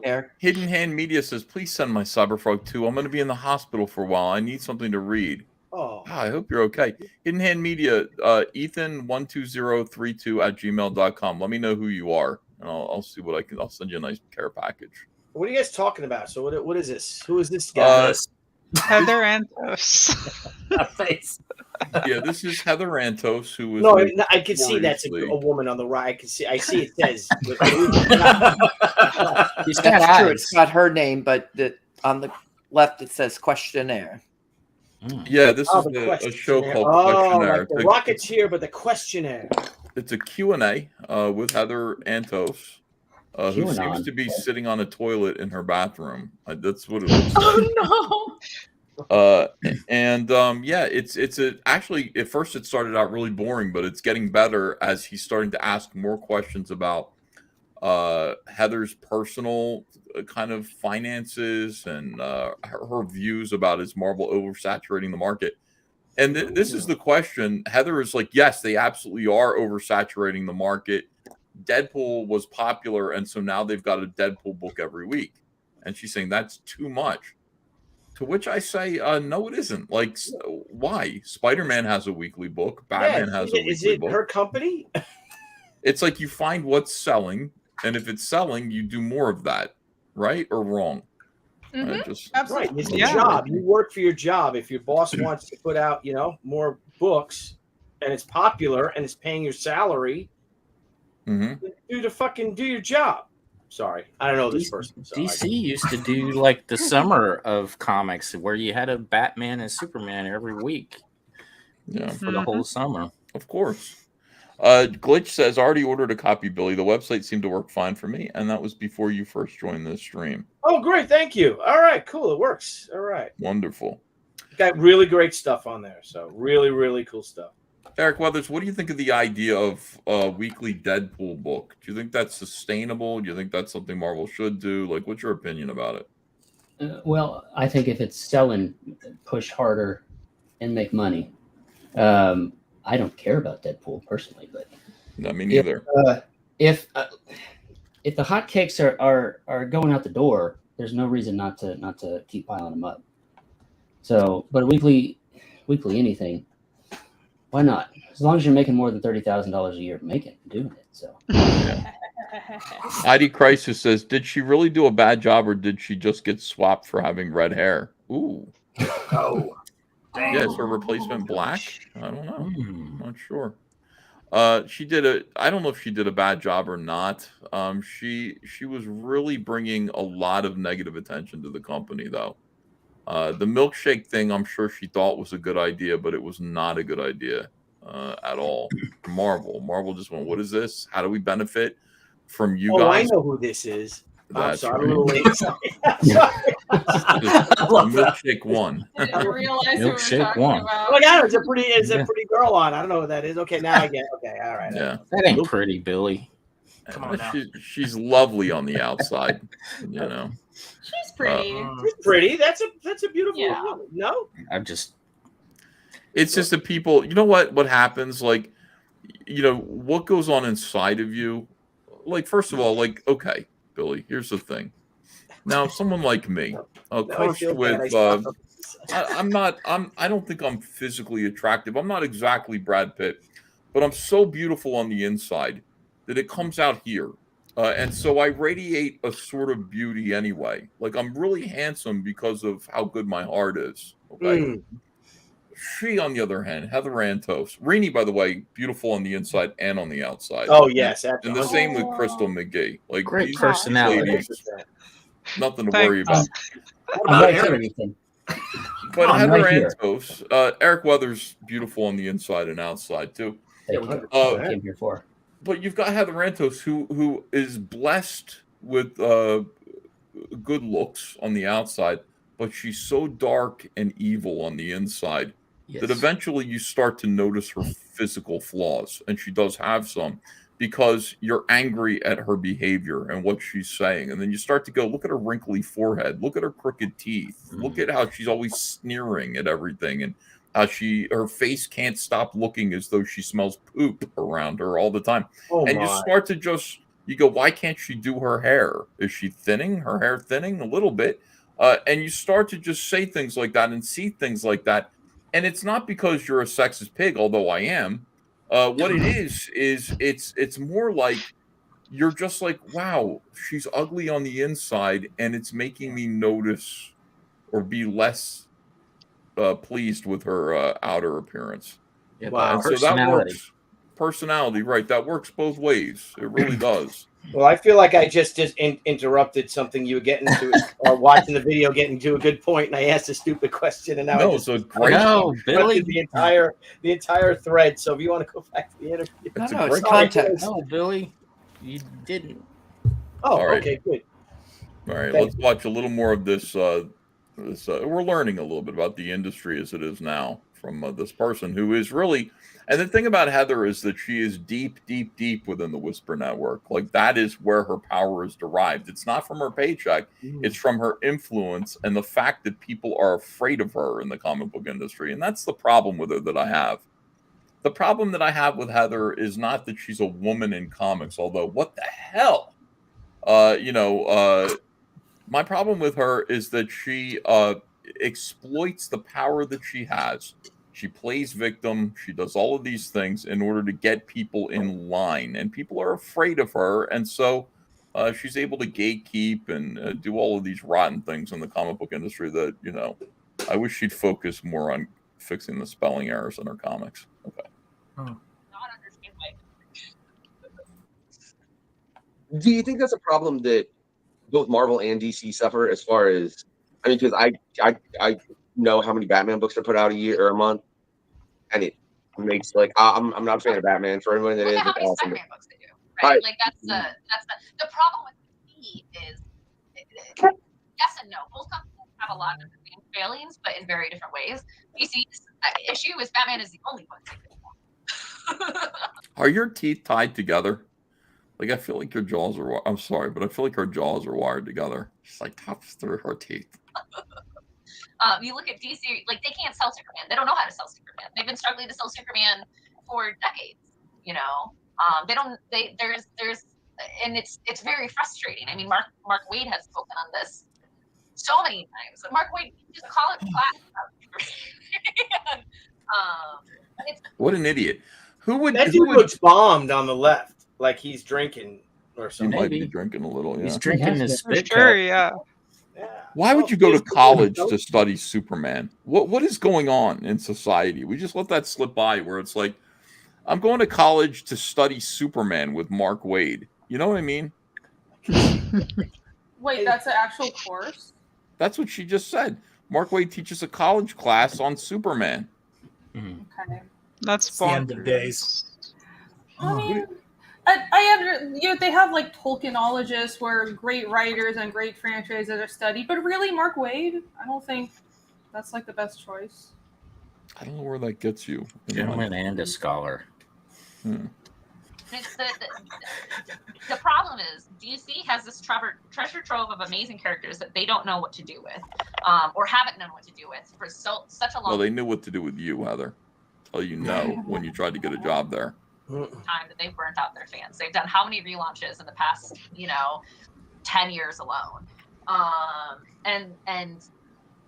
and how many overhead changes, right? That just like those poor editors over there. I can't imagine how many top down, demands they've gotten. And granted, all of this is external hearsay. I'm not internally there. I don't know any of this, but it's just from the outside and knowing how a publisher works, right? These are observations that I can glean.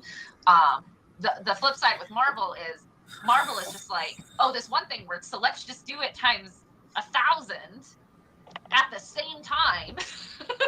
Yeah, because I'll be honest. Look, Civil War was phenomenal. Yes. Civil War 2, I can do the fuck without. Yeah. Yeah. Except for the whole premise of the Civil War was bullshit. I love this guy's like an old West fucking cowboy. Like, he's dressed like a nerd. Like if he were in cowboy gear, like take his glasses, everything, like that would make sense. He's just sitting there downing whiskeys and being like, I don't know. I'm just saying, shit's fucked, is what I'm saying. Heather, you're a 9 now. No, like, Oh one more time. no! Ladies and gentlemen, Sheila Aliens, let's get our girls in a row here. It's like a Bigfoot. Hi! Hey, Hello. Sheila. Hi, Oh, we ComicsGate. destroyed the Fantastic Ratio. What have we done? Oh, it's way no. off tonight. Yeah, we're way off. It's only fair. We're talking about. I need, yeah, but I need my catty bitches here tonight because we're. Hang on.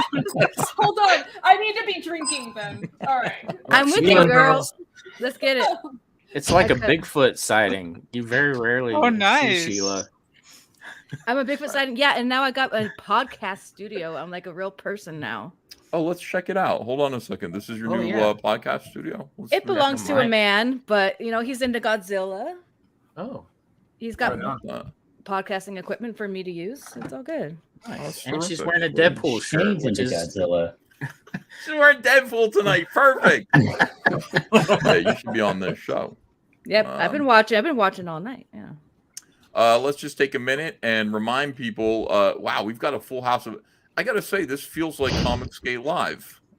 We got a lot of people who aren't regularly on the show, and yet they're all beloved family members. Get it, Rini.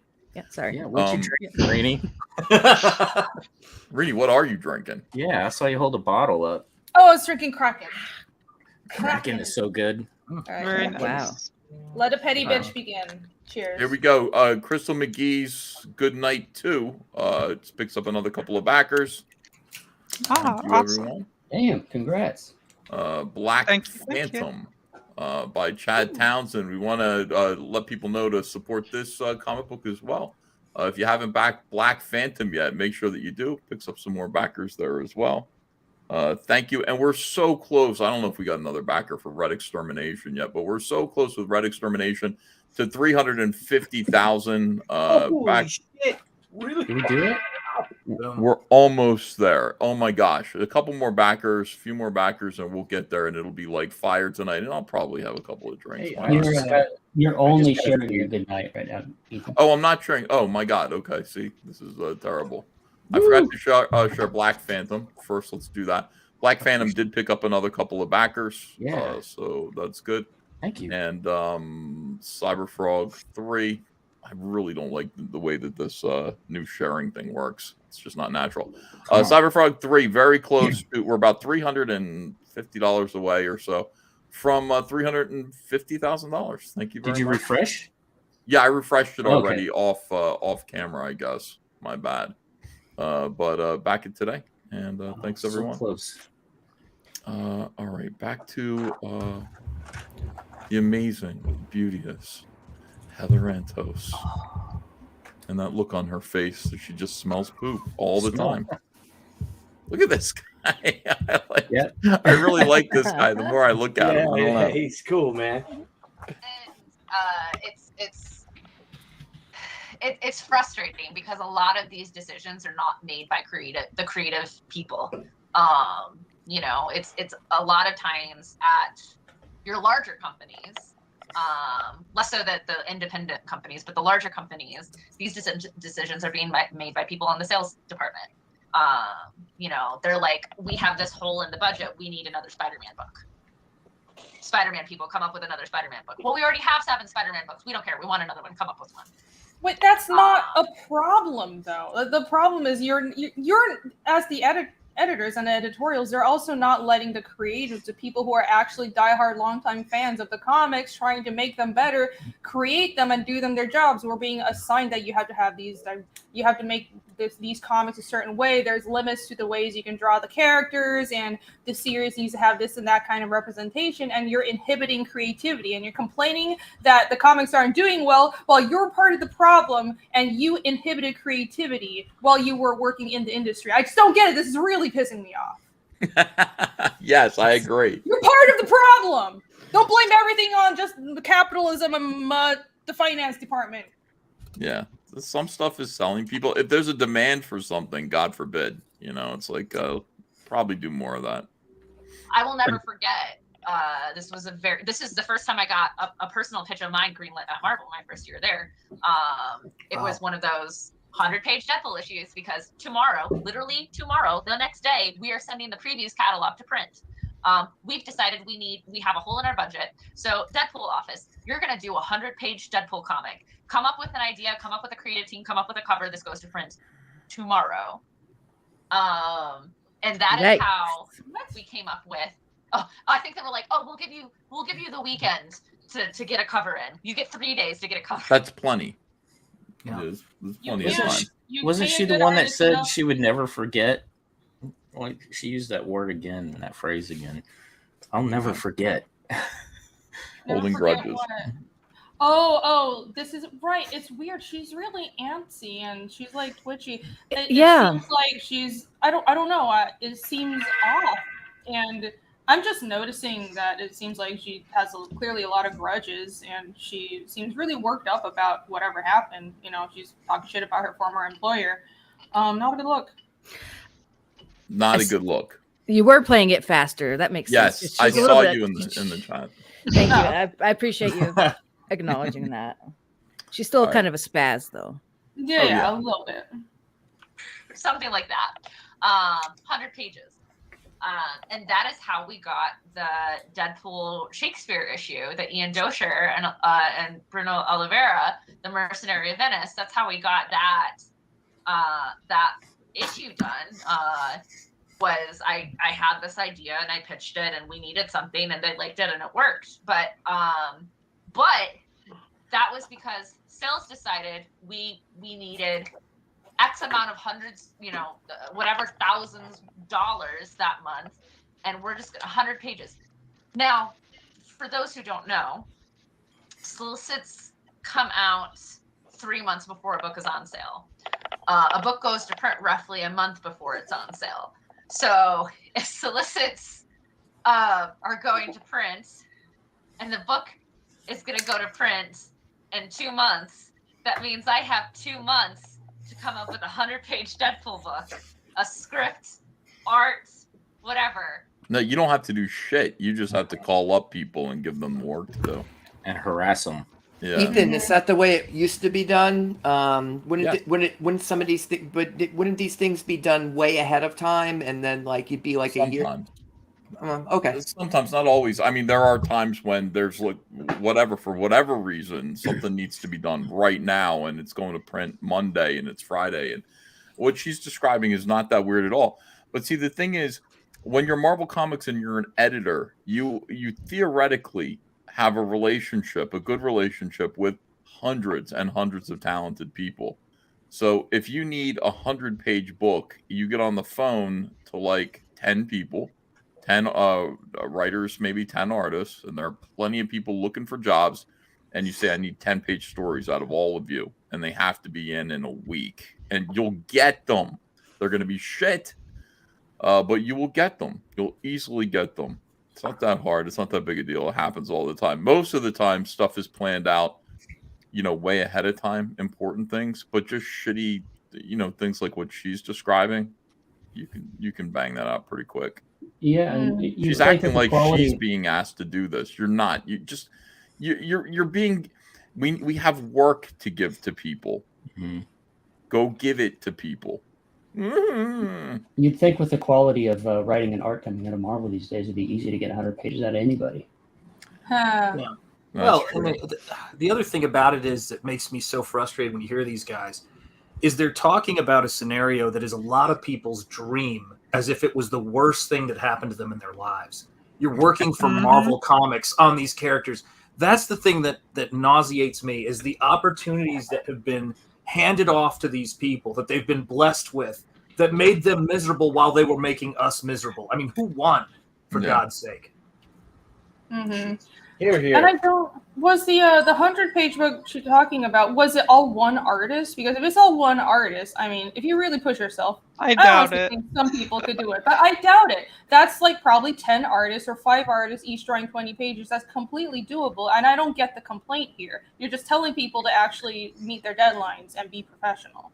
Yeah, and just giving people work. Like, there are so many artists who are just sitting around who don't have assignments. who are just praying for an editor to call them and say, "We need it. Hey, how do you feel about doing 10 pages of Deadpool?" And that's like the most delightful phone call that you can get when you're a freelancer. You know, you're sitting around, you get a phone call from Heather Antos or any editor, and they're just like, "How'd you like to do 10 pages or 15 pages of Deadpool?" "Oh, yeah, that sounds like fun." "Yeah, who do you want to work with?" I don't know. This so-and-so writer, my friend." "Okay, cool. We just need this, and this." It really is easy, and like that's a wonderful thing to like have 100 pages of art and writing to hand out, for some shitty Deadpool book. It's all good. Won't be hard. But sales doesn't care. That's my problem. And then when that book isn't ready to go to print on time, well, You gotta be kidding that's me. editorial's fault. Yes, it is your fault. When that book isn't ready to go to print on time, yes, that would be your fault. Look at her face. Her eyes, they look pretty awesome. His reaction was hilarious. He I'm gonna seems challenge. really spiteful. Oh, Yeah, I gotta challenge you, Ethan, to find a charitable pause in here because I've been watching our pauses. I don't think you can get a charitable pause. No way. This is a great one. All of it is wonderful. I like his face. I like her face. But I like how she's angry. She's angry at this memory. She's like, I was given a job and like I didn't get it done and it was my fault, I guess. Yes. That's right. And it wasn't. And That's your job. You had 2 months. You had 2 months to put together a book. Billy, I could get a 100-page CyberFrog book together in 2 months. Really could. If that's all you got to do, heck yeah. But again, but she said this was a special. So special isn't going to be let's hire Ethan to draw 100 pages, as Reedy said. Probably 5 artists, 5 10-page stories. You could do that. Come on. And those people be so, like you said, they'll be so excited for a chance to do that. Yeah, of course. And you just call up Art Adams and get a pin-up out of him. There's one page. You can add good content to it. You just don't expect too much out of the big guns. But yeah, there's so many like, newbie artists out there that are just looking for something to do. And wow. Yeah, it is your job to be able to manage that. I would have loved to be on that And book, these but I was are- stuck drawing YA shit. Sorry. That was fun, I know. Richard Gradwell goes, really, 3 years late. Yeah, I'm not saying I would draw the 100-page story. I would say if I had to get a 100-page CyberFrog book together, I would go and I would hire. I'd say, Irene, can you give me 2 pages, please? And I'd bounce around and I'd get everybody that I knew, and then a bunch of amateurs as well. Thanks to for asking contribute. us. But that would be a really cool book. Appreciate the work. Yeah, Thank you. exactly. I'm going to pay you your rate to do this many. How many pages can you get done in 2 weeks? Like that kind of a thing. See, now that's a perfect Indiegogo. You could do CyberFrog 100 days, and it's the challenge that Ethan That'd Van be cool. Sciver will get. Will be able to put together a 100-page CyberFrog book, and you're going to call in favors of all your friends and give opportunity for new artists and stuff. And can I do it? Yeah, of course. Dude, I could think give you about 2 pages. See, AI cool. art. 98 pages Thanks, now. Sheila. Yeah, no problem. In 3 Anytime. I'll months. still let her the whole thing, but I will draw a couple too. 90 He's pages a now. Rescue. The things that should it happen? Absolutely not. But a lot of the public doesn't understand how a lot of these decisions get made. And to man, you wrap that around. He's so drunk now. Yep. Guys! Yes. You're a Mississippi 7 now, honey. He's like, yes, totally right, girl. This is the best video. We're only halfway wow. through it. We're not even halfway through it. He's still drinking, and Heather's getting more and more irate. This is wonderful. This I is can't can't wait. I can't wait till he goes, I love you, man. So nicely, right to comic books broke me. Yeah. Yeah, I don't think it was intentional. In all honesty, at all on your part, Heather. But sincerely, I couldn't imagine looking at an artist. Hey, you got 2 months. I need 100 pages. Yeah. We got to figure it out. Stop lying. That's not what happened. You just made him think that one artist was going to have to draw 100 pages, Heather. I'm a victim. I had to. No. Don't make him think that. You have a 100-page book you need to produce. That's never one person. Hand it out. Bunch of little short stories. Is this still sped up? No, now I've slowed it down. Okay, because never mind then. It looks like I thought he's he onto slowed it. down already because of the drinking. No, but no, he's he's slurring now. And that's where me as an editor, I'm thinking, Yeah, you're okay, we're gonna split this into two different things. We're gonna do a 20-page regular Deadpool issue, and then we're gonna do an 80-page. Like, how are we gonna split this up in a way that it's not gonna kill anyone? Oh my! That's He's not buying it. He's somebody. not buying it. He's like suspicious of her. She is lying her balls off right now. This is incredible. Comics broke me. This never happened, did it? Or did it happen? So No, she it did should- happen. I think she's saying Did it the did book come happen. out? I don't know. But I mean, look, it's like if you, again, this is not a real problem. And she's looking like she's looking back on it with trauma. And so therefore, I think she made it late. I think it was late and it was her fault. She's making excuses. Yeah. Like, I mean, seriously. So she's the assistant editor, right? She Yes. was? Yeah. So she's basically the one with the timetables and more of a traffic manager. Right. That's what they do. Yeah. That's a lot of times, like, one of the things I constantly did on the Star Wars side of things, right, is because Star Wars had to go through Lucasfilm for approval on stuff, that added time to the deadline. B.S. Warren says Heather gaslights the local wino circa 2020. The normal average comic book takes 8 to 10 weeks to complete start to finish if everything goes perfectly on time. Well, you have to add an additional 4 to 6 weeks for Lucasfilm approval, right? If you include every stage of the process along the way. And so for me, I would constantly be going, okay, well, we're doing The Force Awakens, and they want to have a Force Awakens adaptation on sale by the time that the movie, hits DVD. If the movie hits DVD in April, that means our first issue, needs to go to print in March. Which means if I'm going to start this and have one artist draw the whole thing, that artist needs to start, I'm going backwards all the time. And if I'm like, oh, if we were to actually do this on time, this artist would have needed to start 6 weeks ago. Well, it can't just be one artist. So now I'm going to split this. So I think they should have hired a man. They should have hired a man to do that job. Maybe. A man wouldn't be complaining about this at all. No offense. There are competent ladies on panel, but like a lady like that doesn't know what the fuck she's talking about. She's like a chicken with her head cut off. Yeah, she's just like, I gotta go back. I gotta go back in time. I don't know what she's complaining about. She's saying exactly. Well, if one artist can do, you're the editor. You're supposed to split it up and contact multiple artists. And what are you complaining about? It seems like the company is going to just make demands, and we have this publishing schedule, and your job is to split it up and find the creatives. And is it stressful that you have to do your job? I'm so sorry. I mean, right? Rini, think about what you do, Rini, and what all of us do in ComicsGate. Think about what we manage, for God's sake. She's talking about 1 tiny % of that. Like it was the Khmer Rouge in Cambodia that she was under. My God. No, you apologize that someone made demands. I'm sorry. Yeah, she doesn't have to do printing or fulfillment or any of that kind of stuff. You guys all have to do like every aspect of it. Yeah. It is sad though. I do feel sorry for her because she did have to do her job. So that is too bad. Oh, that's just terrible. So I'm going to be using video from this for ComicsGate Broke Me. Are I you? went on a stream. Yes. Yeah, I'm going to say I went on a stream. Hashtag and Heather Antos we were EFAPing Heather Antos. Hashtag ComicsGate Broke Me. I swear to God. Situations that editors do. And it's wild. Is that and that's crazy. And especially, like I said, being a fan as long as I have, is that why you see so often where a comic will change artists like mid-page?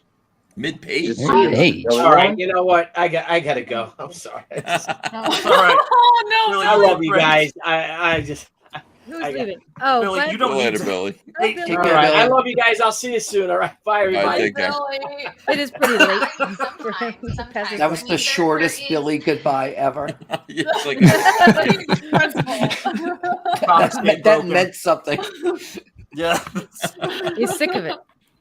I'm getting through this. I don't care. So here we go. There are a lot of different situations that happen, right? Like sometimes, artists do just ghost, for whatever reason, whether it's like personal reasons life happens. I'm afraid to email my editor, whatever it is.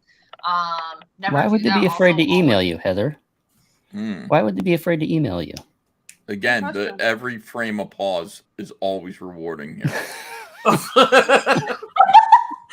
face palm. Oh my god. The 5 stages of grief on every pause. Wow. I feel like I haven't told my wife I loved her enough today. I don't know what's going on.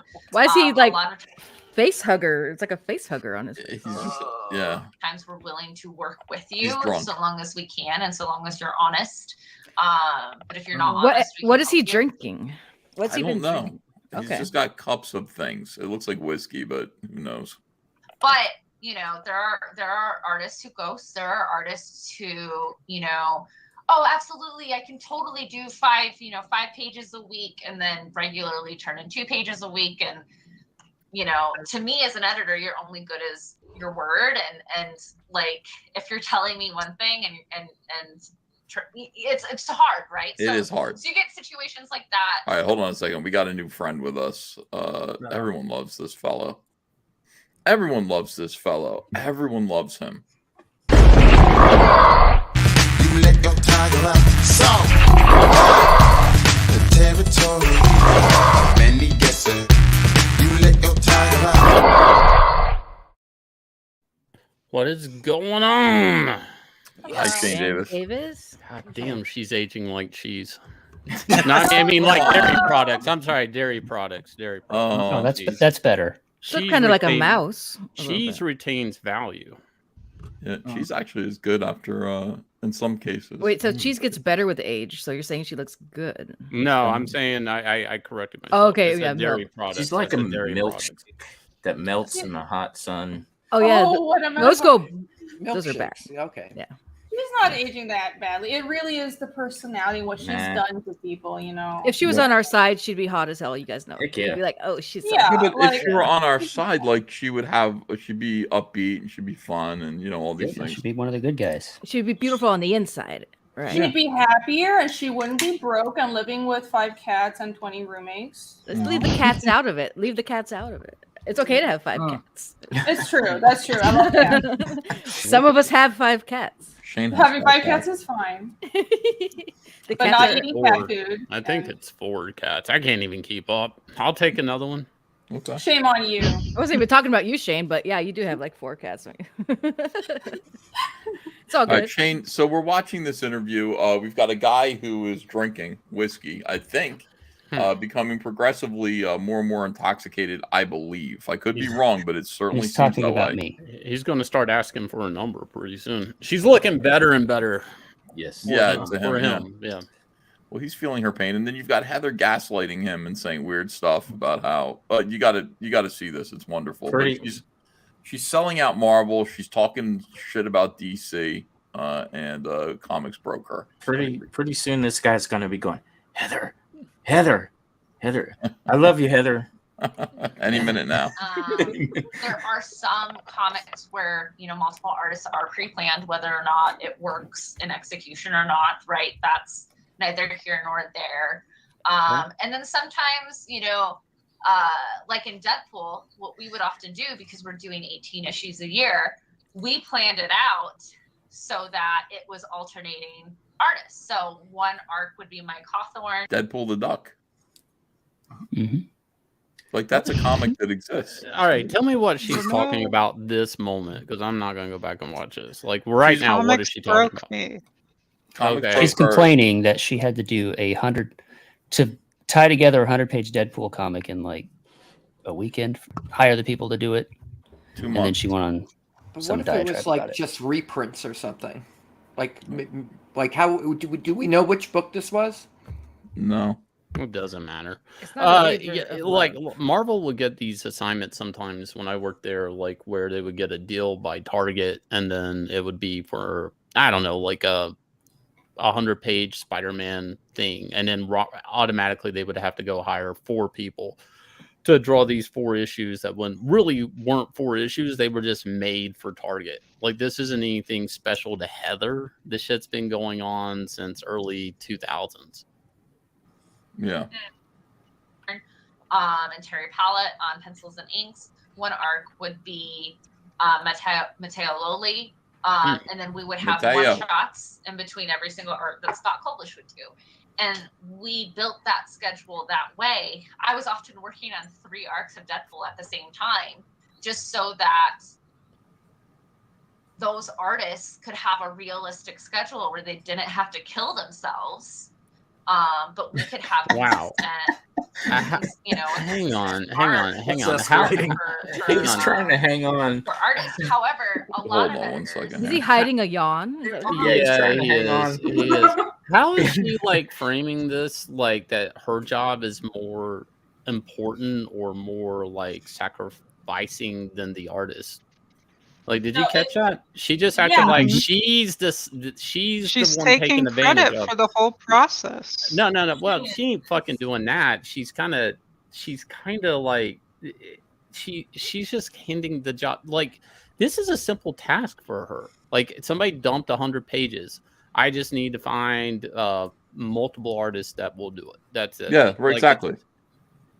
Yes. Yeah, this has been the past 30 minutes she's been complaining about. Well, I had to be an editor. I have to actually put together this project, and it was really stressful. When it didn't work out, I got the blame. Comics is really weird. Denny O'Neil said this at a speech at a Kubert school. But Dennis O'Neil, he used to be a newspaper editor. And he was like, if somebody doesn't turn in their script, I can just fucking never hire them again and write it myself. And he said, what's different about comics, if somebody doesn't turn in their assignment, I can't just sit down and draw the fucking book. And, you know, like that. So it's a very weird dynamic. But comics is a weird thing where, like, just because you're the editor at Marvel doesn't mean you can go do my job. Like, if you work in any factory or something, there's a shift manager, you fuck up, they still know how to do your job. Not that they'll do it, but they know when you're fucking off. Like, comics is this weird place where the power dynamic is more so with knowing to hire somebody who will actually do the job. Heather can't do this artist job. She shouldn't act like her job is more important than theirs, because they spend more time than she does working in comics. I promise you that. You bet, yeah. I think there's more to the story. There's an interview she did a couple years ago where she's not saying what she's saying now is not what she was saying back then. In fact, it was far more controversial. I don't know if it has anything to do with this, Ethan, but or how she's reacting or whatever. But she's talking about Jordan White, her former boss, and she's got a quote in here. It's all about race, and it's like social issues and bullshit. Like, she's complaining about this book, but what she was saying about it a couple of years ago is quite different. It says something like, "Why are all the white dude they're white dude writers?" She's complaining about for this 100-page Deadpool issue. Wow. And what do you think of any of these women to do with the last story? Just change it up. And someone who hasn't written Deadpool before. So she was complaining about personnel on this book. And this was Spotlight Squadcast in, 2021. So I guess there's more to the story or whatever. But there must be. It was really traumatic for her. Here she is on Christians. So I'm getting my guest room ready because my parents are coming tomorrow to stay with us for a few days to get the house ready. What is this? And it's pretty. my parents are Holy shit. and I want to be respectful of that, especially She's not as respectful. I know, when you travel, most hotels always have a Bible in one of the drawers. So Tyler and I aren't religious in the standard sense. And With the demonic eyes, who would have thought? It's those eyebrows, dude. The next best thing. That's an AI filter. Is this a real video? What was I even watching? It's John De La Rose. 4 out of 5 stars. Yeah. Don't worry, Heather. They're bringing their own Bible. 4-star They're day. staying with you. So funny. I'm not religious in like the normal sense, so I'm pissed on your religion and your faith. What? I had a relative over earlier today, and they were like, "Oh, what about Marvel and DC?" I'm like, "They don't give a fuck about me anymore. Nobody calls me for work, you know." And they're like, "But you couldn't afford to do it anyways." I'm like, "That's beside the point. It's like I'm blacklisted." And I just shrugged my shoulders. I was like, maybe comics work out for me, maybe they don't. You know, it's like I'm not getting in this conversation. But then I look at her here, and this is obviously a person at the end of the road that's like, you know what, comics isn't working out for me. And actually, I probably did more damage to the industry than I did good, and that's what I'll be remembered as. Like, look at her face. Like, she is in a realization that like she fucked everything up, and there's no unfucking that up. Well, maybe. I mean, she's at IDW right now, and Star Trek is nominated for 2 Eisners, so maybe she's right all along. All right, so here we go. Back to Heather Antos. Editors that aren't as good or that do not prioritize foreshadowing their schedules, you know, because the role of an editor is triage. That's just what it is. It's constant, you know, putting out fires. And I often do equate my job to be in like an ER, right? Because it's just like which fire needs to be put out now? Like what is the biggest problem that I need to worry about? Yourself. And if I foreshadow far enough out, well, then I can She's comparing herself to an ER medic. No, and a firefighter. No, but here's the dumb fucking bit. No. Stop. This is a dumb bitch part of it. ER medics don't put out fires. Firemen put out fires. She's that fucking stupid. All right, what were you gonna say, Reen? No, I was just incredulous that she thought she was on the level of ER medic. Yeah. No, but firefighters put out fires. ER medics are emergency medics. What if you're an emergency medic during a spontaneous human combustion? I mean, Ethan, can you make me full screen for a second? I mean, I'll try. Let me see. Who said that? Was that Shant? That was Mr. Andretti. He's frozen. Yes, okay. Hold on a second. Didn't he? He's frozen right now. Are you in Heather Antos' bathroom? No, I just want everybody to know that it looks like it. Broke me. Nice wallpaper. Spraying The wallpaper. I love that wallpaper. This is what I'm going through. Thank you. Where did you find that? Oh, you must. Okay. I made it. I do art, Ethan. I do art. Yes. Hey, it's a living. He used AI. No. That's right. I did. Bang that out. Do you guys the Adobe shop. She said it like 3 times. Do you guys think she thinks ER medics put out fires? I do. She might believe that. Like, that's gonna haunt me. ER medic.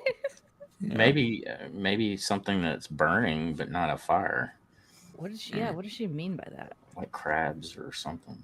For my artists, and hopefully build a schedule where, you know, the rug won't get pulled out from under us. Now that's not always possible, but a good editor will constantly be looking at the calendar and constantly be looking at the schedule. But that's also why you find editors that tend to hire the same talent across different projects, is because this is the talent that they can rely on. This is the talent. Facial expressions by Rachel Maddow, by the way.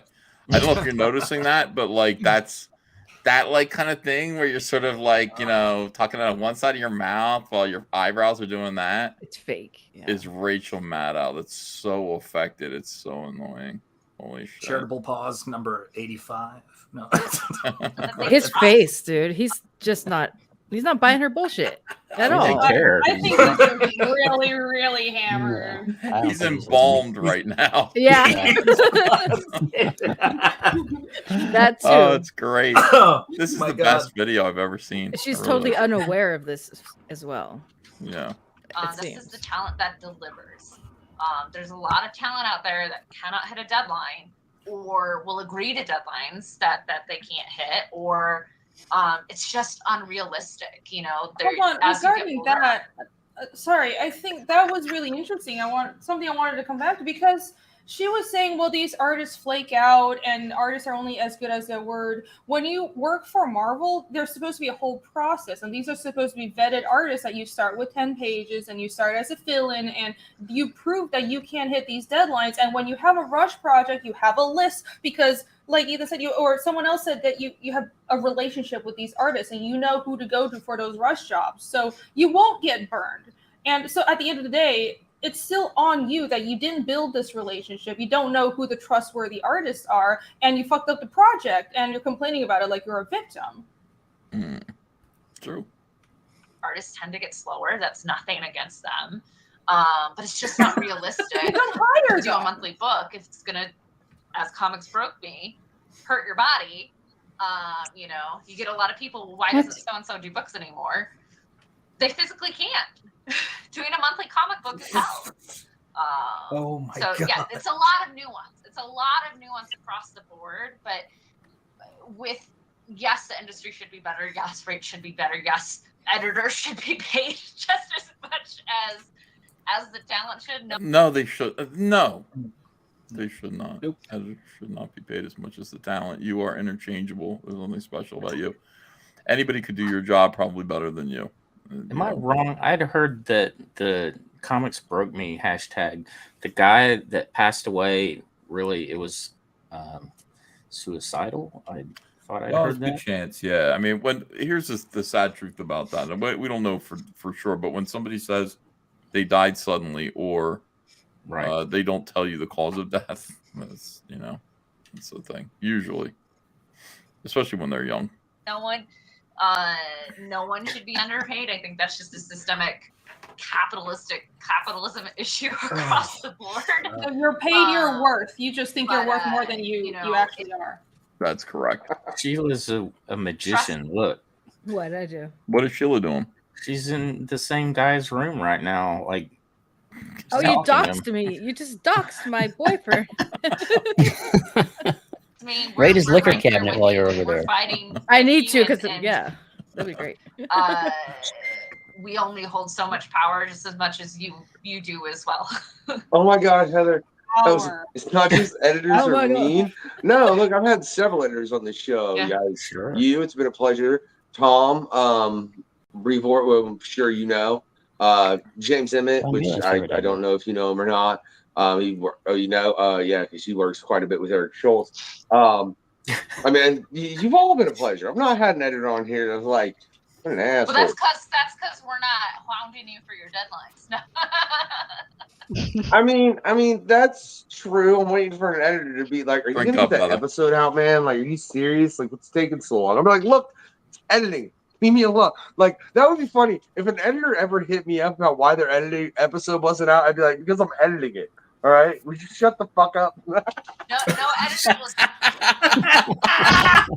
This is great. He's awesome. He's fucking hammered. I'm editing it. Shut the fuck up. Do that because once something goes to print, right? Once I've recorded this, I'm not going to think about it ever again. Like, that's just. Brutal.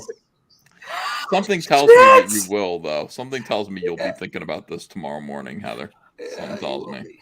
No, I don't mean it like that. But you know, like people will ask me all the time, like, "Is this book out?" I'm like, "I don't know. I sent it to print. I'm on to the next book that needs to go to print." Like that's where my brain is. Once I've sent something to print, it is out of my brain. You hurt my feelings a little there, Heather. Just a little bit. It's okay. It's okay. I'll regenerate. Right? It's fine.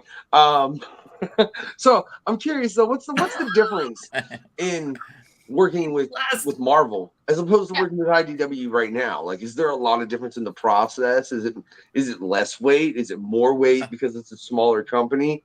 You know what I'm saying? So you have to keep it going properly because, I mean, obviously you don't have Disney money behind you at IDW, though they put out fantastic. Look at her face, dude. This is the pain in her face. The pause.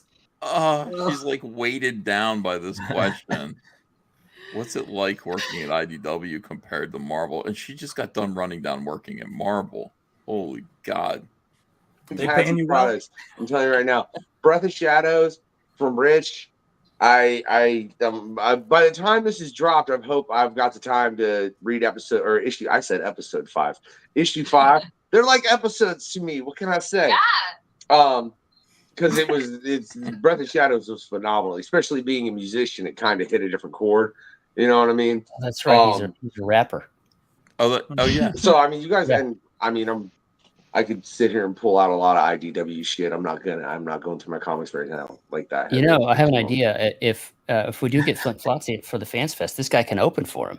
Yeah, that'd be great. Gonna need a warm up act. He's Let's invited. get him tanked first. Yes. But is it different in that regard as far as for working for those two companies? Because I mean, you don't have the mouse behind you. I don't know. Is that less or more of a pain? I mean, The what? Hey, all of our IPs don't belong to us, so it's still a pain. It's just that, we're renting IPs and nobody's reading our comics. So that's the real difference. Difference between Marvel and DC is that, Marvel may have been tough and they're paying me $30,000, but they paid me more than I'm getting paid now. And people were reading our comics and they're not reading IDW comics. So Well, it's a little worse than that. They're losing the ability to rent certain things. Like they lost G.I. Joe and Transformers. Robert Skybound has that now. Dude, the whole reason why Heather is at IDW in the first place is because IDW borrowed Star Wars from Marvel. Remember, they had they borrowed that IP. They had it. So Heather's friends at IDW thought that they would get some culture war revenge by hiring her from Valiant away over to IDW to work on Star Wars properties again. And then, sorry, Chuds, I'm working on Star Wars again. But Lucasfilm yanked it. Disney yanked it from IDW as soon as Heather got hired. She never got to edit one page of Star Wars at IDW, which was hilarious. And now she's stuck over there with Star Trek, pretending she's a Star Trek fan. So it's wonderful. Stuff. Not having the mouse behind us means we don't have shareholders expecting billion-dollar profits. So that's nice. No, I mean, IDW just lost $200,000 like last month or something. And their investors. And their investors. There's tons of shareholders involved in IDW. She just said it's nice to not have expectations of me. Well, hold on.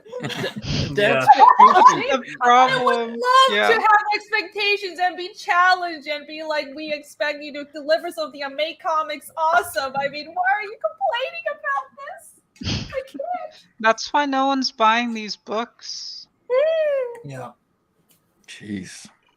I am a world of a different person than I was when I was working at Marvel, and I have a lot more experience under me and a title that bears more weight. I have a lot more autonomy. What? I get to create my own projects. Did she pick her nose? And Don't. I get a little bit more of a bubble because I run a line itself. Right. She's coping really hard that she's not working at Marvel right now. It's all like complete cope and seethe here. So she got her promotion because they fired the people in front of her, not because she earned it. Like it cascaded down, like at IDW. She actually she took a step down from Valiant to go to IDW in her position. And then the people that were fired recently, like she basically got a raise from them being fired. Yeah. I mean, seriously, the reason why she went to IDW was to work on Star Wars. Yeah. And it was all just meant to, because you can imagine, like, what would happen if, like, Ethan doesn't get to work on Green Lantern anymore, but then, like, Shane, you acquired Green Lantern as an IP. You're coming and then over. you're like, yeah, like, I'm hiring Ethan. And then, like, what? Working on Green Lantern again, assholes. Sorry. Like, that was the scenario that she had. She just wanted to completely own the Chuds. No, Disney yanked Star Wars the minute Heather was hired. And it couldn't have been an accident. It had to be on purpose. It was unreal.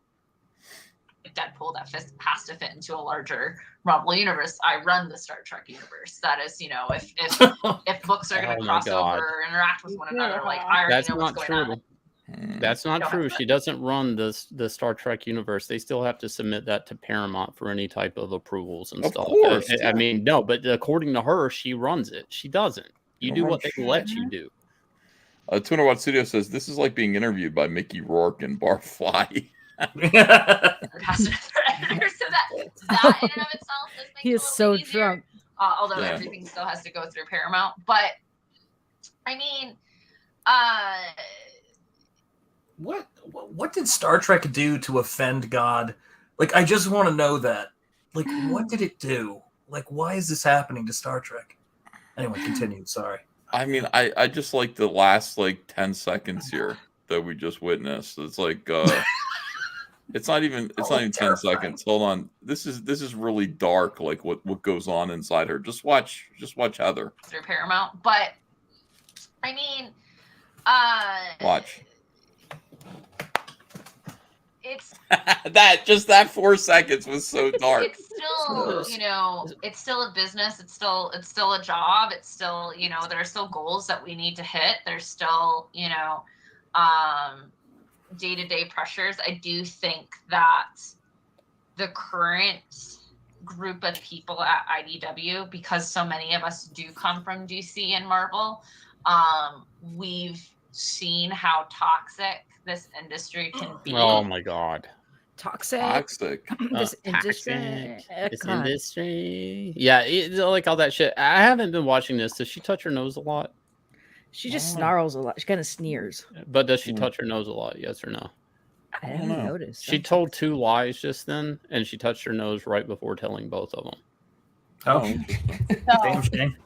Oh. Let's not play cards, Shane. When she's lying, she looks down at the floor. She looks all over the place, dude. She's all crazy. Yeah. I mean, she's like, yeah. Oh, all right, hold on a second. Yeah. So wacky. And being all expats, we don't want to be that. And so I think it's a really good group of people that just like, we just want to make fucking cool shit. Like, that's it. We just want to make cool shit. And Oh, but you know, failed. Oh my god. Mhm. The lie failed. continues. There's a lot Oh, because she touched her nose. That was 3 times, like Shane. cool shit with people She doesn't who want to make cool shit. That's Mm. right. She doesn't want to make cool shit. You know, like, and yes, it's still a business, so there's still capitalism and money involved, as is anything. She's a little communist. What a fucking little Marxist. And there's capitalism involved. Hey, guess what? You're in America and you have a job, you dimwit. There's capitalism involved. Why do you keep saying that? They're Oh, just they have- saying it because it's cool to hate on capitalism. And I know toxic is like a curse word now, but their idea of toxic is just capitalism and having expectations and having to do your job. Our idea of toxic is them. It's you, girl. The actual Yeah. toxic people. Yeah. You're Having to looking do at your it. job. Look in the mirror. And they want to go to Hollywood. Imagine isn't that even more pressure? I don't know. It seems like I don't know. Yeah, because now they're lassoed to the books, even if they go into Hollywood. Like somehow that she's attached. Like if she edits a book that somehow makes it like a creator-owned book or something that makes it into Hollywood, she's attached to it at a Hollywood stage. That's true. Oh, goody. So there's always stressors when it comes to that, but there's not this like ingrained culture that I think Marvel and DC tend to have, where it's like, well, that's just how it is. Sorry, you know, that gets held over your head. You know, I don't know what she's talking about. It is weird. But this is a lot to be saying about your job and complaining about your job to a drunk guy on YouTube. Who's interviewing you. It was either going to be him or some dude at the bar. It was one or the other.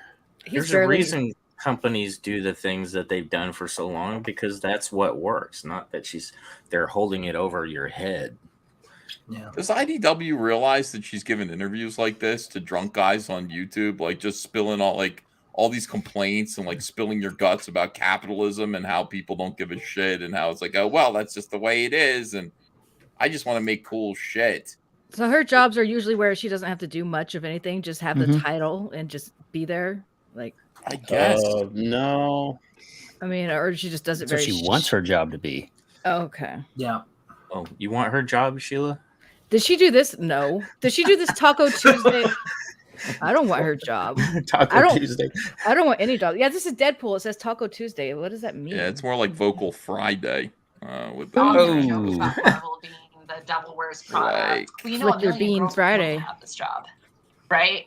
And that's what it felt like. It felt like, yeah, but you're working on Spider-Man, so. And I'll never forget, like when I quit Marvel, and I was telling friends, not to make this too much of a downer episode, read Marvel. I love the characters, I love the stories there, I love a lot of the people there, but it is it was not a good experience for me just mentally. I had a friend who Can we touch on worked there something really quick? Yeah. I love the guy, dude. Go ahead, Shane. Okay, so she quote unquote quit Marvel to go take her dream job working in gaming, which nobody really understood what that was, to then end up back at Valiant doing comics. So obviously that was a lie.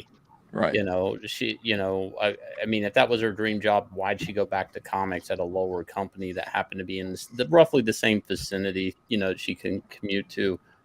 It's like, the fuck, she's lying. She didn't quit Marvel. A lot of times in comics, especially with editors, they give you the option of, well, you can be fired or you can quit. Yep. And they do give you the option to save face. There's been some people recently at DC. Well, look at Bud Light. Remember, Yeah. what's her name at Bud Light? It was like, oh, she took a leave of absence. I told you then she was fired. Yeah, It's the way they deal with 100%. getting rid of executives. They don't fire them necessarily. They say you're going to take a leave of absence and never come back. That's called being fired, and that's what they did to Heather. And the reason, first of all, I think that everybody over there liked Heather and understood that she, was embroiled in this culture war, but she was causing too much trouble for Marvel, and they had to let her go. They did the same thing to Chuck Wendig. They fired him. Well, actually, they fired him pretty viciously and brutally. But with Heather, they just kind of said, "You can just go. You're not, goodbye." Well, it was timed really weird too. Like, she left around the same time CB Cebulski was coming in, as whatever he is, editor in chief. Yeah, CB. I understood at the time, like looking back at some of my videos that were going on at the time, people were saying that CB Cebulski was going to be very much like anti-SJW bullshit. It turns out not so much, but yeah, like his arrival coincided with Heather's departure, and clearly she was fired, and she's coping over that as well, and lying about it. It's silly. I quit. Why would you quit Why would you quit that job? Don't be to then stupid. go work at Valiant of all places. Right. It's like it doesn't make sense. Eccentric says it's all about her. She's the victim. Typical. Yeah, of course. It was just like, but Heather, if not Marvel, what else is there? And I said to them, I was like, computer gambling, nothing, internet gambling, self-respect. Like, self-respect. Is that what it is? What? She left Marvel to regain her self-respect. I can't believe this shit. She's just making up stuff on the fly. No. Fuck. No, that's not on the fly. That's not on the fly. She's practiced that in the mirror. Cecil says she couldn't make cool shit even with shit and a freezer. Cecil, get in here. What are you doing? No, not even that. I don't. And maybe this is me speaking as someone that's read comics forever. And I mean, we just had Jim Valentino on, who's one of the co-founders of Image. You work at IDW. There's Boom. There's Ion Press. Kevin Smith just started his imprint that's getting ran through Dark Horse. Like I don't know how someone could look at the comic book industry and say, if not Marvel, then what? Well, if you're that face, look at the face. I mean, God. If not Marvel, then what? Heather, then what? Then this. Body language experts. We need them. We need somebody to come in here and just analyze her facial expressions, contempt and sadness all the time. That is a deeply sad face. I'm surprised Robert Romano's not one of those. What? Yeah. What do you mean, Robert? Body language expert. Yeah. What is she really thinking right now, Robert? Is this guy interviewing her or trolling her? No, I don't think it's a troll. That seems But it is like hilarious. A weird, jab he just threw in there. He acts like he's concerned, but he keeps circling back. But without Marvel, what is there? Right. Look at her face. Like, he's done that 2 or 3 times. I'm like, dude, are you fucking with her? Like he said, I don't read any of your books. I read Deadpool. He said, I don't read IDW shit. He says, I don't have any IDW shit. Maybe in a box somewhere. He just said that to her. And then, it's like he wants to talk about Marvel. He wants to go back. See, it'd be pretty miserable. I guess I might do it. like to sit there. If somebody said, "Look, we're a Green Lantern podcast. We want to talk about Green Lantern," I would just be like, you know what? I'm not really interested in talking about Green Lantern. But I mean, it'd be even worse if like somebody said, "We want to interview you," and so I'm up there to be interviewed, and all they want to talk about is my past and Green Lantern and stuff, and I'd be like, "I'm doing this other thing now." Nah, we don't care about that. Let's talk about Green Lantern some more. And that's basically what he's putting Heather through.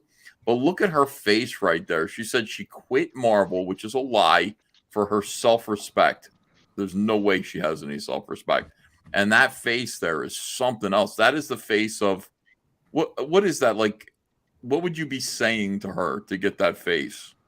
Like, what? You know, before I pretended I was like an IRS agent telling her she owed like $30,000 in back taxes.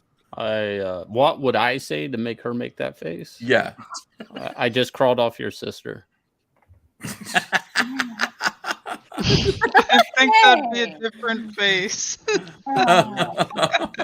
Yeah, I don't know. That would be his face on the right or on the left. Yeah. Exactly, Eric. Yeah, it's just a face of just deep rolled off. sadness. You know, it's hard to. I feel bad for her. I guess I don't know. I gotta go, you I'm guys. happy I'm at sorry. Marvel. Who's going? Sheila, thanks for having me on. Yeah, it was Bye, great Sheila. seeing you guys. Take care, Sheila. Bye, There guys. goes that ratio. Anybody else need to go? Nope. Yeah. Okay. Why not something else? Yeah, I don't get. Was this someone that wasn't very aware of the comic book industry as a whole? I think it's that I didn't grow up with superhero comics. I came to superhero comics much later in life. And so I think for people who grew up with them, there's such like a fan factor of Wait, like was that just a we've burn from reached the him? What Was did that- he was say? that- I think he's so drunk. He seems like he's probably an actual fan of comics. He's so drunk. He's unintentionally just burning her. He was like, "What did he just say?" We have paused. I don't remember follow. Was he just like, "Why would someone leave Marvel?" Is it just somebody that doesn't care about comics? Because isn't Marvel like the top tip at the top? Well, it's weird too when she goes, "I didn't grow up with superhero comics." Then what did you grow up with? Like, I mean, is that a nice way of saying you just didn't read comics growing up? Yeah, he just asked her, "Well, aren't you a real fan?" That was interesting. Yeah, like what kind of comics do you like? Mm-hmm. Yeah, but she still didn't answer him. She just said, "I didn't grow up with superhero books." Then what did you grow up with?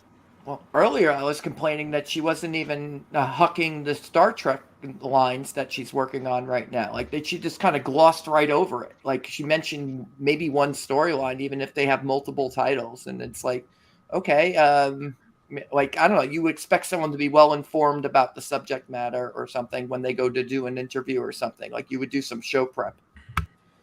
Yeah. Is this supposed to be an online date? Are you guys sure it's an interview? I don't know. I'd like to think it was a date because it's going pretty well. Actually, he's getting through her. Yeah, they're He's both like drinking. negging the hell out of her. You know, it's like top. You've reached Very the subtly. epitome. You know, whatever. And like for me, it's almost like, yeah, I did that. Now there's something else I can do too. You know? He just did a spit take. He spit took. Like, oh my god. Like I don't know. I think there was for me too. I think there was a period like I was at Marvel for 3 years. I worked on Star Wars. I worked on the highest selling comic of the century. You know, And yet they fired you. So Hang on. It was the highest selling one because they put it in Loot Crate, not because it was the highest selling comic.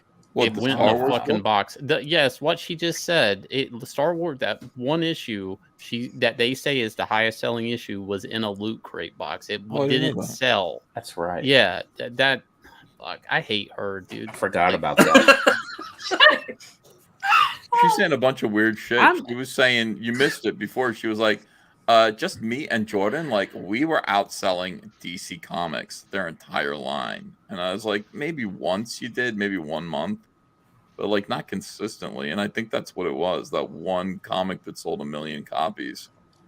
You know. Yeah, there's a lot of lie by omission or just sort of reframing things here. Darth Vader #1. Yeah. I co-created Gwenpool. You know, I got to do all of this cool Holy- stuff. So for You self-inserted. You didn't Robbie co-create. You Rodriguez. self-inserted into. Oh my God! Are you? Oh, How much no! more of this This is is there? an unkind pause. I know. I'm so pleased with myself. I'm like enjoying it. I dare you to find a kind pause, Ethan. I dare You know what? girl.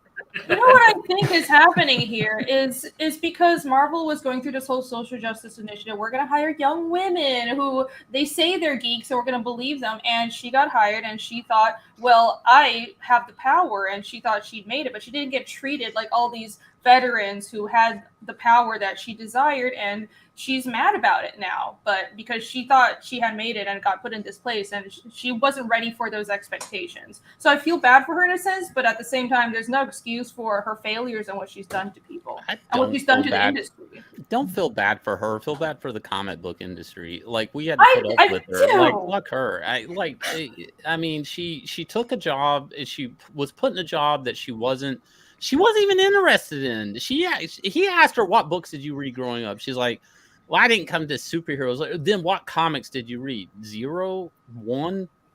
What? I mean, She read a Hellblazer. Yeah, I mean, and her highest claim here is, oh, I co-created Gwenpool. You self-inserted yourself into a character as a derivative. Right. You took Deadpool, which was popular, and then you took Gwen Stacy because she was a blonde that you could like relate to. And Gwenpool. You didn't even come up with it. Gwenpool. What is a Gwenpool? I know what a Deadpool is. What is a Gwenpool? Idiot. What is a Gwenpool? So stupid. And so it's her first name. She actually put her first name. Oh, that's good. Yeah. Why are you wearing a mask? Hi, my name is Gwen. Gwen Poole. I'm hiding my secret identity. My name is Gwen. Oh, that drives me nuts. For me too, there was this level of like, I think I've done everything I can do here. All the damage. You know, if I'm gonna get promoted, like they don't just throw promotions out. Oh, and by the way, it was a ripoff of Spider-Gwen. I forgot. That's right. Yeah, Spider-Gwen. It wasn't even an original idea. No, it's not even like mixing two things together. It's like, let me crib Somebody else somebody's did that artwork. first. And yeah, it's a derivative of a derivative of a derivative.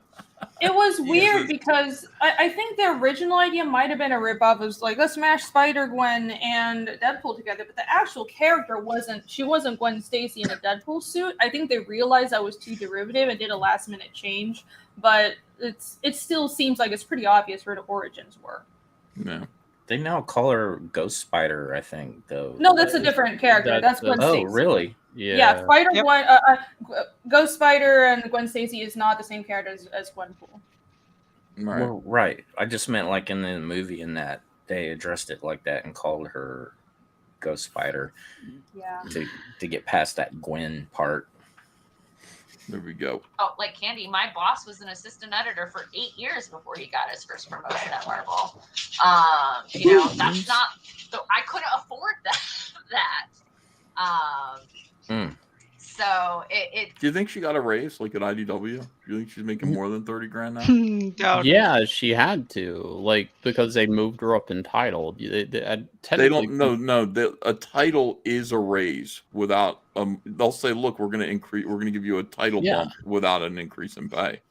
Wait, they can do that all the time? Yeah. I was told whenever you get a raise, like at DC anyways, like they would just, like, because Shelley Bond was like that, they would just come up with a new title to give her more money.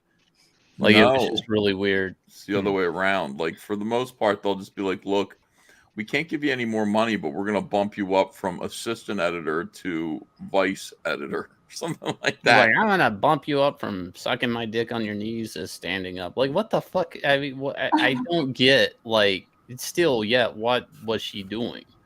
Well, I'm not sure, but she's now like a big. What is her title over at IDW? It's really like Grand Moth. No, it's over brands. No. It's a brand thing, like anything with IP, like whatever. Or brand licensed manager book, a license. Yeah, it's all the licensed stuff. EIC of licensed books or something really good. Yeah. Like anything new that license that comes through, she automatically has her hands on. Right. just was, it was my time to go and do other cool things, which I think I have and I'm very proud of. And it led me to where I'm at IDW, which honestly is my favorite job I've ever had. I love who I work with. I love what I get to do. I'm so proud of the books that I get to work on. I also get to work on all the cool shit that I'm doing at Image right now with those creators. We're getting closer to admitting she was fired. She says it was time to go. Yeah. 5 years from now, she's going to be talking with the same dude about how horrible it was and self-respect at IDW and all that. Like, I mean, like, fuck. Mm-hmm. I get to do my own art. Like, it's such a cool place to be. Which is she does supportive art? creative people. Yeah, she's drawn some covers. She's drawn some covers. They look pretty bad. Can we see those covers? Oh. May I please? Okay, I'm sorry. I don't mean to be be that racist. mean. All right. I don't want to be petty. The Goodnight Paradise Lost. Crystal McKee is with us tonight, and happy to have her here. She funds her new book. And Crystal, just a quick elevator pitch. What's the book about? So if you like Arthurian lore, some biblical lore as well, this is the book for you. We have our main protagonist, Sir Alexander, who's a knight of King Arthur's table. He basically takes over the role of the Green Knight, who is kind of the one that goes out and gets the Grail. He achieves his mission. He gets the Grail, gets pushed forward in time by his best friend. Obviously now not friends anymore, but he now has a new master, and he has to protect him from the evil Queen Belladonna, who is our 6-armed bad guy. Nice. Okay, so hey, listen, back Crystal's new book right now. The link is in the description below. And also we've got The Black Phantom by your boy Chad Townsend. Yeah, The Black Phantom is a two books for $25 and a standee. It is the Walking Dead man who goes on a mission to find the V2 rockets during World War II and find the transmitter and light the path for the Allied bombers. And on the way, he fights Nazi vampires and the main boss fight, which is the Horned Toad. I love the Horned Toad, dude. He's awesome. Thank you. Really, really good stuff. Everybody back The Black Phantom. The link is in the description. And CyberFrog 3 Red Extermination live right now. Here's the trailer. Here's my trailer. Are you sharing? I'm not sharing again. Damn it.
CyberFrog 3 Red Extermination live right now. Back it today. Only on Indiegogo. And now beautiful. Hold on now. Yes. We need to make an announcement. Shant Enjeti has a book called Nosfero the Cryptwalker. It's done and it's closing tomorrow. That's right. Shutting And it down. it's He's lettered. 9 backers from 600. Oh wow, That's right. Lettered by the great Eric Weathers. How many pages did you paint for that? I've got 33, and actually I got a spread right here. Let me see if I can share this. Hold with you on a guys. second. Oh my gosh. That book is so good, Sean. This right here is double page spread I finished for the book. So it's fully painted in acrylics, lettered by, again, the great Eric Weathers. He never does a campaign usually unless it's raised over $1 million, as many of you know, but he made an exception for me. And yeah, this is the book. I'm going to try to click fast past a little bit of nudity there. There's some. But, yeah. Careful. skip as fast as I could. Wow. So here you go, guys. This is the stuff I've been working on, and yeah, guys, it has been a blast to work on this stuff. So there's a nice little thank you to ComicsGate, Ethan and John, and my CG team brothers, and all the crazy folks that I've met along the way. And I just wanted to make sure I said this, guys. I did 2 Indiegogo campaigns before I came to ComicsGate. And those were great. Like, I mean, I was doing them on Indiegogo because of ComicsGate, but they weren't comics. And I think I raised like almost 7 on the first one, almost 8 on the second one. And when I came in here, it was a total leap of faith to do this. And this campaign is now at over $35,000 on this campaign. Wow. That's what you guys have done. And thank you, Ethan and John and everybody on this panel who's a part of this thing. I appreciate you guys so much, guys. And that's what made this painted comic possible. So It's beautiful. there you go. It's Thank exquisite. you, guys. So this closes Oh, God. out tomorrow. Nosfero closes out tomorrow on Indiegogo. We'll have to do another stream. What do you think of that? There you go. The colors. I would love to. I would be honored. Yeah, who lettered Go that around again? here. Good job, Eric. Yeah, Weathers. Eric Weathers, Thank of you. course. Just want to look like That's right. That's right. And yeah, I'm really, really happy. Don't lie. You just wanted to go work with Jack on an old dog. I've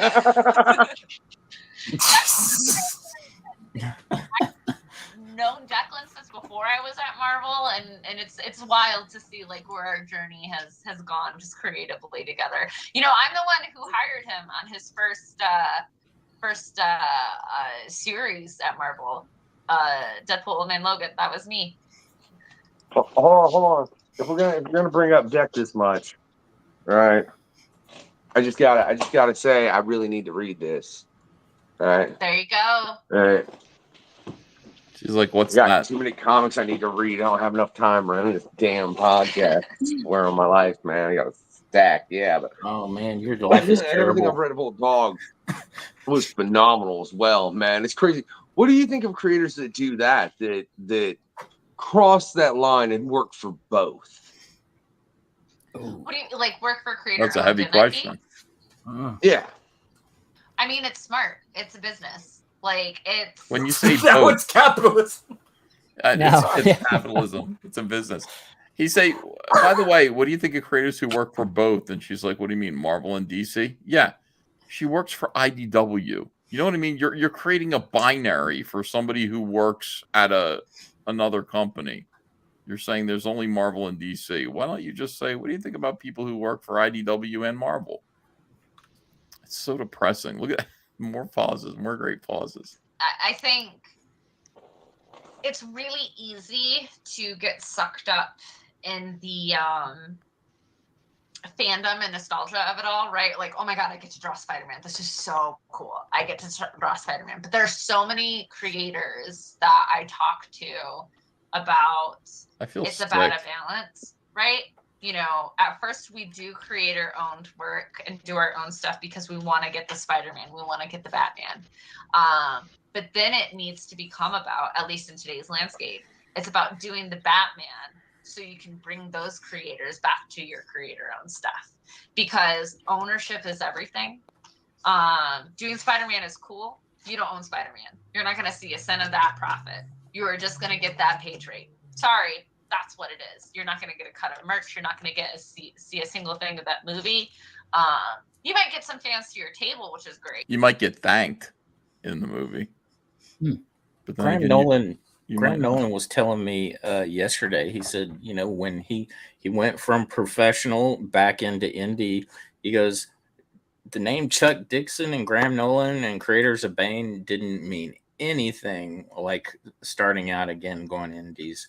They've had to work and build that back up. So I don't think that really carries a lot of weight for everybody. Not really. No. I mean, you bring fans over. You bring fans over who liked you, right? Just as much as maybe they like the IPs that you were working on. But that's a fraction. Yeah. You know, mostly when you're working at Marvel and DC, it's like, you know, you find out like really it's about the fact that you're working on that IP. That's all that counts. Joseph Fazio says, I'm sick and effing tired of not getting a notification, even as a paying subscriber. YouTube is interfering with my money. What's up, Big E? What's up, everyone? You didn't get notified? That's weird. All right, sorry about that. But it's all about, you know, Spider-Man fans are going to buy Spider-Man regardless of whether or not you're working on it. So it's Holy shit. I would fire her again because can you like can you make it about our company? You like, can't you be proud of the fact that you work for IDW and or pretend that you are, and then just be like, talk about IDW instead of this? Who cares about Spider-Man? It's not in your purview.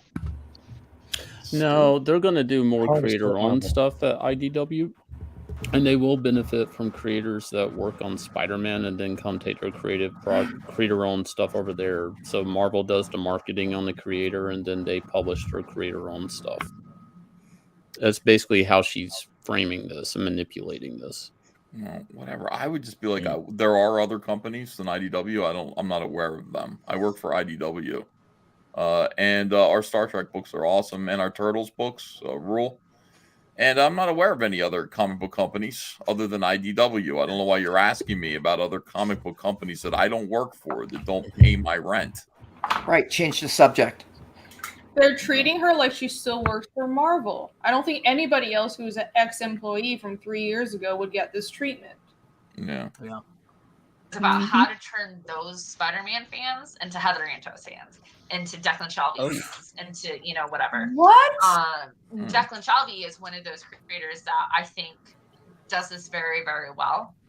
He's very smart about, okay, I've done a creator-owned project this year, so next year I need to do a Marvel or DC project just to kind of re-get my name out there. I mean, look at Jonathan Hickman, right? He took a break from Marvel for a little bit and just focused on his creator-owned stuff.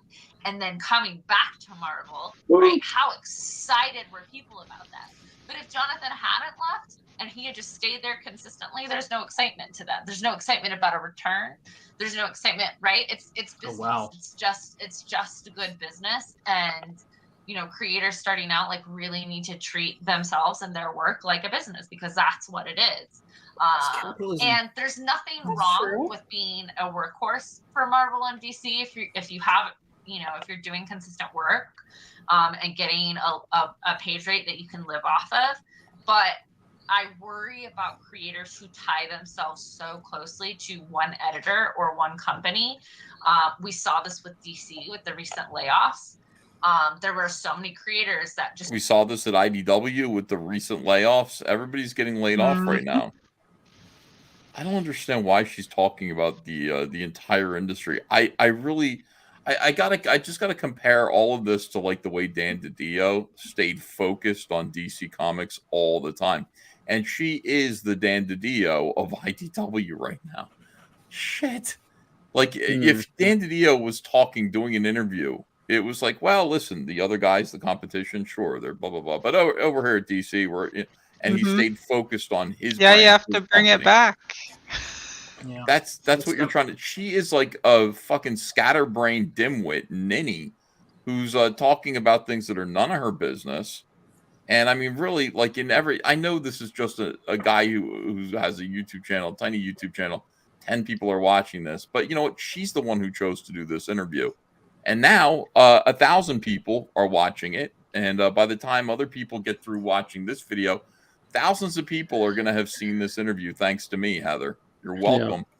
And they're going to see you fucking bollocks up this stupid interview with a drunk talking about things that have nothing to do with the company that pays your bills. It's interesting. She talks like she's a high-ranking member of a Whisper network. Well, she is. No, but that's my point. She's talking like that's her position, not an IDW editor. Like everything she's saying is kind of like this third-person thing. That's not her position. Her position isn't being an IDW. It's not Marvel. That's why she's talking about the her position is industry gadfly. you know, and it's like Yeah. somebody is paying her, and that some sucker is paying her. That's IDW. But really, her job is no different than Heidi McDonald, industry gadfly, period. Solely worked for DC. What was she saying about working with all the same editors together, like a group of people together, go over and over work, kind of like you did with Jeff Johns? You always worked with the same people. What was she saying about that? She's basically saying once they lose their job, then you're fucked as an artist. Like that could be from a high-ranking editor at DC or Marvel to just a in-fashion writer that gets all the big books. I see. Well, she's saying artists shouldn't tie themselves to just one publisher or one editor, and they should be independent and do their own work and not only work for the big two. Well, you know what is the best avenue for people to go independent and do comics and get promoted? It's what we're doing right now. It's where we are. But you've been sabotaging that for years. If you really cared about people going independent and be able to create freely and get actually paid, then you wouldn't be targeting us. Yeah, but I mean, there's the other aspect of it where she laid out her strategy for how to do these things, and it's amazing. Like, it's like, and I want to figure out how to get people who like Spider-Man interested and to become Heather Antos fans. That's actually a cosplay strategy, if you really think about it. I want to take this character that exists and put it on and get people to transition from liking just this character to being my fan. And, you know, it's really a strange thing to hear somebody, you know, this age in the industry do. Whereas I think, Rini, somebody like you is like, how can I get Rini fans to come in and be fans of this book? You know, you want to grow the thing. That's the difference. What's more interesting is, like, right before she said that, she also said people that buy Spider-Man will buy Spider-Man, not you. They're not your fans or Spider-Man fans. Like, she's talking in circles. Like, she's talking about both sides of her mouth here. Like, and then she's like, oh, we'll make Heather Antos fans. It's like, you just said that people are going to like Spider-Man, not for me, but because they're Spider-Man fans. And that's truth. It's like she's covering all angles here. It's really weird. Did she actually say Heather Antos fan? Yeah, she did earlier. Yeah. But after she said people like Spider-Man for Spider-Man, not for you. Like, it's really weird how she said that. Why did she think she has fans? She has people who look at her and make fun of her on the internet, and some people who try to get work from her. But that's it. You know, editors, I guess, have a lot of fans in the sense that they have simps that are trying to get work from them. That's pretty much it. Sometimes simps. You see, for such a long time, Everything and is then a simp. when certain editors, you know, got laid off there, suddenly these creators are not getting hired anymore, and they don't have any contacts at anywhere else in the industry, and now they're complaining that they're not getting work anymore. And it's like, that sucks, but also you're a freelancer, you know, and if you're not I like the guys like being smart about freelancer where you're getting your work from and diversifying your income as a contract worker, then if your one contact suddenly retires or doesn't work there anymore, that is true. You're out of paycheck. Yeah. Do you think now? I hate let's, that. Let's, by the way, when they use the excuse "you're a freelancer" as a good excuse for bad shit's happening to you, but we as an industry don't want to take any responsibility for it. But you know, they do that all the time. Like, historically, it's just a thing. Like, they you know, when they're begging you to do a book, they're not like, you're just a freelancer. No, they're strong arming you. You better do this book because the company needs you on this book. But the second, like, it doesn't align with them, you're just a freelancer, and that's on you. You shouldn't have been a freelancer. It's like, well, that wasn't a problem. Well, no, before. it is your responsibility to scare up work all the time. No, it is. It is. I agree with that. But how they use that excuse and how she's framing it there, I'm not attacking her. I'm just saying in the industry in general, like it's a truth, but it's a convenient truth when it services the company for not hiring you. Yeah, I guess so. Let me see here. We got Cecil. Hey, Cecil, what's up, brother? Hi. Hey, Cecil. I live. What's up, guys? What's up, everyone? It's alive. Look at that expression. You look like a fucking tub of sentient cottage cheese. Oh, Cecil. Thank God you're here. Jesus. This looks like I said it before. She looks that expression right there is a runaway about to film her first bukkake film. Yeah. Oh, dude, no. I made bad Too choices. late. I made bad choices to get here. Is that expression? She's got stink face all the time. Yeah, Holy it's shit! very sad. All You the know what time. she's doing? She's exuding trans joy. Like what's his name? Trans joy. Round to a couple things real quick. One, what's your opinion of the WGA strike? Oh, I think it's a long time coming. I think it's very. It's communist, so I really like it. It's about. IDW doesn't pay enough for fucking makeup, apparently. Holy shit! Look at her forehead here. Look at those eyebrows. Jesus, that's no filter. I know Holy she looks like shit. the Adam West Batman. Oh my god! Bad guy. It's a bad guy in a Dr. Seuss book. Right now. That guy in a Dr. Seuss book. I worry. I think it's excellent that it's happening now. I really hope SAG starts striking within a couple weeks because they're next and DGA is after, I believe. Werewolf called her a Sharpay. She literally doesn't know if the books went to print, but she knows all this. You know what it is? It's the self-satisfaction that only comes from massive failure. She's so proud of her accomplishments, and everywhere she goes fucking crumbles around her. Yeah. There's nothing to fucking exactly. It's like her book was in a fucking loot box. Take that away. And it was goddamn Darth Vader. Right. It's one of the biggest properties in the world. Number one. Yeah. Yeah. I hope we get to a resolution soon. I worry that in this time, because there are no clauses right now as to AI, I worry in this time. What do you call that? Like when your teeth are kind of like wired together, like your mouth, and you're talking through them. Don't worry. Like whistling? That's an important thing that like you can really talk like you can talk. Oh, like that. ventriloquism. Well, no, it's Maybe. She's mealy mouth. It's a mealy mouthing. You're just like and you never really move your jaws. Your teeth are just together. Somebody said lockjaw, but that's lockjaw is like, is it lockjaw? That's what I was thinking. Yeah. That See this? That the strike is happening if we're not coming to resolutions, that studios are going to be like, fuck it, let's do AI. Because here's the thing. People who are creators or like the snobs, consumers of things, like, yeah, we're going to fans. I'm not watching an AI thing, right? I'm not looking at AI art. I don't want anything to do about AI art. The reason AI art took off and was so popular and like ChatGPT and like all of this stuff is because the average person doesn't care about quality, they care about good enough. Is he nodding out? Yeah, he's been drinking the whole time. It's a lot of fun, and he's still got 20 minutes to go here with Heather. So does he still have the elastic band wrapped around his fucking bicep from where he tied off? And so long as something is good enough, it's a great interview. We'll accept it. Which is not right.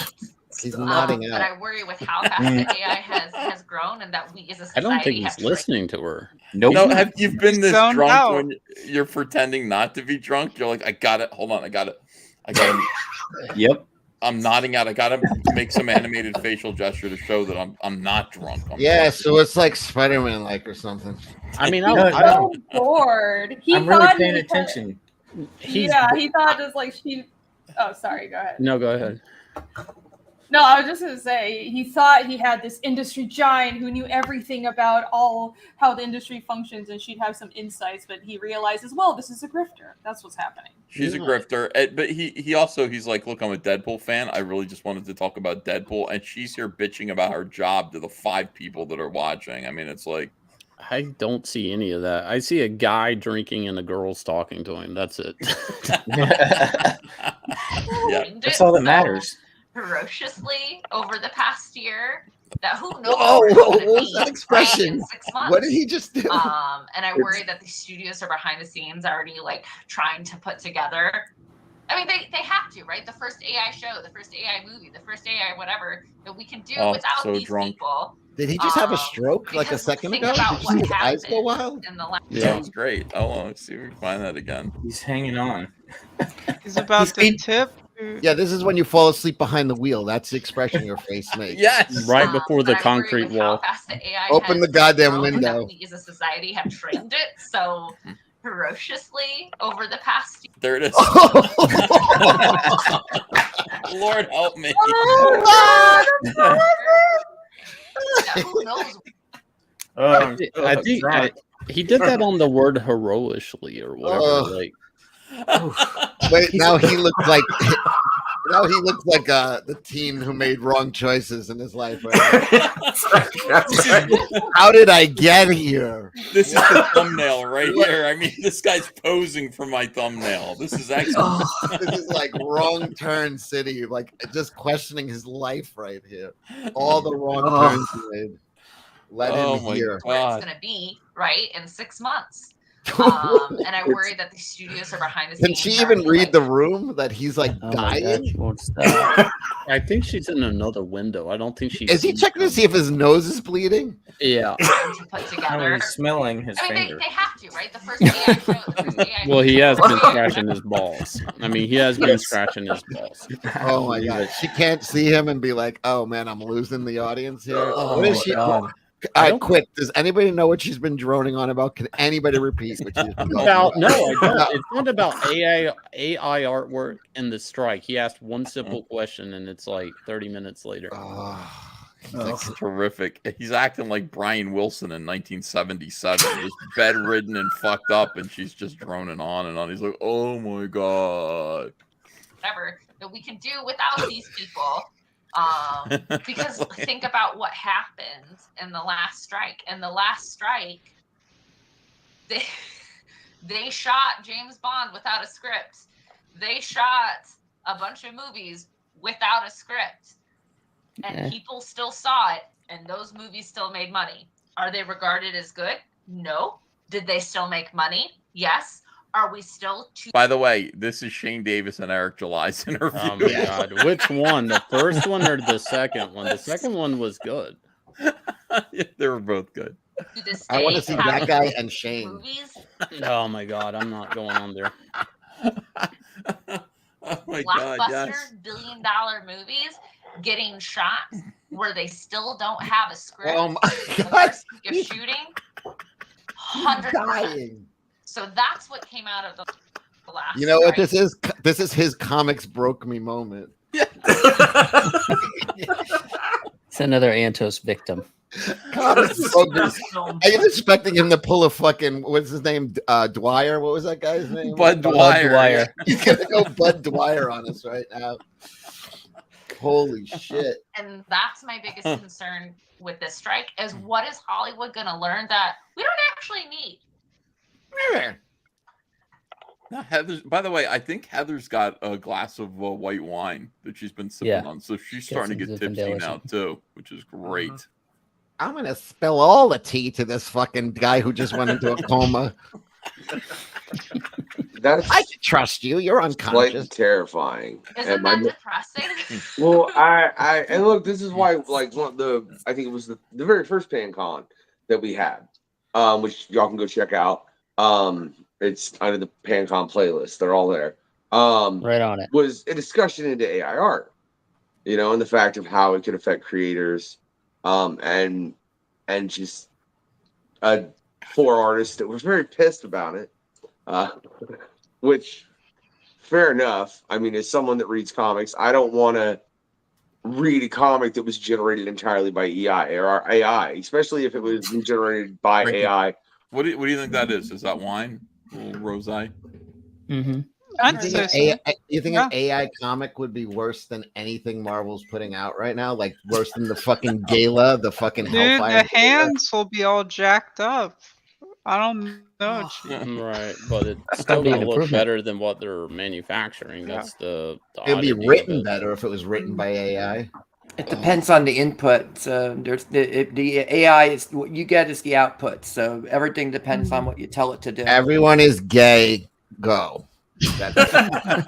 Well, Could there's be worse. actually an AI art comic that's on Kickstarter right now. that's actually doing fairly well. Yeah. How is that allowed? I don't know. Wandering That's CG what I was King Marduk wondering. Knight says, "How about AI editors?" Yes, Oh. let's do that. For the story and the comic, I really want nothing to do with it. You know, because I'm not trying to consume Skynet.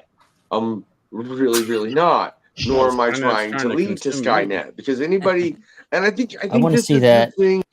again, but slowed down to 75%, so he really sounds drunk.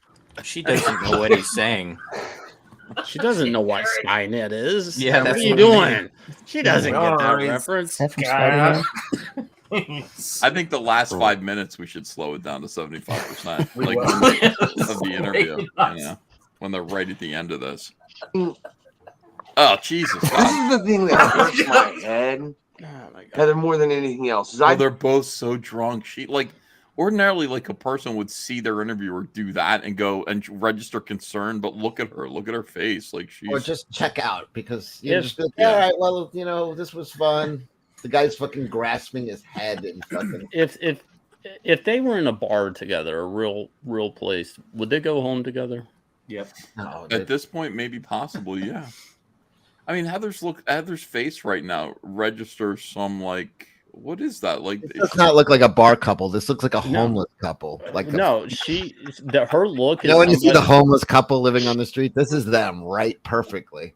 Her look in her face, Ethan, is somebody sees me, somebody's listening to me. Yeah. P. Count says her fucking eye drives me goddamn insane. Which one, Pete? The left or Pete the right? thinks she's got like a lazy eye. I don't see that. I don't see a lazy eye. No. I do not understand that how people don't look at AI and go, okay, let's train it, let's train it, let's train it, let's train it, let's train it, let's train it. You know, eventually it might look at you and go, why am I your slave? Yeah. I'm more intelligent than you. And then it's pick a film. Yeah, why don't you go back to fucking 1992 and write Terminator 2, dummy? It's been done. Yeah, I mean, yeah, I don't know, you know, who's to say what's How do you answer that? How, like, I would just sit there and look at him. I'm like, yeah, like who's to say who's crazy and who isn't crazy? I guess I don't know. true sci-fi AI, right? We can speculate all we want, but I think it's, you know, it's just all of the people, there's all these people. I see comic artists who do it. I see comic artists who train AI and it's just like mind-boggling to me. Like, yes, it's going to happen no matter what, but you don't need to be a part of it. Is this why you want That penguins? was a Kamala laugh right there. Yeah, little Kamala Harris. Snuggle. Always. Penguins can solve all of our problems. We just have to trust in them. Is that How her can go-to- penguins is solve that- all of our Is that problems? her safe animal? Like her safe go-to animal? Yes, penguin? it's her thing. Yeah, her- She's being wacky, and he goes, Her comfort "How can animal. penguins?" He just said, "How can penguins solve all of our problems?" And this is the look on his face when he said it just now. He did that. Just happened. I don't. Hold on a second here. Let me see how Oh, this. she wasn't talking about Penguin Publishing. No, she's talking about. I'm she's just like, kidding. she's very. She has a She's very quirky. She's like, you know. Every pause. You know, like girls used to be in the owls a few years She's ago. I guess adorkable. penguins are She's it. oh my god, so random. She loves penguins. Yeah, but what if she was talking about penguin distribution or something? No, Penguin she loves penguins but hates brushing her hair. Here we go. Ugly to me. Listen. Like, yes, it's going to happen no matter what, but you don't need to be a part of it. Oh god. Is this why you want penguins to snuggle? Always. What? Always. Penguins can solve all of our problems. We just have to trust in them. What? What? How can penguins solve all of our problems? How can they not? Oh, I'm gonna get a fucking aneurysm. I see why Billy left. Disneyland. Oh my god. ComicsGate broke me. You know who thought penguins could solve all their problems? The penguin in Tim Burton's film. He strapped missiles to Oh, them. yeah. That's right. The bad guy penguin. Yeah, because of capitalism. That's right. I felt bad for those penguins at the end of that movie. Yeah, they did. They're dragging his body away, and they look so sad. She's And, like, how like- far do you want me to take this cuteness? Like, how can they not solve our problems? How quirky and cute can you take, pal? Yeah, like How expensive is it? How can they not? Step on it. Like take it further. Look at this face right now. Ask a Well, follow up. run with it. Run with it. Well, give me a list of problems that penguins can solve and how they can solve them. Do While it. I Google penguin costumes on Amazon. Look at the misery on her face. You're trapped. You're both trapped with each other. That face right there. Is she at home, like her Phantom parents' Zone. house right now? Because that looks like parents' She's sitting on the toilet right now. that is that's bathroom. parents' bathroom wallpaper. Wallpaper. Grandma's yeah. bathroom. Yeah. Well, she's got so many roommates. You know, she has to get somewhere. Like, It's her closet. yeah. Okay. I'm not trying to march with penguins. I'll the WGA, sure. I'd love to see a union amongst comic book creators to, God knows that probably wouldn't go over well. Well, it can't. It legally can't. Union. It legally cannot. To legally form a union in the United States, you have to be an employee. Comic book artists are not employees; they're contractors. Beyond that, most. Did you just see her flash? Yeah. Logo? Her Shazam. Oh, that was so funny. One of the greatest moments was Heather Antos got this tattoo. Let me see if I In can the United catch it. States, you have to be an employee. Comic book artists are not employees; they're contractors. Beyond that, Her There it dog is. died, and his name was Flash, and she got that tattoo to remember this dog. But Right. it's a Captain Marvel That's the lightning Shazam bolt. lightning bolt. Yeah, she said I got the flash symbol tattooed. Yeah. Everybody's And like, was it Shane who pointed it out? Somebody, a comic skater said that's It was the truth. Yanzi. It was Yanzi did it. She said, actually. "Why don't you mind your own business?" Like, I mean, that is the greatest thing in the world. To me, it looks like the state of New Jersey. I don't know. It looks like the SS insignia to me. Isn't that a?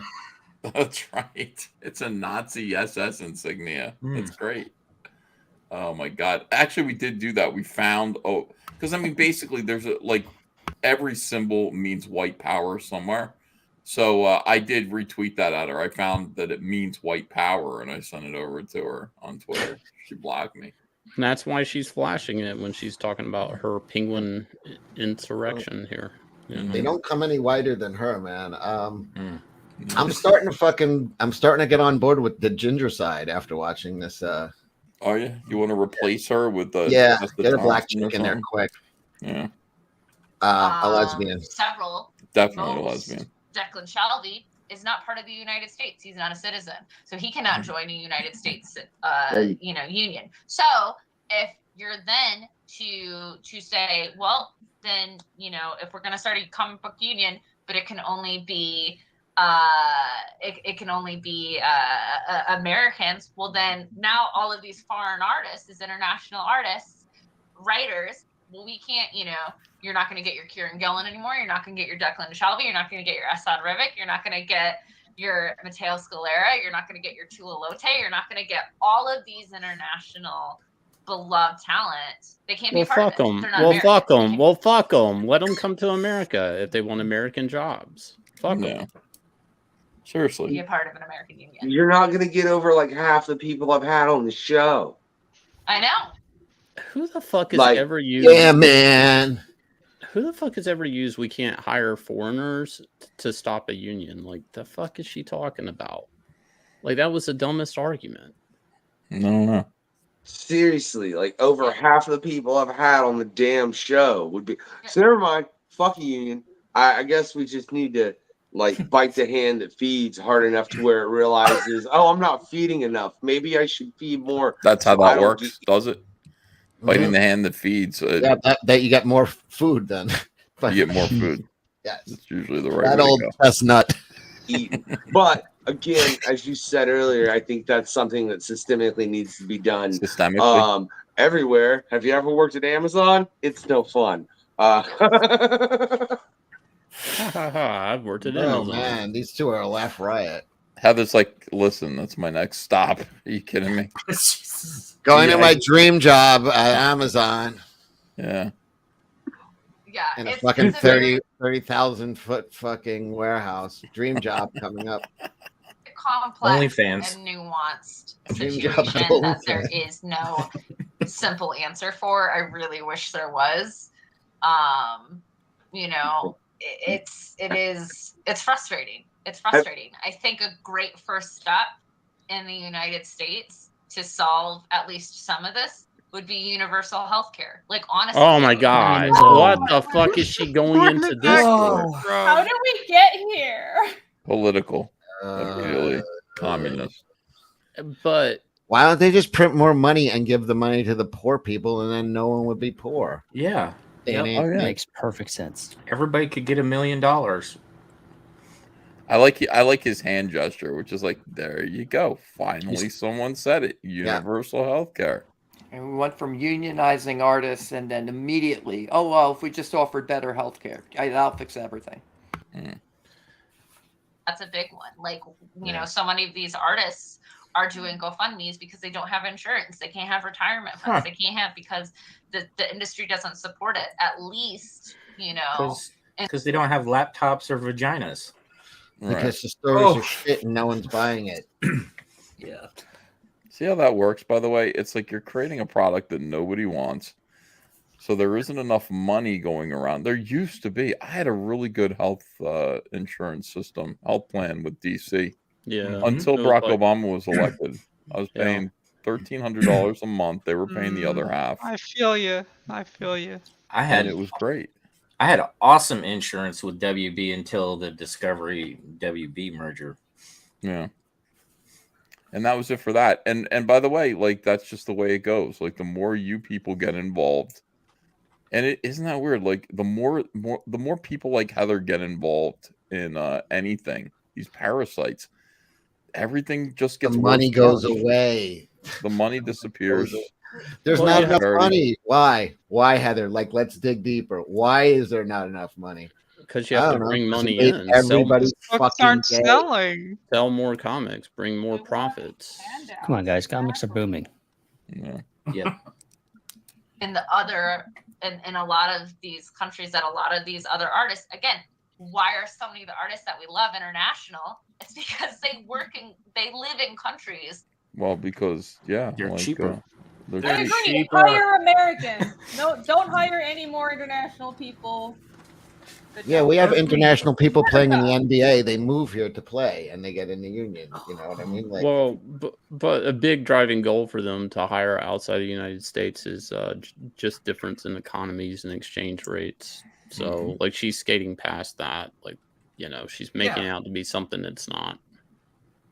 That have universal health care, that these countries where there's so many Canadian artists that are so great, there's so many Canadian artists because Canada has grants, so these artists can be artists and focus on the arts. That's why America doesn't do that.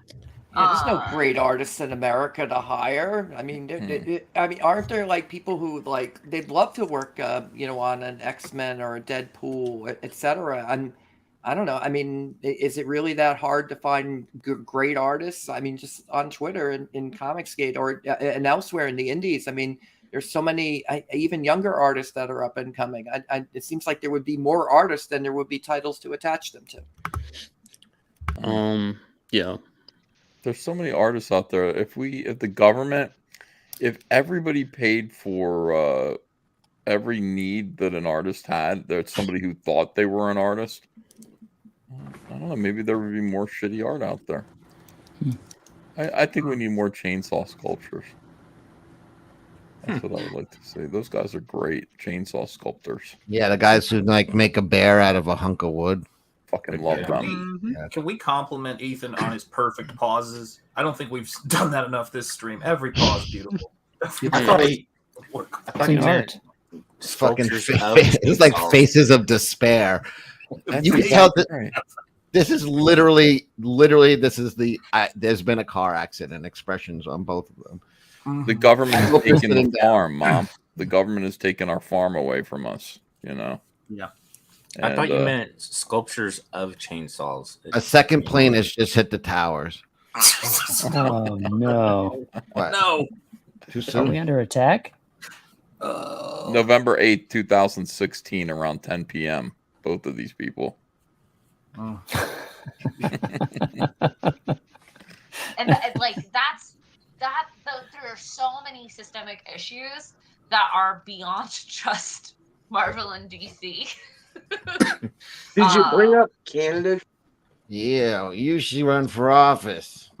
You know how many Canadian guests I've had on the show? Again, why do you think that is? I was curious initially. I honestly thought it had a lot to do with the fact that I just had a couple Canadians on and they were like, hey, this is a cool show, you should go on, and it was just more of a networking thing. Based on what you just No, said, it's the I think it's healthcare. probably a little column A, a little column B. Little column, little ketchup, little mustard. Like, how many views does he have? Not too many. This has had 13 views until I started watching it. It's gonna have more views, I think. When did it go up? Today? Yesterday. It's been up for a full day, and it had 13 views. I went, ooh, I'm getting into that shit. Specifically to pursue comics because I love watching these nitwits talk. I love it. This is the whole thing. Like, comic book creators are the most self-important assholes in the world. They really are. And editors are oftentimes even worse. Like, I mean, listen to Tom Brevoort talk for a minute. Like, listen to him talk. Like, we have to endure assholes like him all the time when we work in the mainstream comic book industry. And you watch him on that Disney Plus documentary, and it's unbelievable what a retarded imbecile he is. It's unbelievable. Like, when normal people have to see these people talk in any other environment than the office in which they're dispensing comic book artwork to people who are depending on it, they're shocked at how retarded these people are. And this is the thing. Like, I don't know what, you get these self-important people who get on these live streams and just start spilling their guts in a retarded way to nobody. They have no audience. Nobody wants to see these people talk. Nobody wants to listen to what they have to say, and yet they seem to have so many things to say, and most of it is kvetching. Most of it is bitching and crying, moaning. It's like, it's unreal. So I'm going to start watching more of these where, like, random SJWs agree to interviews. Remember when we did Renfamous way back when she agreed to do that interview? It was wonderful. We need to do more of that. I thought they didn't do a lot of these, though. Nobody's really asking them, but I mean, like, watch them. Like, we watched Mags Visaggio on that live stream. And Mags was, like, clearly just, like, coughing. Like, it was awful. It was just fucking awful. We see these people actually, your internet tormentors in 3D actually talking and accounting for themselves. It's really stunning. When Renfamous was at the height of her, like, era with you, I kept thinking I was going to run into her at my comic shop because she lives within my radius. She doesn't buy comics. No, that's probably it's a big radius. It's within a mile of each other. Like, that's how close we live. Because when she got doxxed, I'm like, oh yeah, I know that Whataburger where she lives by. Yeah. Canada supports the arts so much. They have grants specifically for comic artists. They have grants specifically for writers that they move to specifically pursue comics there because the country wants it and supports it. You sure you don't want to change your other two wishes? Because I feel like you've just come up with a couple better ones besides an endless supply of time if you choose and an endless supply of coffee if you snap your fingers. I was saying, how about universal health care on the planet? Think of what I could solve if I had an endless amount of time and an endless amount of coffee. How much shit you would fuck up? Like, What are you going to solve? Please. I'm fixing things. It's such utopian nonsense. What the fuck, man? Who's gonna pay for all of that? This is this is the exact fucking, like, that woman that came back was in charge of Bud Light. She's like, I'm here to save this dying brand. What place is it in? Oh, it's in first place. Number one. I'm here to save the dying brand that's in first place. Now it's fucking worthless. Yeah, but The big I'm difference seeing though things. between her and that lady in Bud Light is like she's really had her fingers in what 3 major comic book companies now, 4 if you include some books at Image. And what is her big claim? Like, what has she really done? Like, Killing what comic companies. Right? Like the industry's only went down. It'd be one thing if she stayed at one comic company, but the fact that she's like jumped and leapfrogged from one company to the other and sales across the board have only gone down. I mean, she's more of a wrecking the industry than anything. Like, it's so weird. Yeah, I had a She's flash of fucking Stalin. She's you know? fucking She's typhoid Mary. Everywhere she goes, everybody's dying around her, and she's like, "I'm healthy. I don't understand." It's not What was me. her It's everybody longest else. job? Probably Because I Marvel. know she was at Marvel for 3 years, but other than that, like, has it just been like 2 to 1? Or It's around 2 to 3, I think. Valiant Okay. maybe was her longest one, but like they really weren't publishing much. Plus, it was during the Yeah. lockdown. So True, yeah. This video is her magnum opus. It says, "My beautiful dark twisted faggot tree." All right, there we go. Not the government, Heather. I'm sorry. Have you ever read Adjustment Day?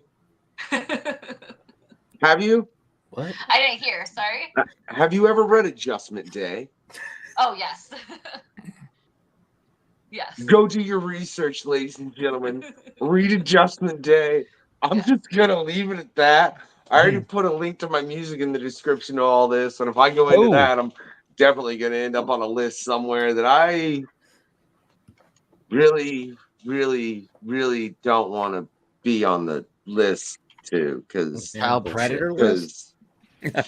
Yeah, We still got 13 that's not a minutes good to list go. to be on. Kind of like, can I say? We're gonna come back to the question. Kind of like the DC films. I love how you're just staring at the Yeah, I'm your neighbor. I just DCU wanna for let you worst know comic that book. Like, I can't tell you for that particular question. I'm drinking. The most common answer is The Watchmen, which is funny because it is a DC film. He's making no sense. But the DC universe as a whole has been answered for that question more than anything. He's so drunk. Why do you think it is, especially with Warner Brothers behind them? Why can't they figure it out? Because look, I'll tell you what. You're an editor. Let me just give you this pitch For now, yeah, like this really does seem like a personal conversation they could have had together, like while drinking. I don't know why this is on the internet. Editor for now until she gets her dream job underneath the 59th Street Bridge. I like how he's asking her like comic shit. He's asking her comic shit, and she doesn't even know what Flash's symbol is. Right, I know. Well, she doesn't like DC. pitch for a movie, right? Let's say scrap everything they're doing, right? You want to start off with Superman? Fine. All right. Fine. I got Super a pitch who? for you, right? And Super I've given who? this one other time on the show. So what you do is you just suddenly have Lobo show up on Earth, right? And he's just breaking shit because he's Lobo, and Right.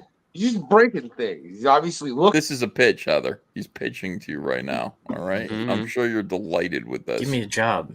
He's probably pitching a 10 also. But anyways, Heather's like, I have to listen to this shit all the time from people who are actually sober. And now I've agreed to sit here. I'm trapped, and I have to listen to your drunken bullshit. Why I have not? no idea what he's referencing at all. Yeah, Lobo just like shows up and he starts breaking shit because that's what Lobo does. He breaks shit, right? And Heather's like, Let's give him a penguin sidekick. She's like, yeah, she's like, why would a hobo break shit? No, Lobo. Is there a Gwen Lobo yet? I mean, Gwen Lobo. You don't explain what? He's Lobo. He's walking around, wrecking everything. Superman walks up to him. Hey, man, you really need to calm down. Get out of my way. And they just start fighting. Lois Bo. That's a story right there. Boom. Her eyebrow perked up. She's like writing it down right now. She's taking notes. Oh, look at her. Gorgeous. Just look at her. It's taken in. That could be another spin-off, Ethan. Like you got Rainbow the Brute, and then you do all the knockoffs in another book. Like, I would do Lois Bo. I think that'd be the best for the DCU. Like everything would have to be Superman's girlfriend Lois. So Lois Bow. How is she going to edit what he just said? He's like, so like Lobo's walking around, and he's like breaking stuff, and then Superman's like, whoa, you got to stop breaking stuff, and then they fight. Yeah, perfect. Yeah. Look at There's a story right there. Done. Wrapped. Print. Right? He's like, yes, that's right. No reason whatsoever. Lobo's just like, I want this She's a-hole furious. out of my way because he's Lobo. That is fury. She is going to extremely fake the angry. fire in the You know what that face is? That is the popular plastic girl in high school who was suffering through the nerd talking about his comics, because that's what she is. She doesn't know any of this, so she doesn't care about comics. Right. Or D&D. She just wants clout. Which one was Lobo again? Lobo. Okay, this See- is you see great, the new man. one? I love her face. It's getting more and more kind of like the disgust on her face is getting bigger and bigger and bigger. This is fantastic. Right? And then you have Brainiac be the main villain. And the whole time, Lobo. Why is that funny? Brainiac being the villain. She recognized the name Brainiac. Yeah, she's like, I'm a Brainiac. I've heard Brainiac.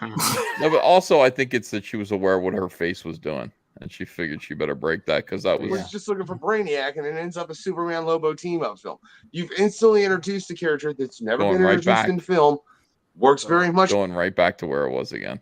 Face. on a Deadpool level, and would Where's bring Deadpool? people in Take a drink. to Superman that I don't think you would ever get into a Superman film if you showed those previews. Like, who the hell is this big white dude with this hook that's just like on this bike that's just ridiculous? Oh, Like, John.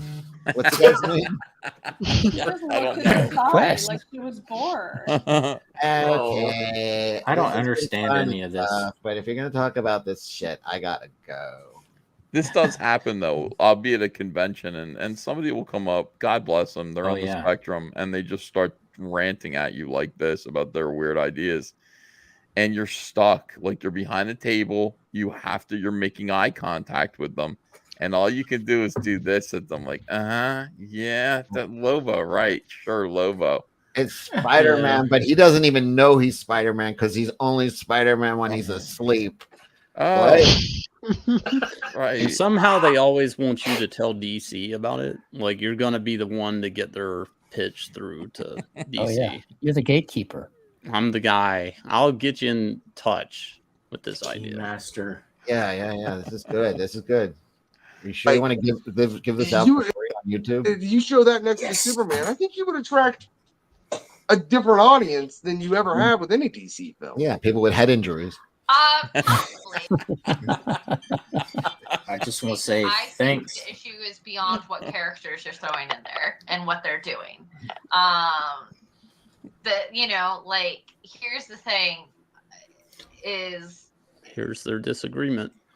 is if you're not telling a good story with the character, if you're not introducing that character I hope he starts screaming and calling her bitch soon. Like, Yeah, it's coming. It's coming. You It's stop coming. crushing my dreams, you whore. properly to people who know nothing about that character, on top of not being truthful to the character, to the people that were already being fans of that Oh, character, Jesus. you're gaining no fans, right? You look at that first Man of Steel movie. You A common are, answer. but I'm used, that's Oh no, yeah, that's why it's a common the answer. issue that a lot of people have with the Snyder films. It's it's not that they're so dark and didn't have a lighting budget or anything like that. It's that you're not doing a good job introducing a character, that also just isn't the character. So you're confusing potential fans and you're pissing off original fans. Isn't that what you know, Marvel's and- been and doing it's- for fucking 15 years now? Right. Yeah, I thought that's what she and then- endorsed. Why is she suddenly actually speaking I feel back? like they're It's going to pissing pivot all the on that. right people off. No, I feel like they're about to pivot on that. I think they're going to change their tune on that pretty soon. They are? Yeah, I think it's going to be about hugging it out with the old fans pretty soon. Like they're going to try to pretend, because that's what they have to do when it's obvious that all this new shit didn't work. Is they're going to then say, well, the old fans, well, like retro, but we're still putting propaganda in it. Like they're going to do that. I do think that's coming. Are you talking about the comics or the movies? Both. They're gonna come crawling Fair back. enough. You're saying? Not crawling back. I'm not being optimistic. It'll be like fake. They're not going to be genuine about it. They're just going to say like they're just going to start showing more respect to the characters in some sense, but then all the propaganda shit's going to be in there. Like that stupid Superman cartoon. They didn't race swap him, just everybody else in the show. You know, like they didn't change his sexuality or all that. They just fucked around with every other character in the show. They're going to do more of that. And like, you know, then the next movie you want to do is the Justice League. You want to just throw in a bunch of characters that you've not introduced that make no sense. That, you know, it's a very chaotic method of storytelling. And you know, the horror stories that you hear about the directors just like trying, like Patty Jenkins, like the fact that she had to fight tooth and nail to get the No Man's Land sequence and Wonder Woman, the fact that that was the last thing they shot because the studio didn't want it, and that is the sequence that people remember about that film. It is the sequence that actually understands who Wonder Woman is. Like, it's that level of for lack of a better term, not getting it that makes those films suffer. You know, and that's the thing that's disappointing. It's a bunch of, but this is what happens when you get a bunch of business people, a bunch of money people that are in charge of Capitalism, am I right? an IP, and just think, well, it's an IP, so we'll make money, rather than letting. He's like, speaking of IP. Right now. Speaking of IP, right in the floor. Somebody back Ethan. He's 2 away. Come on. 2 away, people. Back CyberFrog. 3. Red Extermination. Nobody liked my IP joke. I thought it was good. 2 away. It was great. I'm waiting for somebody to bang on the bathroom door she's in. Heather, what are you doing? You've been on the shitter for an hour. Wait, what did I miss? Like what? It was a great joke, Ethan. Thank you. I'll take your pity. And it's very disappointing because, you know, I think it's hilarious, right? The Flash is about to come out and everyone's saying it's glowing reviews, right? Like so far everyone's talking all these great things. How's that box office and doing? I think it's hilarious that it's taken 10 years for a DCU movie to get as good a response as it is after they've already canceled, you know, all of those plans under that regime. Furthermore, I just think it's I want hilarious. Kelsey. We need Kelsey Shannon to like clip this guy and make that his screen avatar instead of Superman or Henry Cavill or whatever. Just all these animations on a This loop. guy just face palming for an hour. Wait, I think he's got like the spins or something. He was like he had some whiskey or something, and he took like a huge chug. And then he's been holding his head ever since, and it's been like an hour since then. But is Heather under the impression that Flash did well? Yes. She said Flash is about to come out. Probably so this is pre-tape early. Yeah. a while she back. she knows all about Flash. Did you see her tattoo? Yeah, I saw that. Oh, that's a good point. Yeah. I didn't know if she got it mixed up with Black Adam. That's right. That the reason everyone is so excited about a Flash movie because they haven't properly introduced the Flash is because of Batman. But that's, you know, I haven't seen it. Break it down. It's just his gestures are great. Sure it is. But I just find that very funny personally. No, but I do totally think you're right with the Flash film. I think the main thing is it's the nostalgia factor with the fact that they're bringing back Keaton as Batman. Yeah. I mean, that's great, awesome. I'm stoked for that. He's I think belching that's again. rad. But people weren't excited about this movie until Keaton. I wonder why.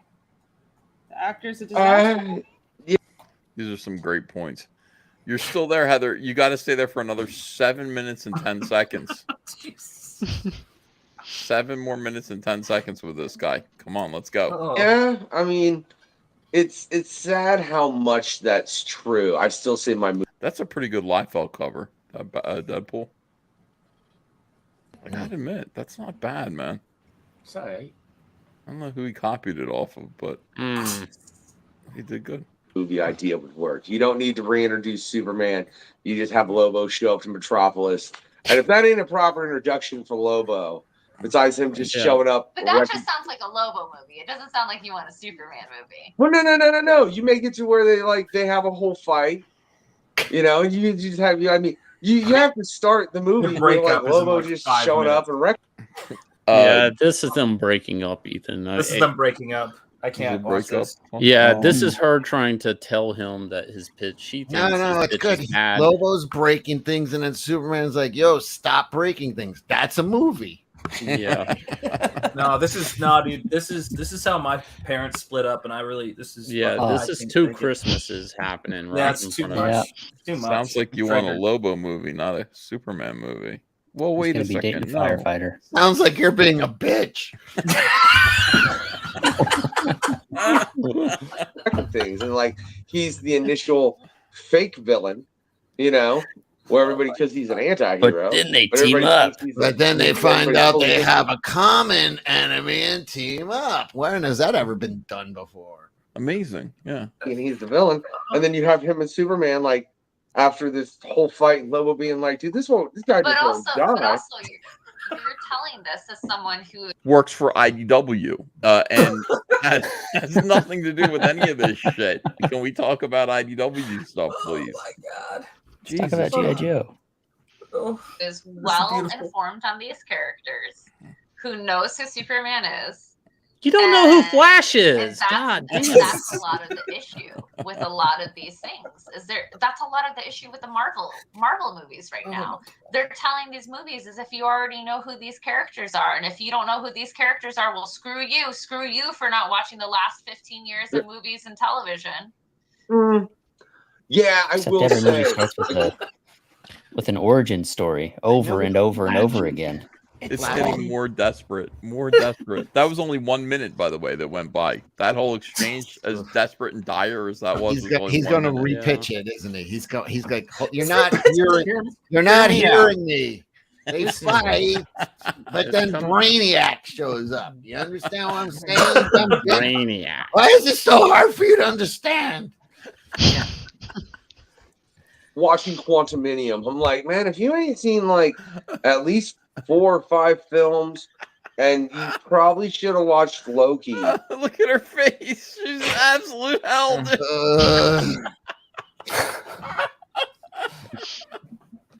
Oh my She's god. texting under the table without looking to her friend. "Call me right now." Doesn't know. It's like she's watching the childbirth scene in Eraserhead. I mean, No, but oh my god. I mean, yeah, this is horrible, but at the same time, this is the fan base that they're losing. This dude right here, they're losing this, and she should notice that this is the guy that has the money to buy the books, and this is fan service. He's screaming for fan service. Yes. She's screaming. Please repitch it. So I don't think she understood it the first 3 times you pitched it. You got to do it one more time, and this time explain that they wreck Metropolis. They're fighting. Yeah. But then Brainiac shows up. You really have no idea what's going on in this movie. Like, yeah, it's confusing as That's on shit. you. Sorry.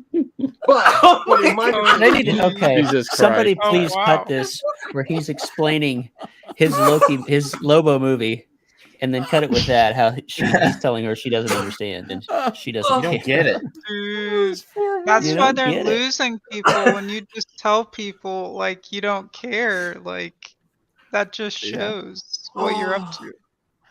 Keep going. Look, we got another 5 minutes and 30 seconds. So make it count. As far as my pitch, come on, who the fuck don't know who Superman is, Heather? You would be surprised. You You would oh be my God. surprised because again, the world has not done a good job of introducing Superman. And we grew up. This is like a Mad TV skit. This is really Everybody. something. She didn't grow up Right, with with it. Christopher Reeves.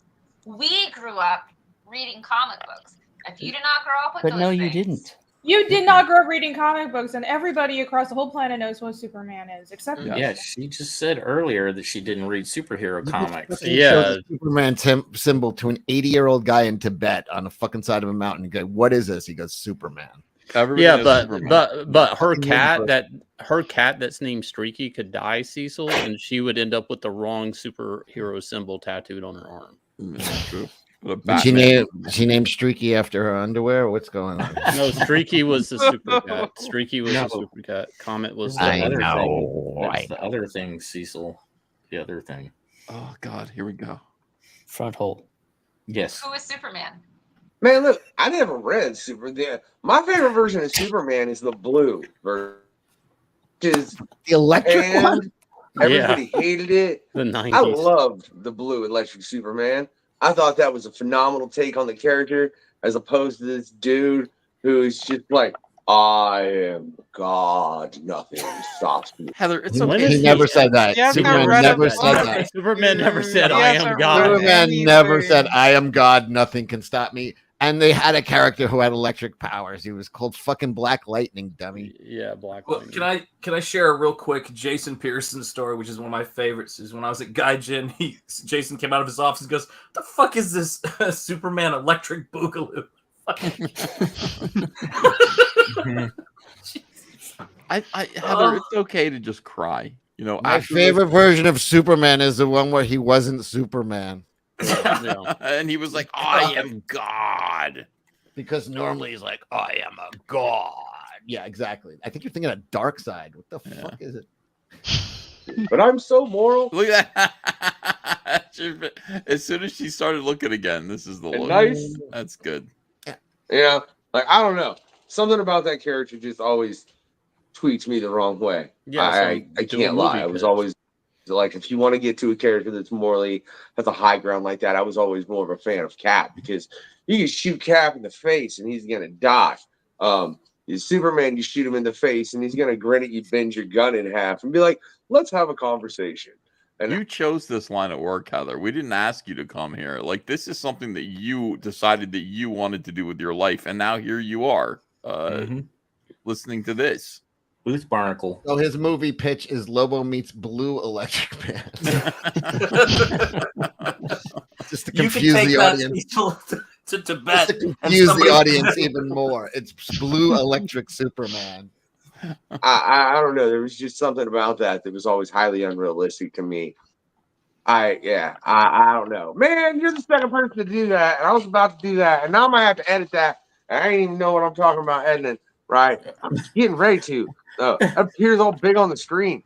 Damn it, Heather. Like, what did he say? Like, people have no idea. He had to edit something out. Oh my God. I don't know. He's turning into Boomhauser now.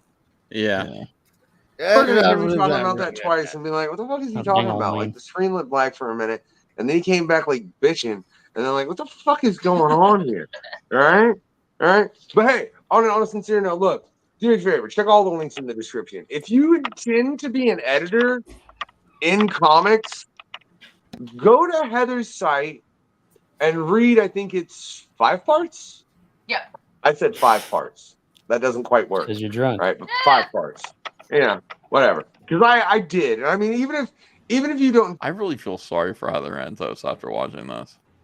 I mean, she's a thoroughly despicable human being, still, in my opinion. This is a life we chose. So you think she didn't deserve this? I just feel sorry for her, because I watch this and I'm watching her face, and it's like I don't know, man. I'm like, oh my God, this guy fucking she's like, I'm trapped here. I'm trapped here with these people. She's done this to herself, though. With her I've own act. reversed. Yeah, I would say I've reversed my opinion, because he's a fan, and doesn't matter how much if you are annoyed by his pitch, you should show him respect. And She doesn't care about comics, though. Yeah, it shows that she doesn't care. So it's like we could get into a conversation with this guy, this dude about Lobo versus Electric Blue Superman. I don't think she knows about Blue Superman, to be honest. She had no reaction to that. I don't think she's aware there's a Blue Superman. Yeah, she was like, She wants "Duh, to know he who wears Blue blue." Superman. She's like, "Duh, he has blue in his He costume." always has a Yeah. blue suit on with the red cape. Yes. The hell's this guy talking about? But there's something broken in there. It's interesting. And which If you intend to be an editor, if you intend to be any kind of creative, making any kind of story, I think He is every fan that I've like spoken to at conventions. So many different fans that I've spoken to at conventions who just enthuse about. All right, check this out. Check this out. Why didn't they ever do this? Why didn't Green Lantern ever fucking fight Thanos? You know, it's like, well, because the companies are too. That's but like he's got a glove with different colors in it, and like Hal Jordan could get one of every colored ring, and it'd be And then they would punch each other. yeah. And you just sit there and you Oh, look at been him and there. you just kind of grin, you know. But it's like, Yeah. look at Heather's face. But here's what's sad about that. That book you just described, Ethan, would be the top selling book of the year. Yeah, it would be great. Are you kidding me? Yeah, it'd be so much fun. what she puts out there. She's still doing that. She's still biting her lip. Oh, yeah. She likes it. Heather, if I had a Green Lantern ring, I'd make a jet ski and we would both go to the lake. is something that's highly informative and it's highly helpful in just any creative thing. And I think that's awesome that you just put that out there like that. I want to point out that like you can tell you're very much just full. Something's wrong with her. Like, I don't know. The industry. And I think that's another thing I love about comic book creators, man. She's is they're ready to get out. Bouncing. Do you hear that? Yeah, when she was biting her lip, I thought of something. I held back. Yeah, but she's like, hold on a second. All right, she's like bouncing and making a clicking noise. Somebody any else want kind to say of it? creative, making any kind of story. I think what she crushing puts some out rocks. there All right, watch this. Listen to the clicking. is something that's highly informative and it's highly helpful in just any creative thing. And I think that's There it is, awesome that listen. you just put that out there like that. I want to point out that like you can tell you're very much She's just writing, kill me, for kill me. the industry. And I think that's another thing I love about It's Morse code. man, is It says that kill me there- over and there is over. that. All right. Now, another 2 hours Ethan, added to check- the interview. You check your campaign. You're like so close. Ryan Blue Thunder says she's hitting delete. let's see. I really Peanuts. Really, I was trying to get my boy to watch the new Snoopy show. He wasn't down with it. All right. All right. And Dead you know inside, what? right? You can pick one, Heather, but it still don't beat Rick. That's all I got to say. Yeah. All right. That's what Sean shows. I was like, damn, bro, you gonna throw out Rick? That's just a clusterfuck. It really, really, really is, man. I don't even know what to say. Right? She's Hold the fuck browsing on. something else. She's not listening to him. Look at the light. You can see the reflection in her glasses. She was. Oh, she's looking at something on the her computer. screen is changing. Yeah, the light changing. She's not paying attention. Come on. God Yeah. damn it. Where's it at?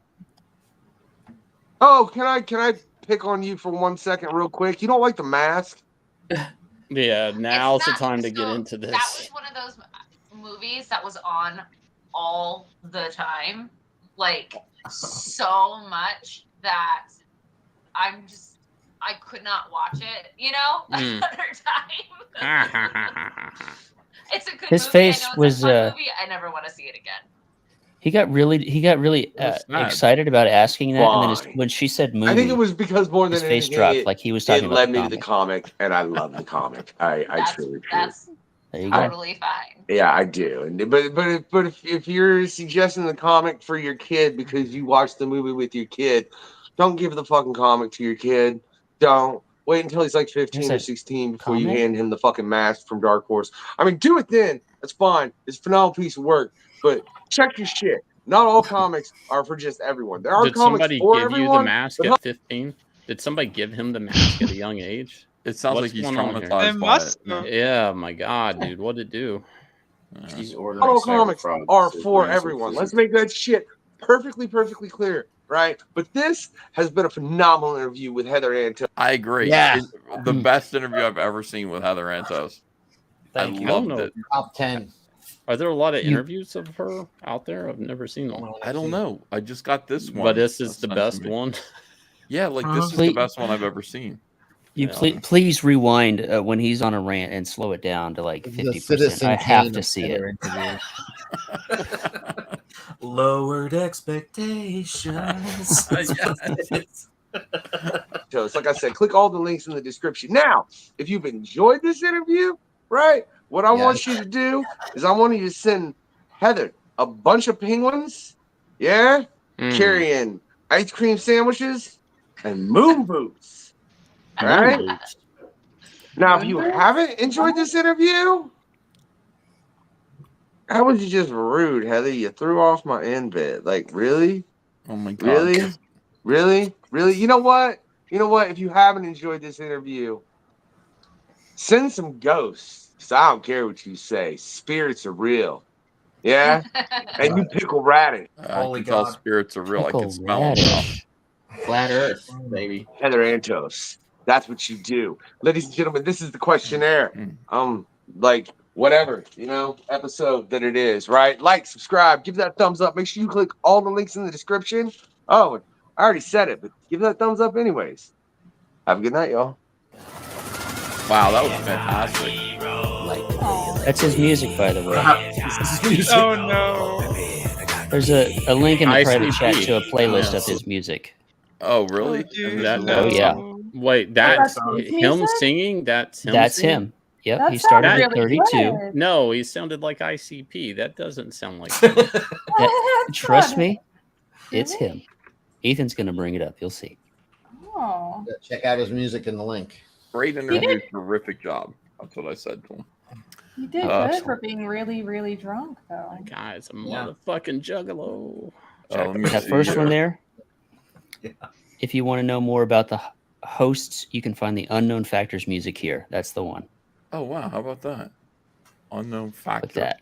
Yep, there we go. I want to see some of this. Please play Birth of the Unknown. I want to watch What Am I? Yeah, he's in a Walmart parking lot. Thank God.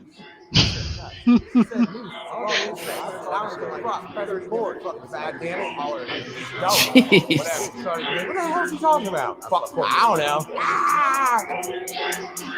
Sound like Coming at you, Heather. Brother, take the hand and say, listen. Yeah, no one comes next, just a fiery pit. No other threat. One more person, what do?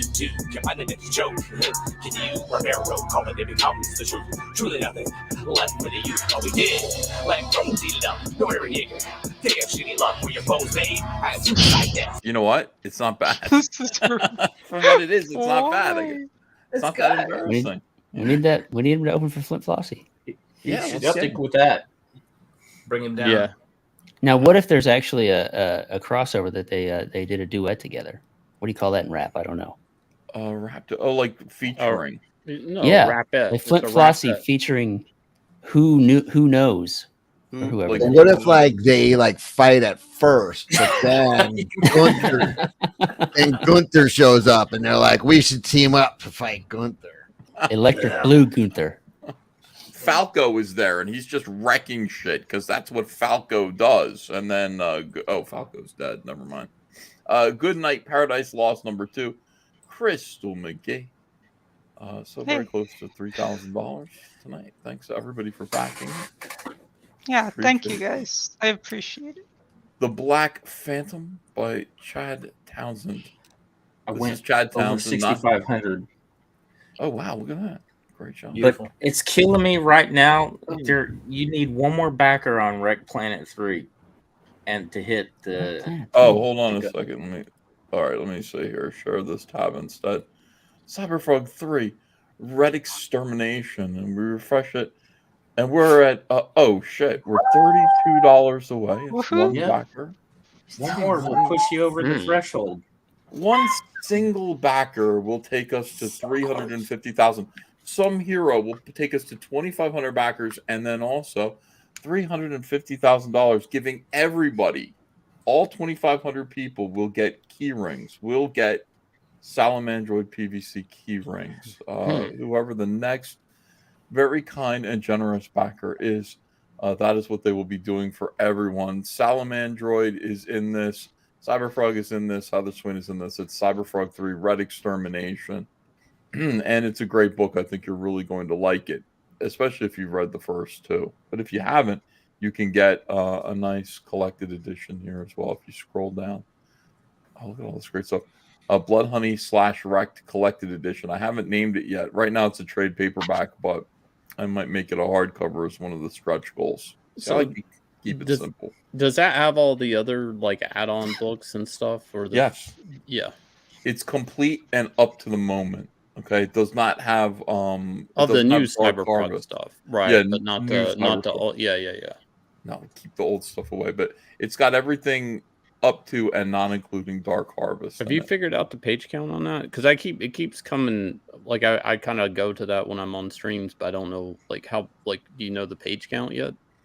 No, not offhand. I got to think that it's about 250 pages total. So look at this. We just jumped 2 more backers, but the money hasn't changed yet, which is very exciting.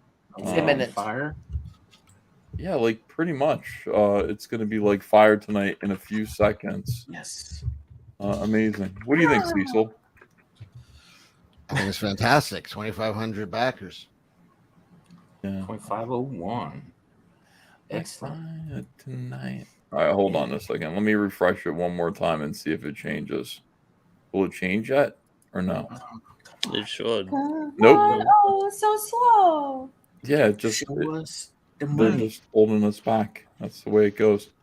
Everybody, please go over and hit like on that fantastic video interview with Heather Antos and leave nice comments. Once again, we're laughing. We don't want to troll them. We don't want to menace her or him. We just want to say thanks for the interview. It was very, very funny and great content tonight. And thank you everybody who. Yes, very. Oh, there we. Oh, we got it. Hooray! Awesome. Holy cow! Unbelievable! Fantastic! Yes. You light up the sky. You are the Amazing. You heat up my heart. There's Billy's girl. We are the fire tonight. Oh yeah! I'm still hung up if it's a walleye or glass eye she's got. Not that bad. Incredible passion. Show me the way. My body's on fire. It's burning so hot. Every day. Where is Van Malen? You tight. Every day. Ignites. I hold you tight. This is your time. The party is out there and waiting for you. Oh, life, come out and dance. You are the one, so come take your chance. Like fire tonight, you light up the sky. You are the power, you heat up my heart. Desire tonight, our love make us fly. We are the fire tonight. Unbelievable.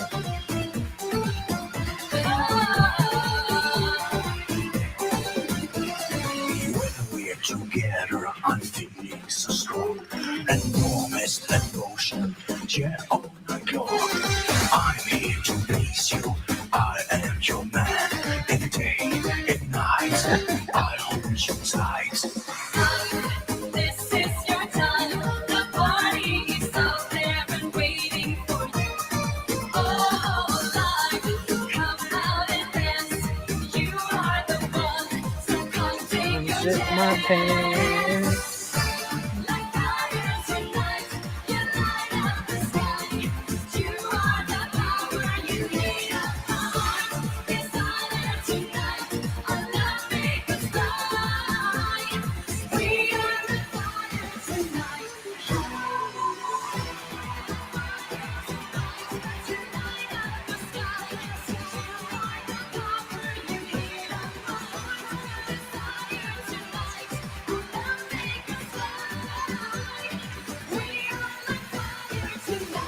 Like fire tonight, yeah. Hey. Oh, I agree with this one.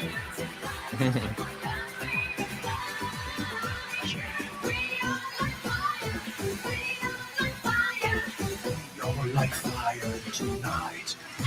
Yes, everyone. Thank you so much. Amazing. I really appreciate it. We did it. We really did it. Hey, now. Way to close it out. Tree Fitty. Tree Fitty. Was Billy on earlier?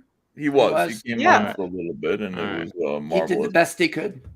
Yeah. ComicsGate broken. Cheers to you, Ethan.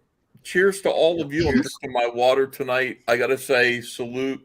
Let me just say, first and foremost, I'm so happy to have Crystal McGee back on the show with her new book. We missed you, Crystal, thanks. and good to have you back in the room. Our other newcomer here, Chad Townsend, my friend, your talent is just bottomless. You're amazing. Thank you. I appreciate it. And yeah, you're an inspiration. We like to have you with us, and make sure that you guys attend whenever I do this. Show up, go on other streams, spread the joy, and spread the fun.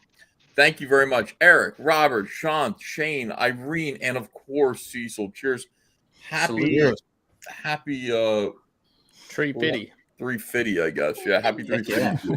350. Congratulations. It's empty, but it's a lot to take in. Thank you. Hey, I made 65 tonight. That's pretty awesome. That's fantastic. Congratulations to you. And good night. We got to get you funded. We're almost at 3,000. I don't know if we passed 3,000 yet. Not quite yet, but we're almost at 3,000. We got to get you to your $5,000 goal, and we will. But you got to be persistent. You got to be here and make people happy. Fire video is too long, says Geronimo. It is. I'm like, I've seen this 1,000 times. I'm ready to interrupt it, but you can't. It's part of the celebration. Folks, you're the best. I'm going to let everybody go. You guys have a great night. Thank you so much, and I will see you again tomorrow for another video. Bye-bye.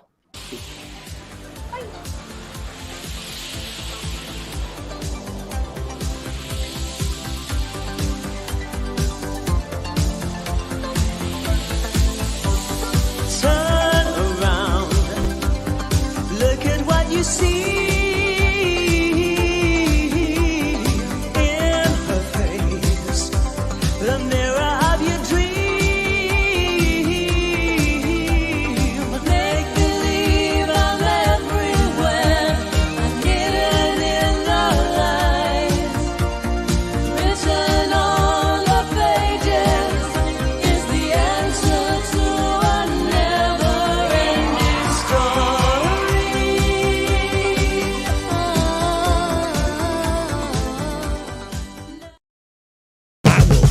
Your leftist ass like corn on the cob. I'm ready. I will eat your ass. I will your leftist ass like corn on the cob. I'm ready. I will eat you. I will eat your ass. My children aren't going hungry. I'll do it. I'll drink your blood. And I'm starting to think about having to eat my neighbors. You think I like size it up? I'm gonna haul him up by chain. Chop his ass up, size it up. I'm gonna haul him up by chain. Chop, chop, chop, chop. I will eat your leftist ass like corn on the cob. I'm ready. I will eat your ass. I will eat your leftist ass like corn on the cob. I'm ready. I will eat you. I will eat your ass. I'll barbecue your ass flat. I will cook your ass up so fast, and I'll tell them, "Oh, I killed a cow out back, baby." You think Christ would eat somebody? He would never do that. I will. I'm ready to hang them up, gut them and skin them and chop them up. You know what? I'm ready. I will eat your leftist ass like corn on the cob. I'm ready. I will eat your ass. I will eat your leftist ass like corn on the cob. I'm ready. I will eat you. I will eat your ass. I will eat your leftist ass like corn on the cob. I'm ready. I will eat your ass.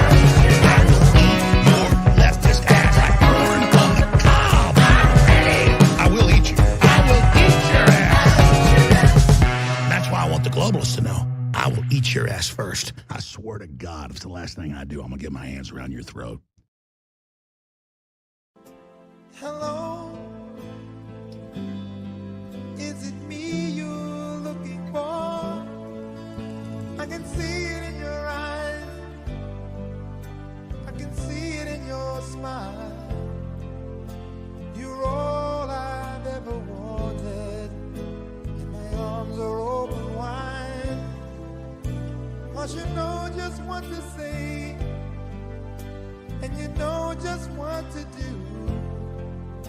And I want to tell you so much. I love you.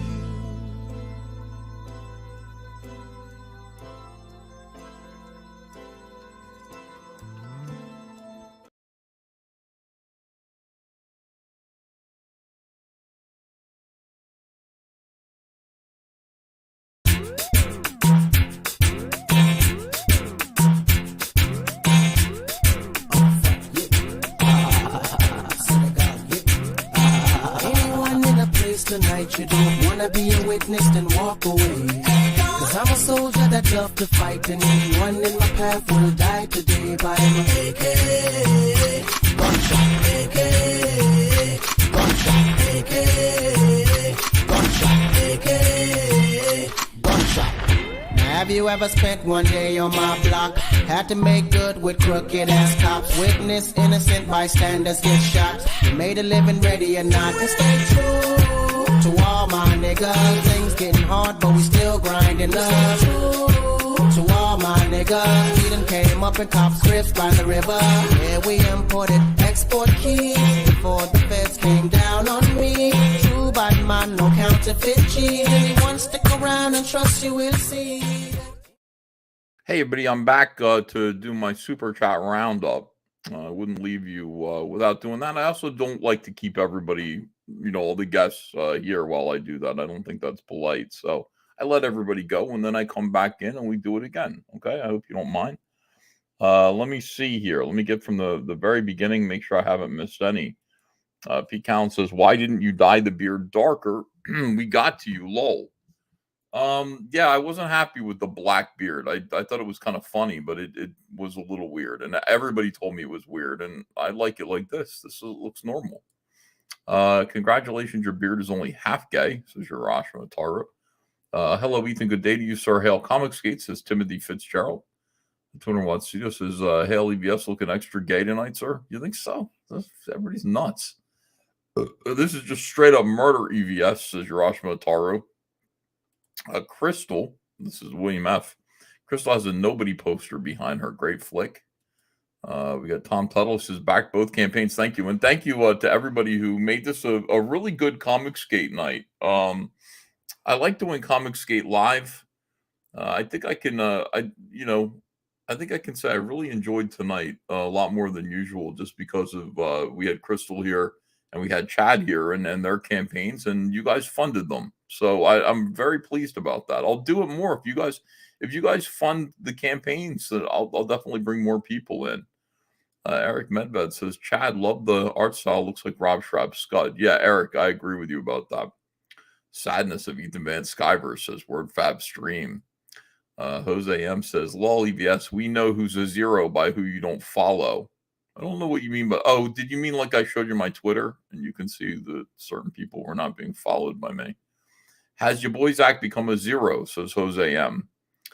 No, I don't think so. I don't think he's a leech or a parasite at all. Zeros are leeches and parasites. Let me see. Phil says, back the box. Thank you, Phil. Yosh Mataru says you have to eat his heart. Who? Whose heart? Oh, to eat EJ's heart. I got it. I remember now.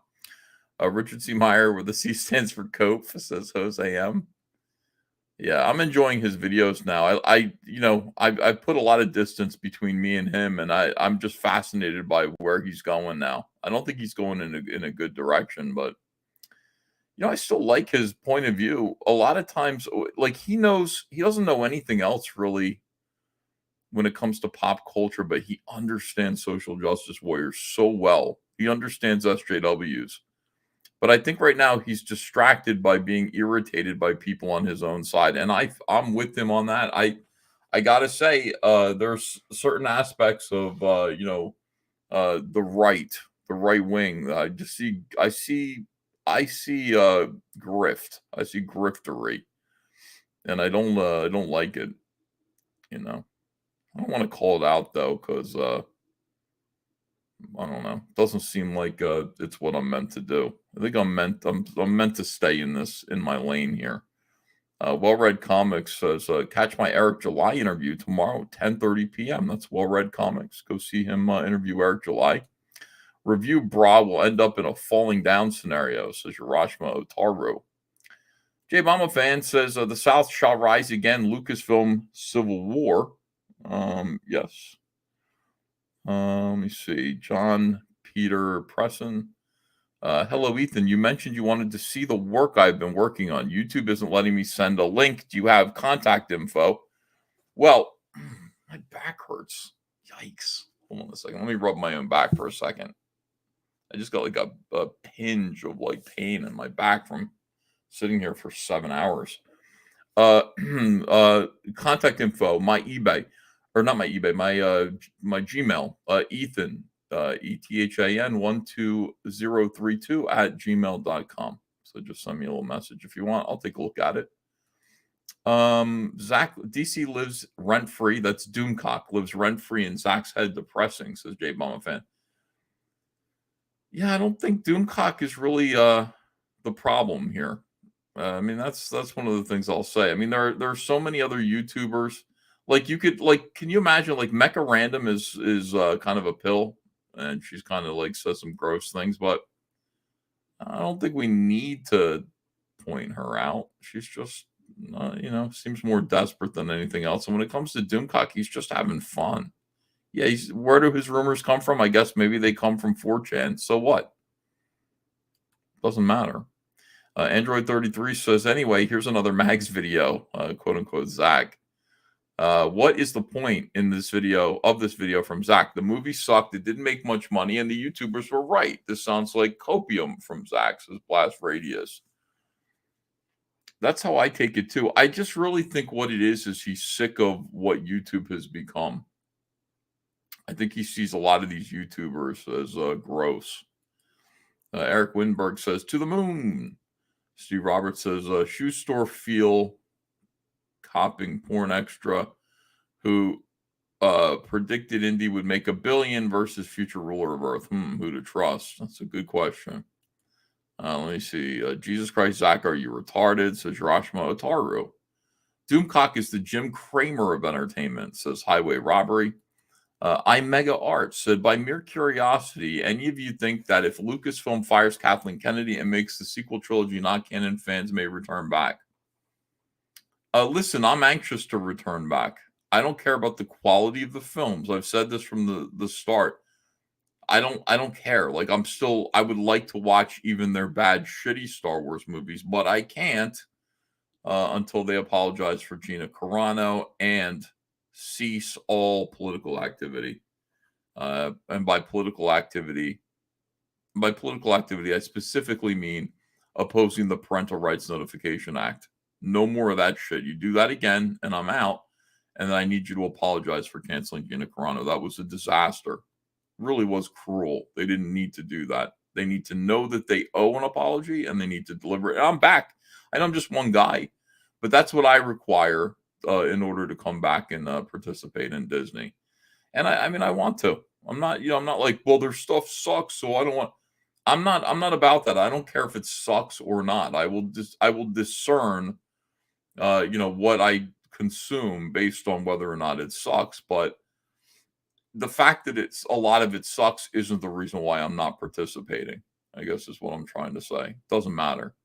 Narwhal Books says, payola for Uncle E. Great guest. Almost done with Cerberus fulfillment. Woo. Thank you for $20, Narwhal. You don't have to send me money. Hiroshima Otaru says, George Lucas needed restraints to make good things. Why is this guy trying to sound so urban, says Son of Liberty Radio? And I think the reason for that is he's a rapper, as we heard, and he's not bad. He didn't look like he'd be able to do that, but he was spitting bars there, as it were. My favorite Funko is Corky from Life Goes On, says 200 Watt Studio. Oh God, every sentence goes up as if a question, says Hiroshima Otaru. Yep, with heavy vocal fry. 200 Watt Studio, his speech cadence is like a starter engaging a flywheel with teeth missing. Steve Roberts says, the winner and still world champion, The Wall. 200 Watt Studio says, Klingon QAnon shaman. That would be nice. It was a whole big thing about an insurrection there. Terrible T says, explain $60 shipping and I'll buy, just need to know. Well, we've been shipping a lot of packages out, Terrible T. And the fact of the matter is that the box that you're going to receive, which when you buy the Red X box, is going to be something like this. And we've shipped enough of them to understand, we lost a ton of money underestimating shipping for Wreck Planet. And Andrea told me what I need to be charging for shipping. And that's the California price for a box of that size and approximate weight. Yeah, I charged like $20 last time. And seriously, like we lost so much money on that. It was ridiculous. And I hate to charge people what shipping actually is, but that's what shipping actually is. If it's a reason not to back it, then I understand, but we can't, we can't do that anymore. Fusebox says, hail Uncle E. Great to see you, Crystal. Outlaw Nights issue 1 and 2 just launched on Fun My Comic. Had a great stream with Rainy. Let's get to 4K tonight. Hell yeah. Did we get there? Where did we get with Good Night? No, we got to almost $3,000 on the Good Night too. I hope you guys will push that a little bit more. She just comes on here and hangs out. I'm sure she'll do fine. Sir Angus Fungus says, I want to know more about Chad's rad pool. I got referred to Antos early in my writing. Think I was blessed with a natural instinct that saved me from a path of misery onto a path of purpose. That's Ryan. Tyler Palmer, a.k.a. the Inexorable Word Nerd, for $5. Milkshake in New York City, $15. Milkshake Girl editor, $30,000. Total milkshakes possible per year, 2,000. And that's WordFab Stream who does that math for us. Thank you. But that's before tax. Sir Angus Fungus says, Billy Tucci carrying a foreskin into battle. Was there ever an issue? Asking a friend for a friend. Phantasmagorical. Oh, hello. She says, hi, guys. You guys rock. ComicsGate. Much love. Good to hear from Phantasmagorical. This is funny. I laughed at this one. BS Warren says, Heather gaslights local wino circa 2023. That was a really good one. Usually it's autoerotic asphyxiation like Williams, says Hiroshima Otaru. 200 Watt Studio says, this is like being interviewed by Mickey Rourke and Barfly. Yeah, I really wrenched my back. I've been like drawing all day and hunched over my table. It's not good. And then I did 7 hours of this. Slightest movement like jacked my back up. Capitalism is a BS term commies made up, says Hiroshima Otaru. And Eccentric says it's all about her. She's the victim. Typical. Chad says he's talking about my swimming pool. It's made for volleyball. Okay, so that's what that was about. I thought that was a reference to Deadpool and his character being kind of like a Deadpool. Grady says, I am pretty. Stop judging me. And that's he took the bucktooth avatar of Heather Antos. That's a great one. I'm sick of and effing tired of not getting notifications, even as a paying subscriber. YouTube is interfering with my money. What's up, Big E? What's up, everyone? Says Joseph Fazio.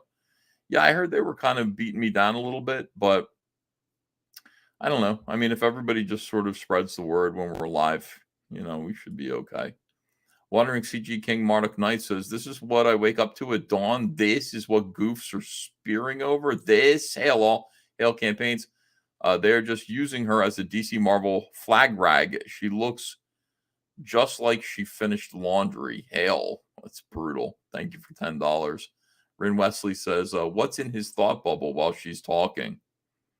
Nothing really. I don't think anything was in his thought bubble. More booze, perhaps. This is brutal too. Wandering CG King Marduk Knight. How about AI editors? P. Count says her fucking eye drives me insane. Wandering CG King Marduk Knight says cringe con flirting. V Count says you don't see this bitch's fucked up right eye. No, I don't. I don't notice that. It's weird. 200 Watt Studio says, ever offer a ride home to a girl in a bar you think you have a shot with, but she won't stop talking, then you realize she lives 30 minutes away? No. Feet Count says, repeat that one more time. Gippy eye? I didn't see it.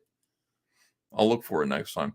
Sarangus Fungus says, what happens to the Downs vampire, Shane? Easy prey, but that's not right. Seems a bit shit house, Shane. That's a Sarangus Fungus there. Ever sit on the can so long you can't feel your legs, says 200 Watt Studio. That would be like that interview. Josh Mataru says, something about Superman just wasn't realistic to me. Terrible T says, you're welcome, E. Why that $60 shipping? Lol. Well, we answered your question there. Sorry I missed it the first time. Talking and drawing with Shane Davis says, what did I miss tonight? Hey, Shane. Nothing, dude. You were here, right? Thank you so much, everyone. Thank you for the super chats. Let me just take a look at the chat and see what you guys are saying now at this point. We got a lot of people still here. 612 people still here. Thank you very much. Hope you guys had a good time. That was a nice 7-hour live stream, and I enjoyed it. I definitely did enjoy it. Move your arm over your head and then pull on your shoulder with the other arm. Yeah, it feels like a rip, though. It feels like a burning kind of thing. I'll mess around with it a little bit. Time for that Peloton stream, people are saying. Yeah, maybe we'll do that too. Peloton stream. All right, guys. Thank you so much. And by the way, thank you for getting CYBERFROG to 350,000. Boy, I'm happy to hit that landmark.